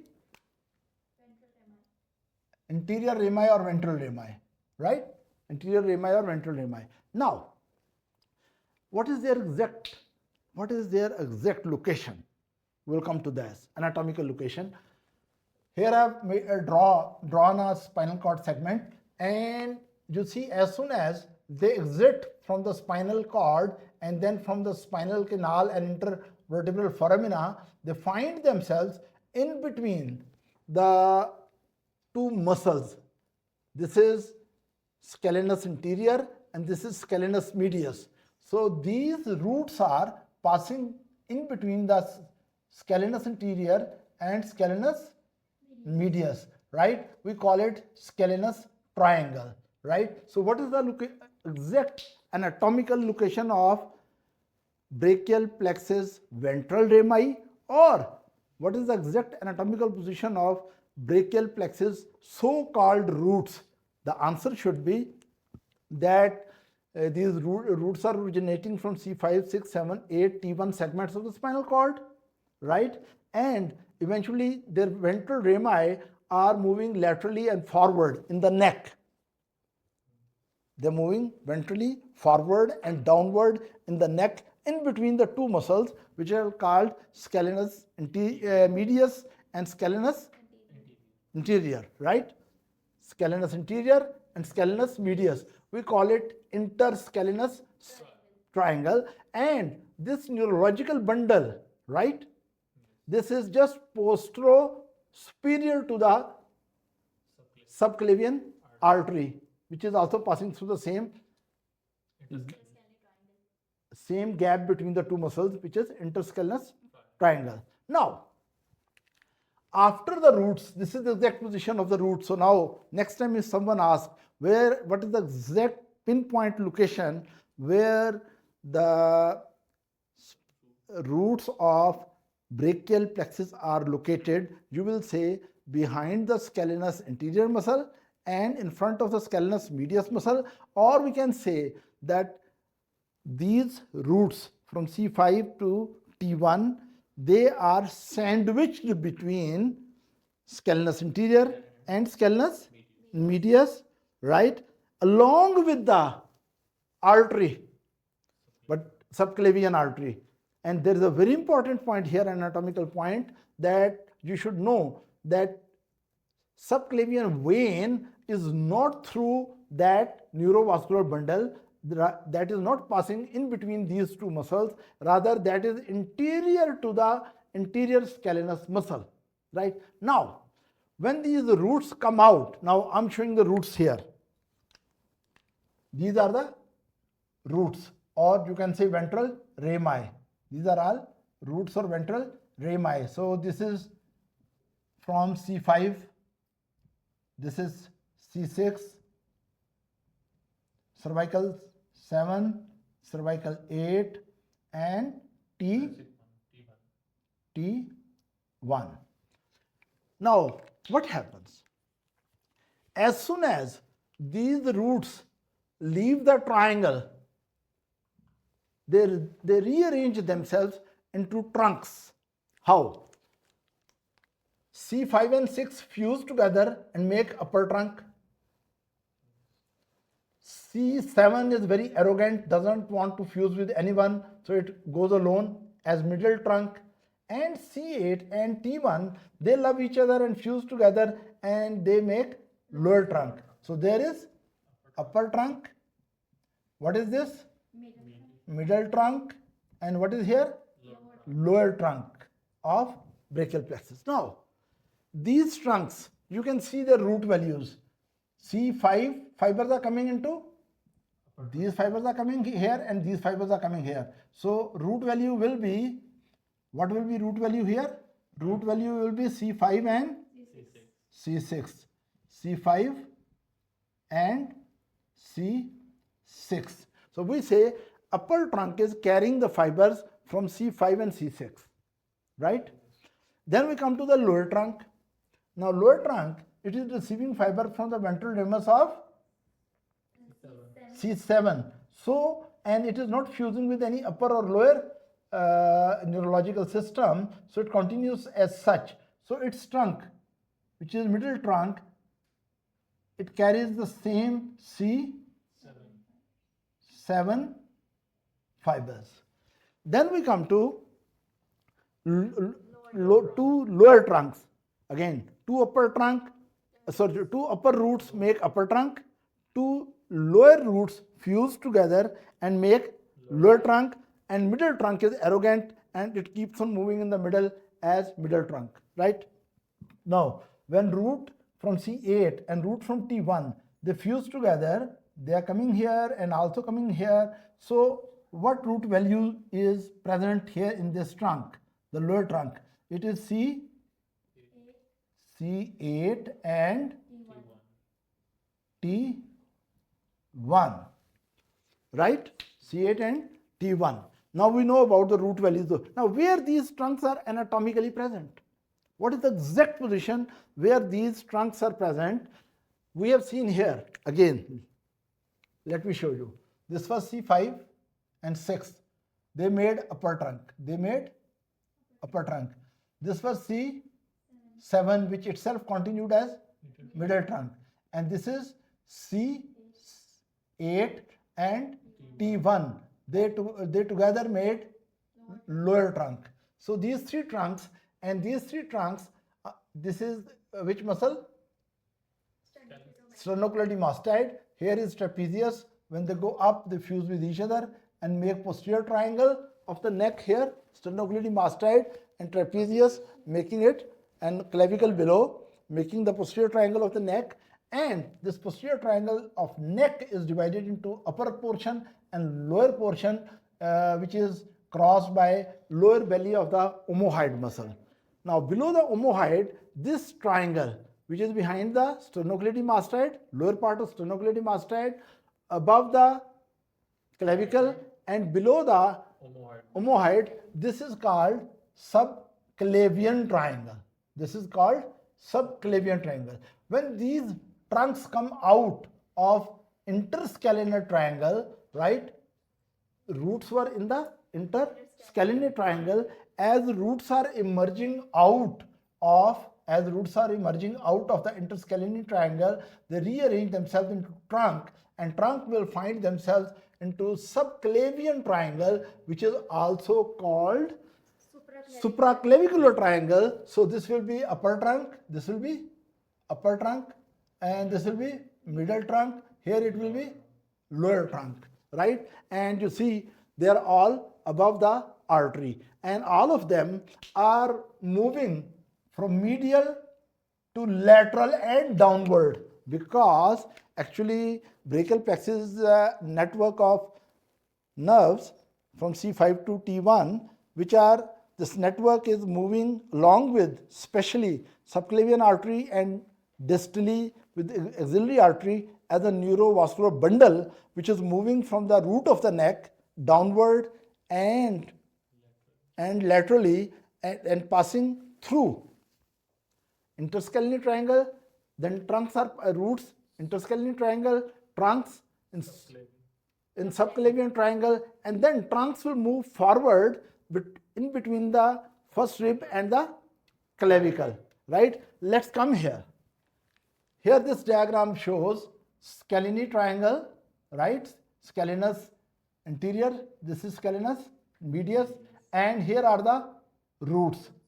And then roots will come into posterior, lower part of posterior triangle, which is called subclavian triangle, and with that these roots will, roots going into trunk, and these trunk, upper, middle and lower trunk from subclavian triangle will go more laterally and inferiorly below the clavicle and above the first rib. So we can say there is a window here, as it is moving from neck to the axilla. There is a window here that in which this neurovascular bundle enters, and that is costoclavicular space. This is costoclavicular space. So here the trunks are entering. Now, when trunks are going behind the clavicle, under the clavicle or behind the clavicle, they divide into deviance. They divide into deviance, or we can say the business of converting the trunks into deviance is hidden because it is behind the clavicle. To be very exact, it is in costoclavicular triangle. Now, space. And look here. Roots were in interscalenus triangle. trunks were in the Subclavian. subclavian triangle, and now there are divisions. Every trunk is divided into one anterior division, one posterior division. Now you see, imagine that there are, suppose there were three trunks. You remember there was upper trunk, middle trunk, and lower trunk.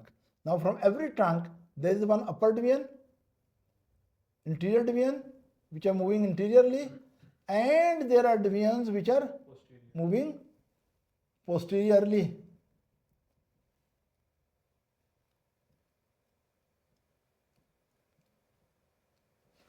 Right, so we can say that roots were in the, if these are the roots, they were where? Interscalene triangle. Then these trunks, where were they? Subclavian triangle. Then every trunk divided into interior division and posterior division, right? So these divisions are behind the clavicle, or we call it costoclavicular space. Now, these divisions, right, can be shown here. Here we have made the section like this. So this will make 6 points. Interior, anterior, anterior, and other 3 points which are, let's suppose we can show yellow color is not here, okay, I can make it green, that others with the section that is, this is showing posterior and posterior end and posterior end, right? Now these 3 trunk, 1, 2, 3, every trunk is making 2 divisions behind the clavicle or under the clavicle and above the first rib. And here these 3 divisions are the anterior divisions, and these 3 divisions are the posterior divisions. From where these divisions came, we can say that these 2 divisions are from upper trunk, these 2 divisions are from middle trunk, these 2 divisions are from posterior trunk. Is that right? Their sections can be seen over there. And in this diagram, because this is cut section, this is longitudinally, you can see that upper trunk gives 1 division, then middle trunk gives division, then lower trunk also gives interior division. These purple colors are interior divisions, and yellow colors from every trunk are showing their posterior division. Now, here I want to highlight one thing, that root value will be what? Now, it was C5 and 6. So it will be also C5 and 6, right? Yes.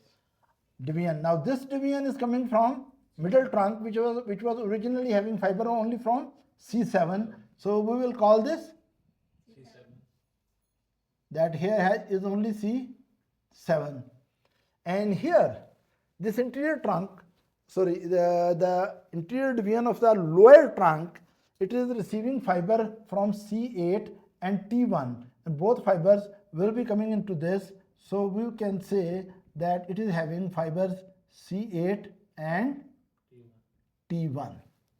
Now we can see the not only network of the nerves, somatic nerves, but we can also see that how root values are changing as nerve fibers are rearranging during plexus formation of the brachial plexus, right? Now we have how many interior divisions? 3 interior divisions. Upper interior division has C5, 6 fibers from these 2 sides. Middle interior division is having only C7. Lower interior division has C and T1. But look at the posterior division which is coming from upper trunk.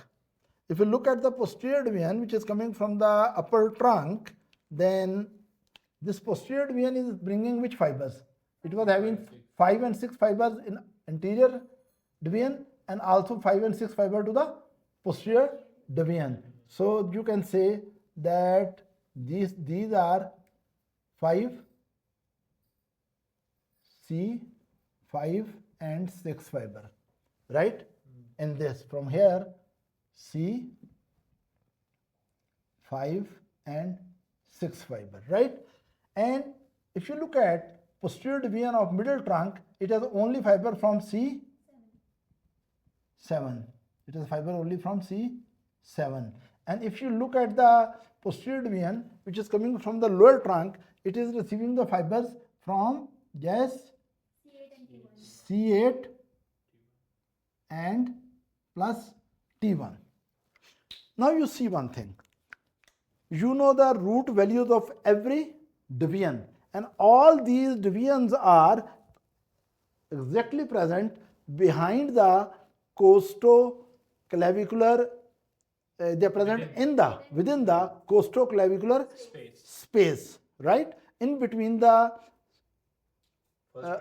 origin of scalenus anterior and scalenus medius from the first rib, right? Now, we know the values.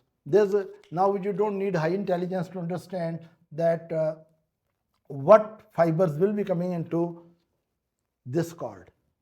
Now, this cords are divided into lateral cord, medial cord, and posterior cord.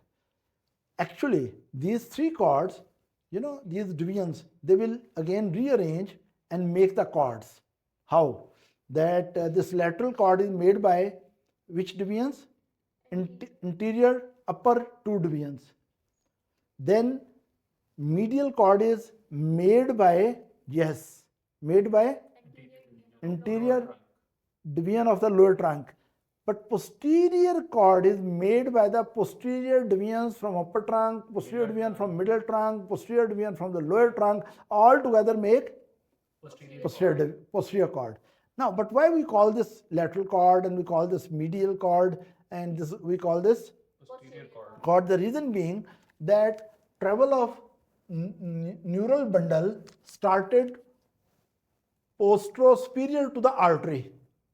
But as they travel together, artery and nerves, neurological bundle, they are traveling together more and more. Probably they fall in love with each other, and eventually neurological system embraces the artery, right? Neurological system at cord level embraces the artery. Which artery now? This is continuation of the subclavian artery, but the moment subclavian artery crosses the first rib, outer border, forward it is called axillary artery. So actually cords are embracing the axillary artery. Let's come to this diagram. Here there were roots in the interscalenus triangle, then there were trunk in the subclavian triangle, then there were divisions behind the costoclavicular area, and then divisions made the cords. These cords are moving laterally and downward, and they arrange themselves around the continuation of the subclavian artery, which is called axillary artery. Now, what is the exact point where this thing happened? This is this point. This is the outer border of the first rib. At the outer border of the first rib, right, subclavian artery changes its name into axillary artery. So this is axillary artery, and here these were divisions. Now they are converted into cords, and these cords are embracing what? Axillary artery. Now if we make a section of axillary artery, let's suppose we make a section of axillary artery here. Now axillary artery has part 1, which is from outer border of the first rib up to the pectoralis minor. Then axillary artery in this area, it is behind the pectoralis minor. This is pectoralis minor, and I have cut over here section to show the neurovascular bundle. But actually this artery, right, axillary artery, when it is passing behind, what is this? Pectoralis minor muscle. Posterior to that, it is called part 2 of the axillary artery, or second part of the axillary artery. So we can say that if very important landmarks, here is first rib, right, where artery crosses the first rib, before that subclavian artery. The moment here it crosses, it becomes axillary artery, right? And here is the muscle, pectoralis minor. Now axillary artery from here up to here is part 1, here behind is part 2, and beyond this up to the outer margin of teres major muscle. Up to this point, part 3, and beyond that brachial artery. Beyond that brachial artery, right? So I will just make it again, just so that you can remember. Here is arterial system which is going to the arm, and how it changes its name. First of all, here is first rib, artery is passing over the first rib, right? At this point, at the outer border of the first rib, the artery from subclavian, it converts the name axillary. Then on the way, as it is moving downward and laterally in the axilla, muscle which crosses it is, yes, which muscle crosses it? Pectoralis minor. The part of the artery, axillary artery, this was subclavian artery, right? This was the axillary artery, part 1. Here axillary artery, which is retro to the pectoralis minor, that is axillary artery part 2 or second part, and beyond that axillary artery part 3. And here is your teres major, and this is teres major. So the moment it crosses the teres major, right, then beyond it, at this point, beyond it, it is called which artery? Brachial artery. Brachial artery, right? Now, why I am talking about this artery so much while I am teaching brachial plexus? The reason being that this neurovascular bundle is traveling together in the neck and axilla and in upper part of the arm. Initially in the neck, neurovascular bundle is above and posterior to the arterial system. Then inside the what is this? Subclavian triangle. It is similar situation. Then behind the clavicle and in between the clavicle and what is this? First rib, costoclavicular. What happens that it divides into division, the vascular system, neurological system divides into divisions, and artery is medially and divisions are laterally. But just you move out of first rib, right? These divisions will rearrange themselves into cords. Now we have 3 cords, right? How we ended up with 3 cords, that two interior upper 2 divisions, interior divisions fused together make lateral cord. All posterior divisions from all 3 trunks made posterior cord, and the interior division of the lower trunk made the medial cord. But actually, in this diagram, I'm showing that you can say this section is a little more downward and laterally, right? Or we can say this section is you have come out of the space, costoclavicular space, and in this area, right? And in this especially to be very accurate, if we make a section this, what is this part of the artery? Second part of the artery. If you look at the second part of what is this? Axillary artery, and their loving and embracing relationship with the cords of the brachial plexus, what will you see? You will see that these 3 cords, one is, this is the artery, this is the interior aspect, one is lateral to artery, it is called lateral cord, this is lateral cord. One is medial to it, we call it medial artery, a medial cord, and one is going posterior to it, so posterior cord. So we can imagine that if this is the artery moving like this is the artery, we'll have one cord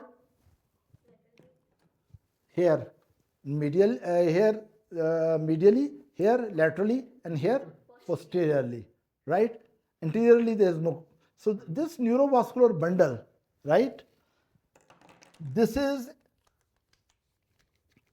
this relationship of artery and cords is well established as lateral cord, posterior cord and medial cord in second part of axillary artery. In the second part of axillary artery, right? Now, let's go back and talk about what is the root values, what are the fibers which are present in lateral cord. Lateral cord means lateral to the axillary artery in second part. Lateral to the axillary artery, second part. Now, what fibers are coming here?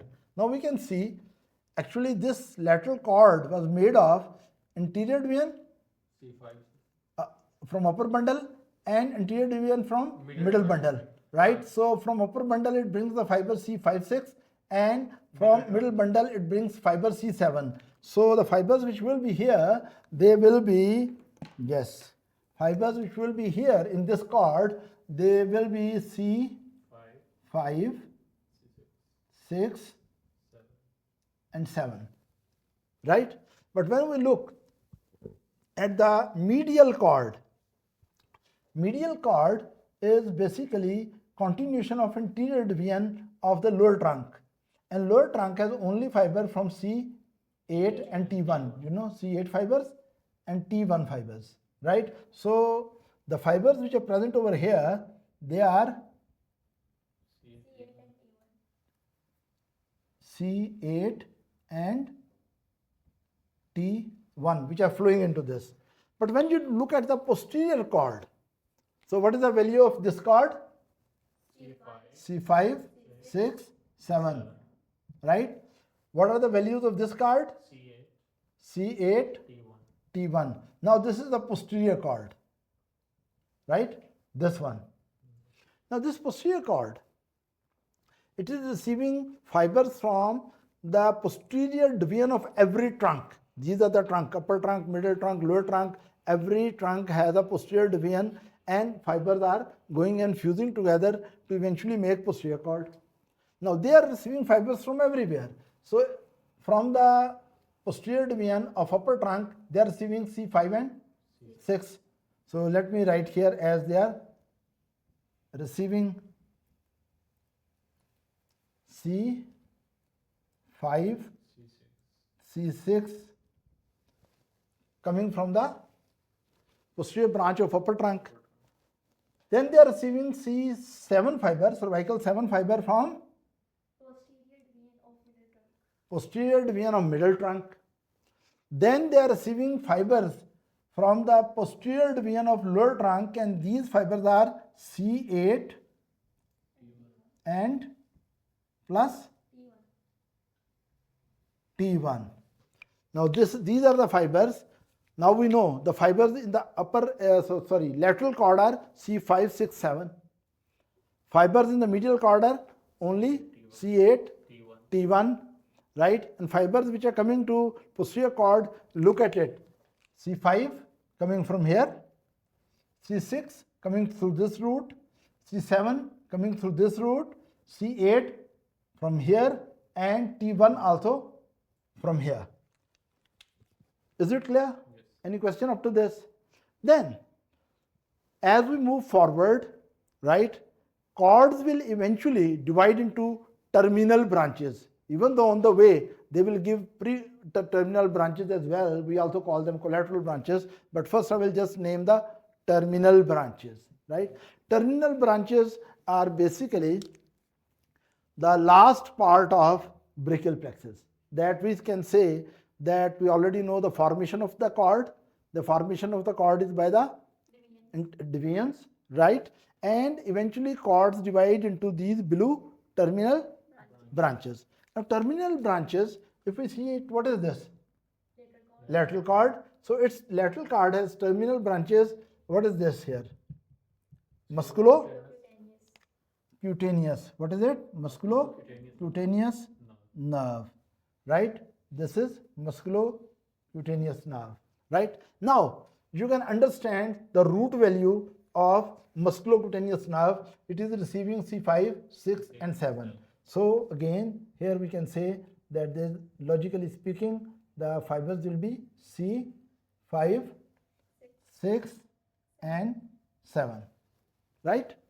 Now, other terminal branch, it will specially give a lateral route for the median nerve. This is median nerve. Lateral route to the median nerve. Now, what fibers are flowing through the lateral route? C5, C6 and C7. They are going from here into musculocutaneous nerve, and from here they are going to the lateral route of median nerve. This is median nerve, right? Now, here median nerve is receiving medial route from the which cord? Medial cord. Medial cord is divided into two terminal parts. One is this. What is this?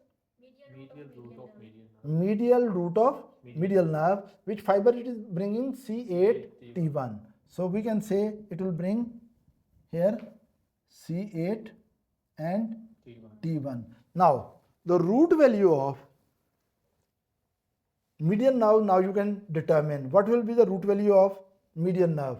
C5, 6, 7 and C8 T1. So we can say C5, 6, 7, 8 and T1 plus T1. So it's so easy to understand if you follow logically the different components of the brachial plexus. Now we are left with this terminal branch. What is this terminal branch? Ulnar nerve. Ulnar nerve, most medial nerve moving on the arm. Now this ulnar nerve, right? Ulnar nerve. What will be its root value? Actually, if you look at very logically, because it is derived from the lower cord, right, medial cord, so its value should be C8 and T1. Actually, many people, its value is just C8 and T1. But I'm putting something special here, some plus negative. In some people, C7 is added here. The question is, from where the C7 come to the ulnar nerve? Question is, from where the C7 come to the ulnar nerve? Now we have a little anomaly. From where the, actually C7, from where it can come? Here is the C7 system. Now, it is quite possible from the root, a very small branch make communication with the ulnar nerve and give C7. This is one way how C7 fiber reach to the ulnar nerve. Then there can be another way. You know, C7 fibers are going into what is this cord? Maybe the fibers jump from the lateral cord and they join the what is ulnar nerve. C7 fibers. Then C7 fibers are present here also. What is this? C7 fiber from the root or ventral rami rarely can make a very delicate twig which joins ulnar nerve. Or in some other people, lateral cord gives a communicating branch to the ulnar nerve and bringing C7 from lateral cord to the ulnar nerve. Then more often what happens that this M-shaped structure which has lateral pillar of the M is musculocutaneous, medial most pillar is ulnar nerve and center is basically median nerve, and here is lateral root and medial root. Now actually C7 is coming into this part also. What is this? Lateral root of median nerve.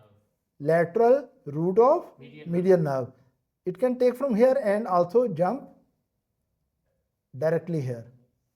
So there are different variable ways how C7 fibers reach ulnar nerve. So ulnar nerve root value will be, logically speaking, of course C8T1, but by special means there can be addition of C7. So C7, 8, T1. Any question up to this? You have any question? No questions. Okay. Now we come to the branches. I will discuss most important branches, which are not only branches of the cord, but also branches of the. Sir, we have missed the posterior cord terminal. Oh, yes, we didn't discuss about posterior cord. Posterior cord was having which root values? C5, 6, 7, 8, T1. Now, when these fibers are coming into posterior side, posterior cord divides into two unequal nerves. One is one of the biggest nerve of the arm, that is radial nerve, and a small nerve which is axillary nerve. Axillary nerve, out of this, it only receives C5, 6. Only receives C5 and 6. But this radial nerve receives all fiber. Receives all fiber. So it is now radial nerve, look at it. What was this? Posterior cord. Posterior cord was having all fibers because it was receiving from upper trunk C5, 6, from middle trunk C7, middle trunk and posterior division, then lower trunk and posterior division C8, T1. All of them were present in posterior cord. And this posterior cord has all these fibers. Some of the 5, 6 fibers go into axillary nerve. This is axillary nerve, small one. This main one is the radial nerve. Now this radial nerve, this will have all the fibers. So C5, 6, 7, 8, T1. Now look at it. This is your radial nerve, and here is your median nerve. Both of them are having all fibers. If you look at the median, it also has C5, C6, C7, C8, T1. Now, how it is happening? Here I should have made one thing very clear. For example, C5 fibers are coming here. They divide into anterior division and posterior. C6 fiber anterior division, posterior division. Why they are dividing here in posterior anterior division? This is the point where nature is segregating or separating the fibers which will come to the anterior part of the arm and posterior part of the arm. As you know, anterior part of the arm, this is called flexor component, and this is called flexor compartment, and this is called extensor compartment. So basically, for the flexor compartment, from the brachial plexus, the fibers which are going to the flexor compartment, they will go through all anterior roots, and fibers which will go to the extensor compartment, they will go through all posterior cord. So that posterior division. So that is why we can see that even though radial nerve and median nerve, they are having the same root value, but these fibers of the radial are concerned with extensor compartment, but these fibers are coming from cervical segment 5. Which neurons? Neurons which control the extensor muscles. And here is median nerve, and median nerve also has C5 fibers there.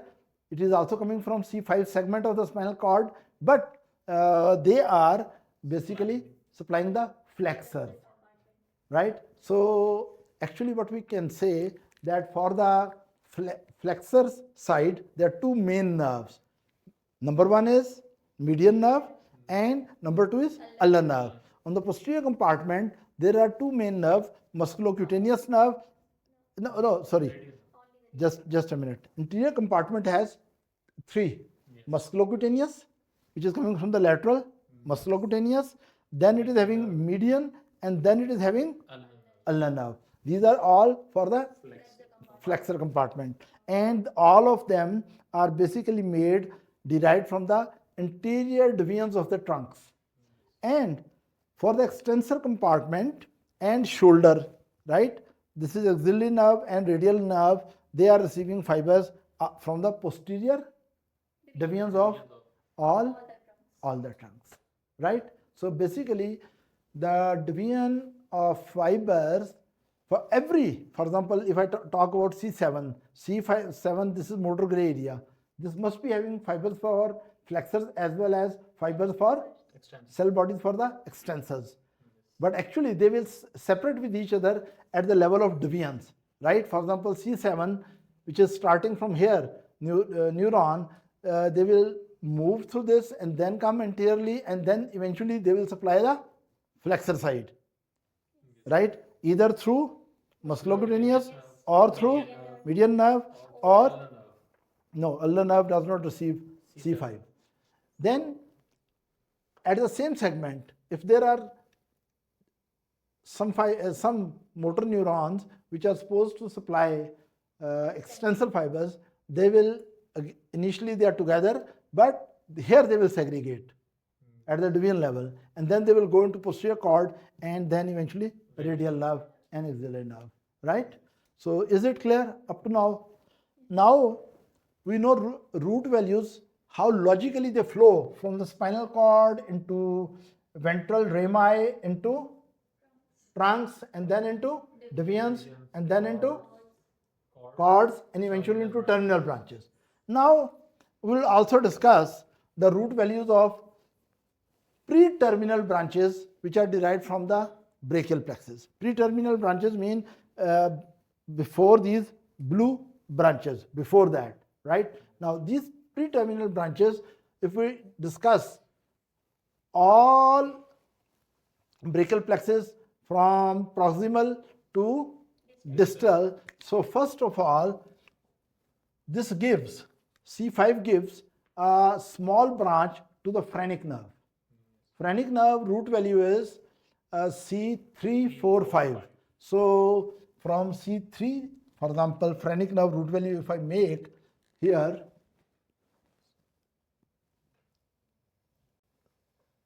C1, 2, 3, 4, 5, 6, 7, 8, T1, right? Now these are all cervical. Now phrenic nerve basically takes fibers from C3, 4 and C5. So these fibers of C5 are shown here, this. So these are C5, and other fibers were taken from at higher level, right? Then we come, there is one branch from the C5 ventral ramus, this branch, right? This branch is going above the, going backward and above the scapula and behind the scapula, right? So because this branch goes backward and behind the scapula, and it supplies the muscle which connect the scapula with the vertebral column, especially rhomboides major, rhomboides minor, and sometimes levator scapulae, right? These muscles are on the back here, right? Because this nerve goes backward and over the scapula, we call it dorsal scapular nerve. What is this? This is dorsal scapular nerve. Now, this dorsal scapular nerve, what should be its root value? C5 only, because it's coming from the ventral ramus of C5 only. So its root value should be only C5. Then we come to next branch. We have done two branches, phrenic nerve branch, and we have done the dorsal scapular. Now look at this long branch which is going downward, and it is taking fibers from C5 and also 6 and 7. It is receiving fibers originating from C5, then fibers are added from C6 and then 7, and then it's going down. This is actually lateral thoracic nerve, long thoracic nerve, which is on the lateral part of the rib cage, right? Or with the medial wall of the axilla. This long thoracic nerve primarily supplies serratus anterior. Long thoracic nerve primarily supplies serratus anterior, the muscle which helps you to punch something, right?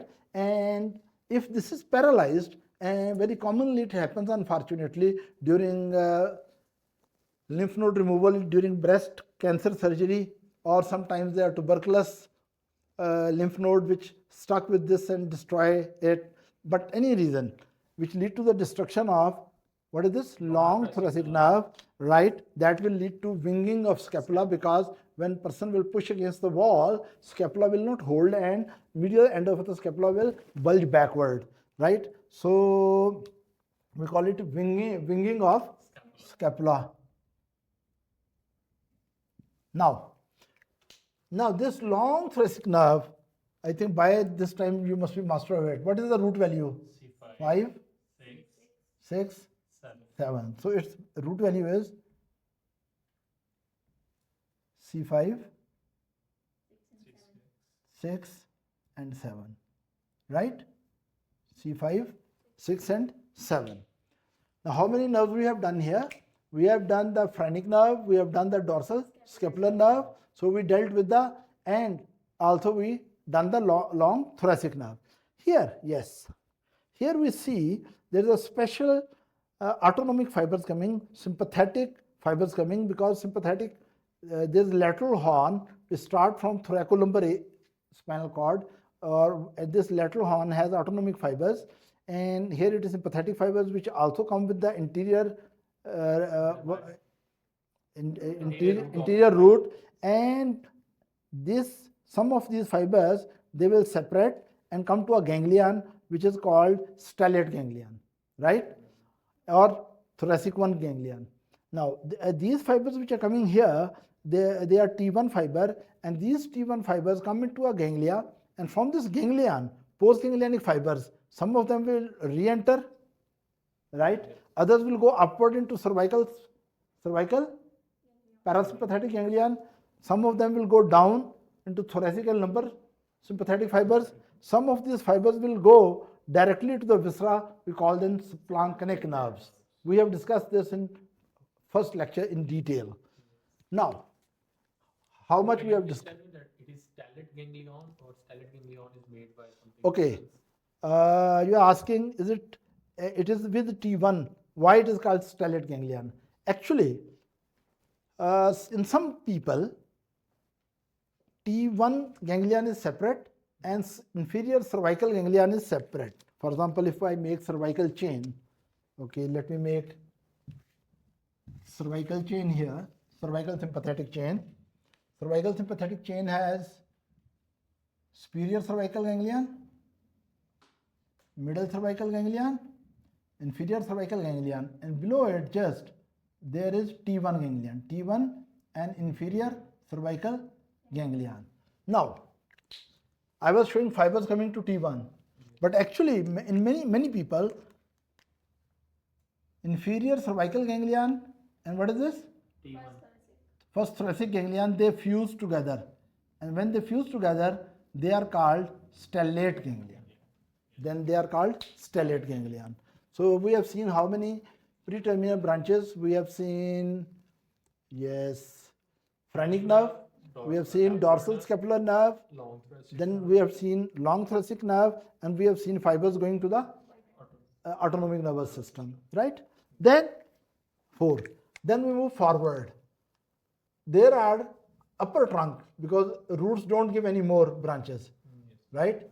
If someone says, tell the branches from the root of brachial plexus or ventral rami, what you will say that C5 gives to 3, to phrenic, to Long thoracic nerve. some fibers to long thoracic, and also gives independent nerve which is dorsal. Yes. C6 only gives fibers to long thoracic. C7 only gives fiber to long thoracic. But C8 does not give any fibers. But T1 gives outflow of the autonomic fibers, sympathetic preganglionic fibers, which are also called white ramus. Yes. Right? Now we come to the root trunk. Now upper trunk has 2 branches. Lower trunk and middle trunk do not have any branch. Thanks God. So we will only study these 2 branches as far as upper trunk is concerned. Upper trunk has 1 branch which is going laterally. From here it will go laterally and it will go above the scapula, and it will keep on moving along the upper border of the scapula until it goes to the scapular notch or scapular foramina, and from there it go back on the back of the scapula, and this nerve there it will supply the supraspinatus, infraspinatus muscles, right? Now this is called suprascapular nerve. What is it called? Suprascapular nerve. Now please don't confuse dorsal scapular with suprascapular, right? Because many students confuse and then they feel disheartened. Dorsal scapular is coming from the, it is from the root, and suprascapular is coming from the trunk. Dorsal scapular goes backward and then downward, and more medially it supplied the rhomboidus major, minor and levator scapulae. And suprascapular moves more laterally along the upper edge of scapula border, upper border, and eventually when it reaches lateral most area of the upper border of the scapula, it will find itself into suprascapular notch, and there it will move on the back of the scapula and supply the supraspinatus and infraspinatus, right? Okay. Then, and here I think it's worth telling, supraspinatus, if it fails, the initial 15% abduction of the shoulder is impaired, right? So first 15% of the shoulder abduction, 15% of the shoulder abduction, 15 degree of the shoulder abduction is done by supraspinatus. After that, up to this, which muscle is doing? Deltoid. Up to 90 degree, then deltoid is taking the abduction activity. And beyond this, beyond 90, above the head, there are two muscles involved. They are trapezius and serratus anterior. How they exactly work, we'll talk about when we discuss these muscles. But everyone should know that when you elevate this, first of all, which muscle is activated? Supraspinatus, then deltoid, and then serratus anterior and upper fibers of trapezius muscles. Okay. I was talking about suprascapular nerve. What could be the root value of suprascapular nerve? It is taking origin from the upper trunk. So its fiber will be C5, C6. So naturally its fiber will be C5 and 6. And now one branch is going down. It is nerve to subclavius. Nerve to subclavius muscle. Right? And what should be its value? 5, 6. C, 5 and 6. So it means that dorsal scapular is only C5, but the fibers which are coming from upper trunk, that are two nerves, suprascapular nerve and subclavius nerve, both of them will have 5, 6 value. And then we appreciate the nature that middle trunk and lower trunk do not give any appreciable branch. And then we are super thankful to the nature that all these divisions do not give any branch, right? Up to now, where we have reached, these divisions were present retroclavicular, or they were present in costoclavicular space. So it means this is retroclavicular part, this is supraclavicular part, and beyond that is infraclavicular part. If you come over here, you see this is clavicle, right? Now roots and trunks are supraclavicular. Divisions are retroclavicular, and then divisions convert into cords. Cords and terminal branches are infraclavicular in the axilla, right? Let's come back. So no branches from middle trunk and lower trunk, and alhamdulillah, thanks God, no branches from divisions. We come to the cords. Cords have branches, but it's very easy to understand what will be their root value. You see, this is lateral pectoral nerve. This is going to supply the lateral pectoral muscle. Now, what fibers are coming here? C5, 6, 7. So what fibers will go into lateral pectoral nerve? C5, 6, 7. Right? Root value, lateral pectoral nerve. And then we come here. This is medial pectoral nerve, which is coming from the medial cord.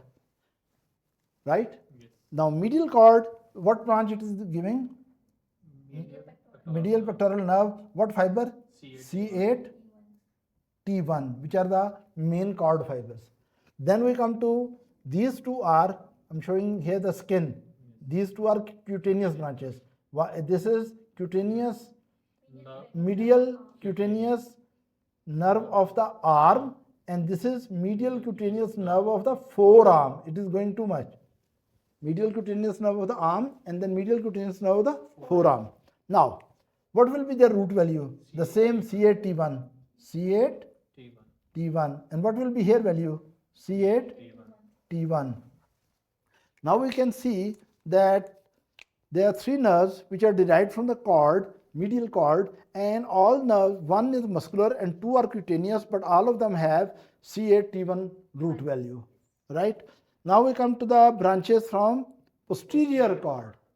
Now posterior cord branches, these are posteriorly, and this nerve is lying on the subscapularis muscle and moving over that subscapularis and then latissimus dorsi and then move more laterally and on teres major, right? Now this cord will give also three branches, right? And out of this branches, what is this? Upper subscapular nerve, right? Upper subscapular nerve. It will have which branch? C5, C5, C6. It does not take all of them. It selectively takes C5 and 6. And if we come to, this is lower subscapular nerve. And which fibers it will have? Again C5 to C6. But this is going a little long.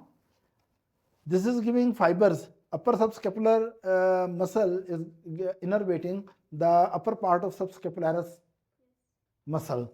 And lower subscapularis is innervating the lower fibers of subscapularis muscle and also teres major, right? This is supplying. Now, teres major or minor? I think teres minor is from axilla. Please confirm it. Okay. So, and what is this? This is thoracodorsal nerve between the upper subscapular and lower subscapular. Between the upper subscapular and lower subscapular, there is a branch which is relatively long, and this branch is called thoracodorsal nerve. Thoracodorsal nerve has root value from this C6, this C6, 7 and 8. So C6, 7 and 8, right? So now again, what branches? How many branches we have done? Yes. Teres major, yes. So this was supplying basically, again I will repeat it. Scapular, lower scapular nerve. It is supplying the lower fiber of the subscapular muscle plus teres major muscles, right? As I mentioned, teres minor is supplied by the axillary nerve, which also supplies the deltoid. Okay.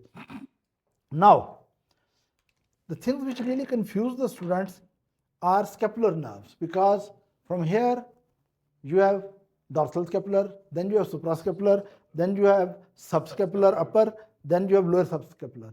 So how to deal with it? Remember, the nerve which is coming in between the Intercaleni triangle in the neck, rather in the root of the neck, coming from the C5 ventral ramus, having the root value of C5 and moves backward to the rhomboids, that is dorsal scapular. Then from the upper trunk, nerve which moves towards the scapula and passes through the foramina, superior scapular, suprascapular foramina or notch, and goes backward and supplies the supraspinatus, that is suprascapular nerve. So nerve from here going back is dorsal scapular, and from the trunk going laterally and then going to supraspinatus, suprascapular nerve. Then in the axilla, from the medial cord two scapular nerves are coming, right? From the posterior cord. From the posterior cord, two scapular nerves are coming, right? We show it three. The central is thoracodorsal. But some authorities call it middle scapular also. More commonly, it is called thoracodorsal, which supplies the latissimus dorsi. But here is upper subscapular and here is lower subscapular nerve. What is the real difference? The upper subscapularis is supplying upper subscapularis muscle fibers and lower is supplying lower subscapular muscle fibers, and teres major, right? Any question you have? So you have put some stars on the nerves. Can you please tell me that why there are stars? Okay, there are some stars here. Yes. Okay, star. Star is just a mnemonic.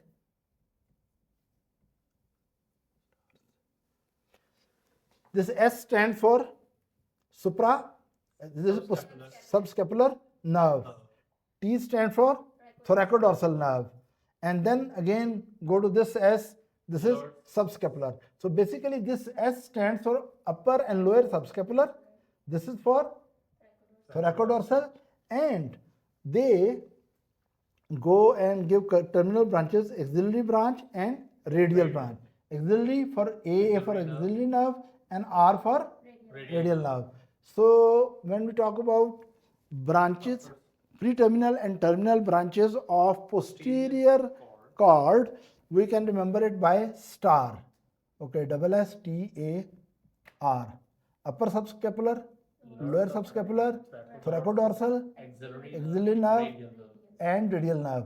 These are pre-terminal and these are terminal branches from the posterior cord, right? And remember one thing, this M is very important. It helps us to recognize the brachial plexus in axilla. And even this M shape during sonography, radiologically during sonography, also help us to exactly locate where is the brachial plexus, especially when we want to give anesthesia in this region. And for this purpose, I would say that this artery and neurovascular bundle, this is enslaved in a sheath.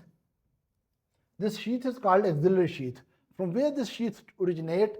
Actually, it originates from here. There's prevertebral fascia, which is in front of. There's prevertebral fascia, which is in front of scalenus anterior and scalenus medius.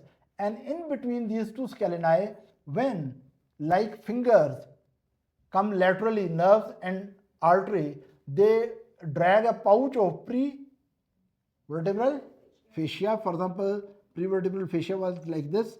Here are the nerves coming and here is the artery coming. So this will become a pouch. Neurovascular bundle is going like this. Pouch continues not only through the subclavian triangle, it continues also and envelops the neurovascular bundle in costoclavicular space and even keeps on enveloping this bundle tightly when it is passing through the axilla. So this prevertebral sheath which pouches out, when it is present in axilla, it is called axillary sheath. We take advantage of this sheath when we give anesthesia, because if we have to give interscalenus anesthesia, or we give suprascapular anesthesia, or infraclavicular anesthesia, or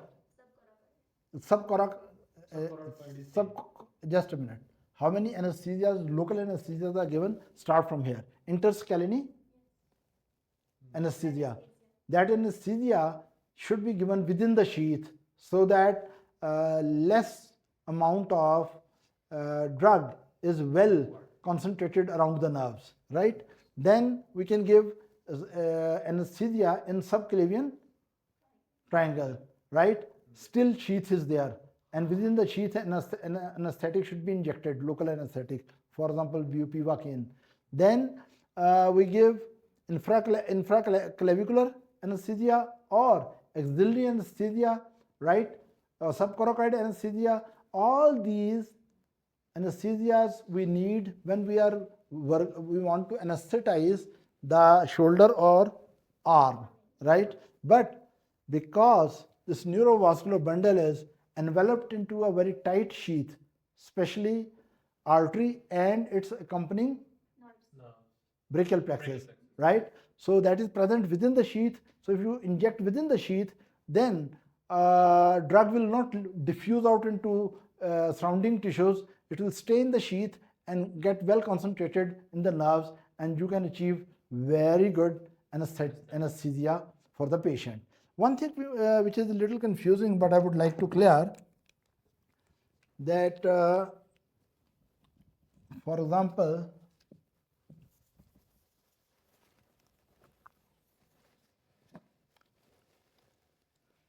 this is the sheath and moving like this. Now, as you know that it is having neurological tissues, suppose this is neurological tissue and also having arterial tissue, right? As it moves down, first neurological tissue is above, and eventually it, at cords level, it goes around the artery. And there is axillary vein also here. There is axillary vein also here. Now, some authorities believe that axillary vein is outside the fascia, but there are other authorities which say the dense part of axillary fascia is truly around the neuroarterial bundle, but a very loose sheath is present around vein also, right? But anyway, the clinical importance of this sheath is that you can give anesthesia, and less dose of anesthesia can produce more profound anesthetic action, as sheath keeps the anesthetic agent from spreading in the surrounding tissues and keeps it for longer time in high concentration around the brachial plexus components. Yes. Any more questions? Yes. Sir, how lateral pectoral nerve and medial pectoral nerve reach the pectoral region? Okay, this is a very, very interesting question. You're saying here is lateral pectoral nerve and here is medial pectoral nerve. How exactly they reach to the pectoral muscles? Look here. I'm making a section like that, right? Now in this section, of course, first there will be pectoralis major, then there will be pectoralis minor, then and above the pectoralis minor there will be clavipectoral fascia, and more on the back there will be artery and brachial plexus component, cords. So we show it here. This is section like, if you cut it like from here, right? So what is this? Pectoralis major. Here is clavicle, main landmark, right? And there is subclavius. Yes, subclavian. There is clavicle and subclavius. Then there is a fascia which is enveloping this green fascia, which is enveloping the subclavius.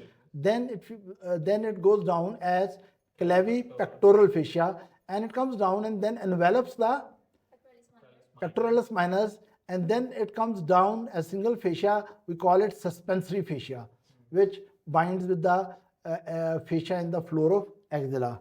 Let me make it here so it becomes more clear that if here it is clavicle bone, here is let's suppose muscle, subclavius muscle. Then this fascia starts from both sides, right? Then fuses. This fused part is called clavipectoral fascia.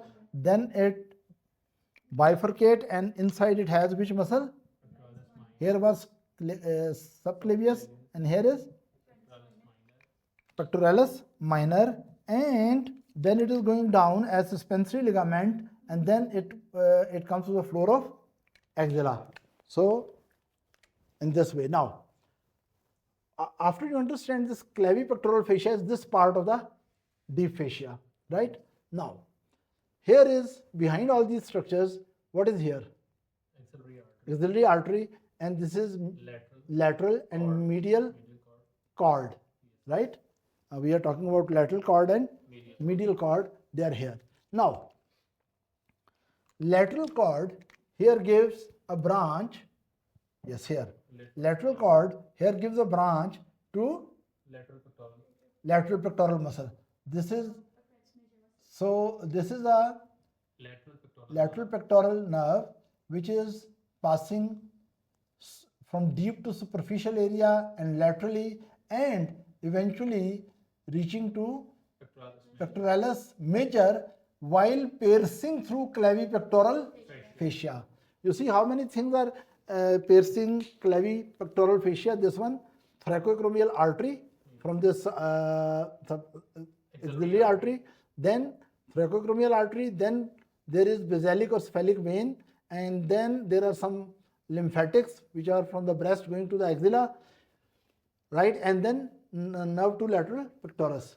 But nerve to medial pectoris, which is coming from the medial side, right? Medial cord, that will pass through the what is this? Pectoralis minor, innervate the pectoralis minor, and some of the fibers will come more superficially and supply the deeper part of pectoralis major. One thing which we can understand, that upper fiber of pectoralis major, which are upper fiber, which are clavicular fibers, they are supplied by lateral pectoris, and costosternal fibers of the pectoralis major, they are supplied by medial pectoral nerve. Right. Any more questions you have? Yes. Sir, how these both nerves are linked with each other? How they Actually, these two nerves, they make ansa pectoralis, in which the fibers are connected with each other, right? Fibers from lateral pectoral nerve and medial pectoral nerve, they have a communicating branch, right? Any more question? No question. How many branches we have done? Let's do it. What was it? Number one, Fanatic. Number two, long thoracic nerve. Number three, sympathetic fibers. Number four, dorsal scapular. Six, suprascapular. Sixth, look at it. Phrenic nerve, number one, right? And and here was sympathetic fibers going out. Two, then what was this? Three, then what is it? Four, and this is fifth, and what is this? Sixth, subclavius. Six branches this, then seventh branches from the lateral pectoral. There is no branch from the division, lateral pectoral. Then there are three branches from posterior division. What are these? Upper subscapular. Then three branches from medial cord. So how much total? 13. Right? How many? 13. 1, 2, 3, 4, 5, 6, 7, 8, 9, 10, 11, 12, 13. 13 branches. Then these are communicating branches for the medial nerve. Lateral communicating branch and medial communicating branch. 13, so 14 and 15. Then ulnar nerve 16 and musculocutaneous 17. 17 branches. Then we come two branches here, that is axillary, posterior cord, axillary and radial. So it completes our 19 branches. And of course you should not forget the median nerve is also formed, that is 20 branches. So we have discussed all 20 preterminal and terminal branches of brachial plexus, their origins and their root values, right? Any more question? Class dismissed. Thank you very much.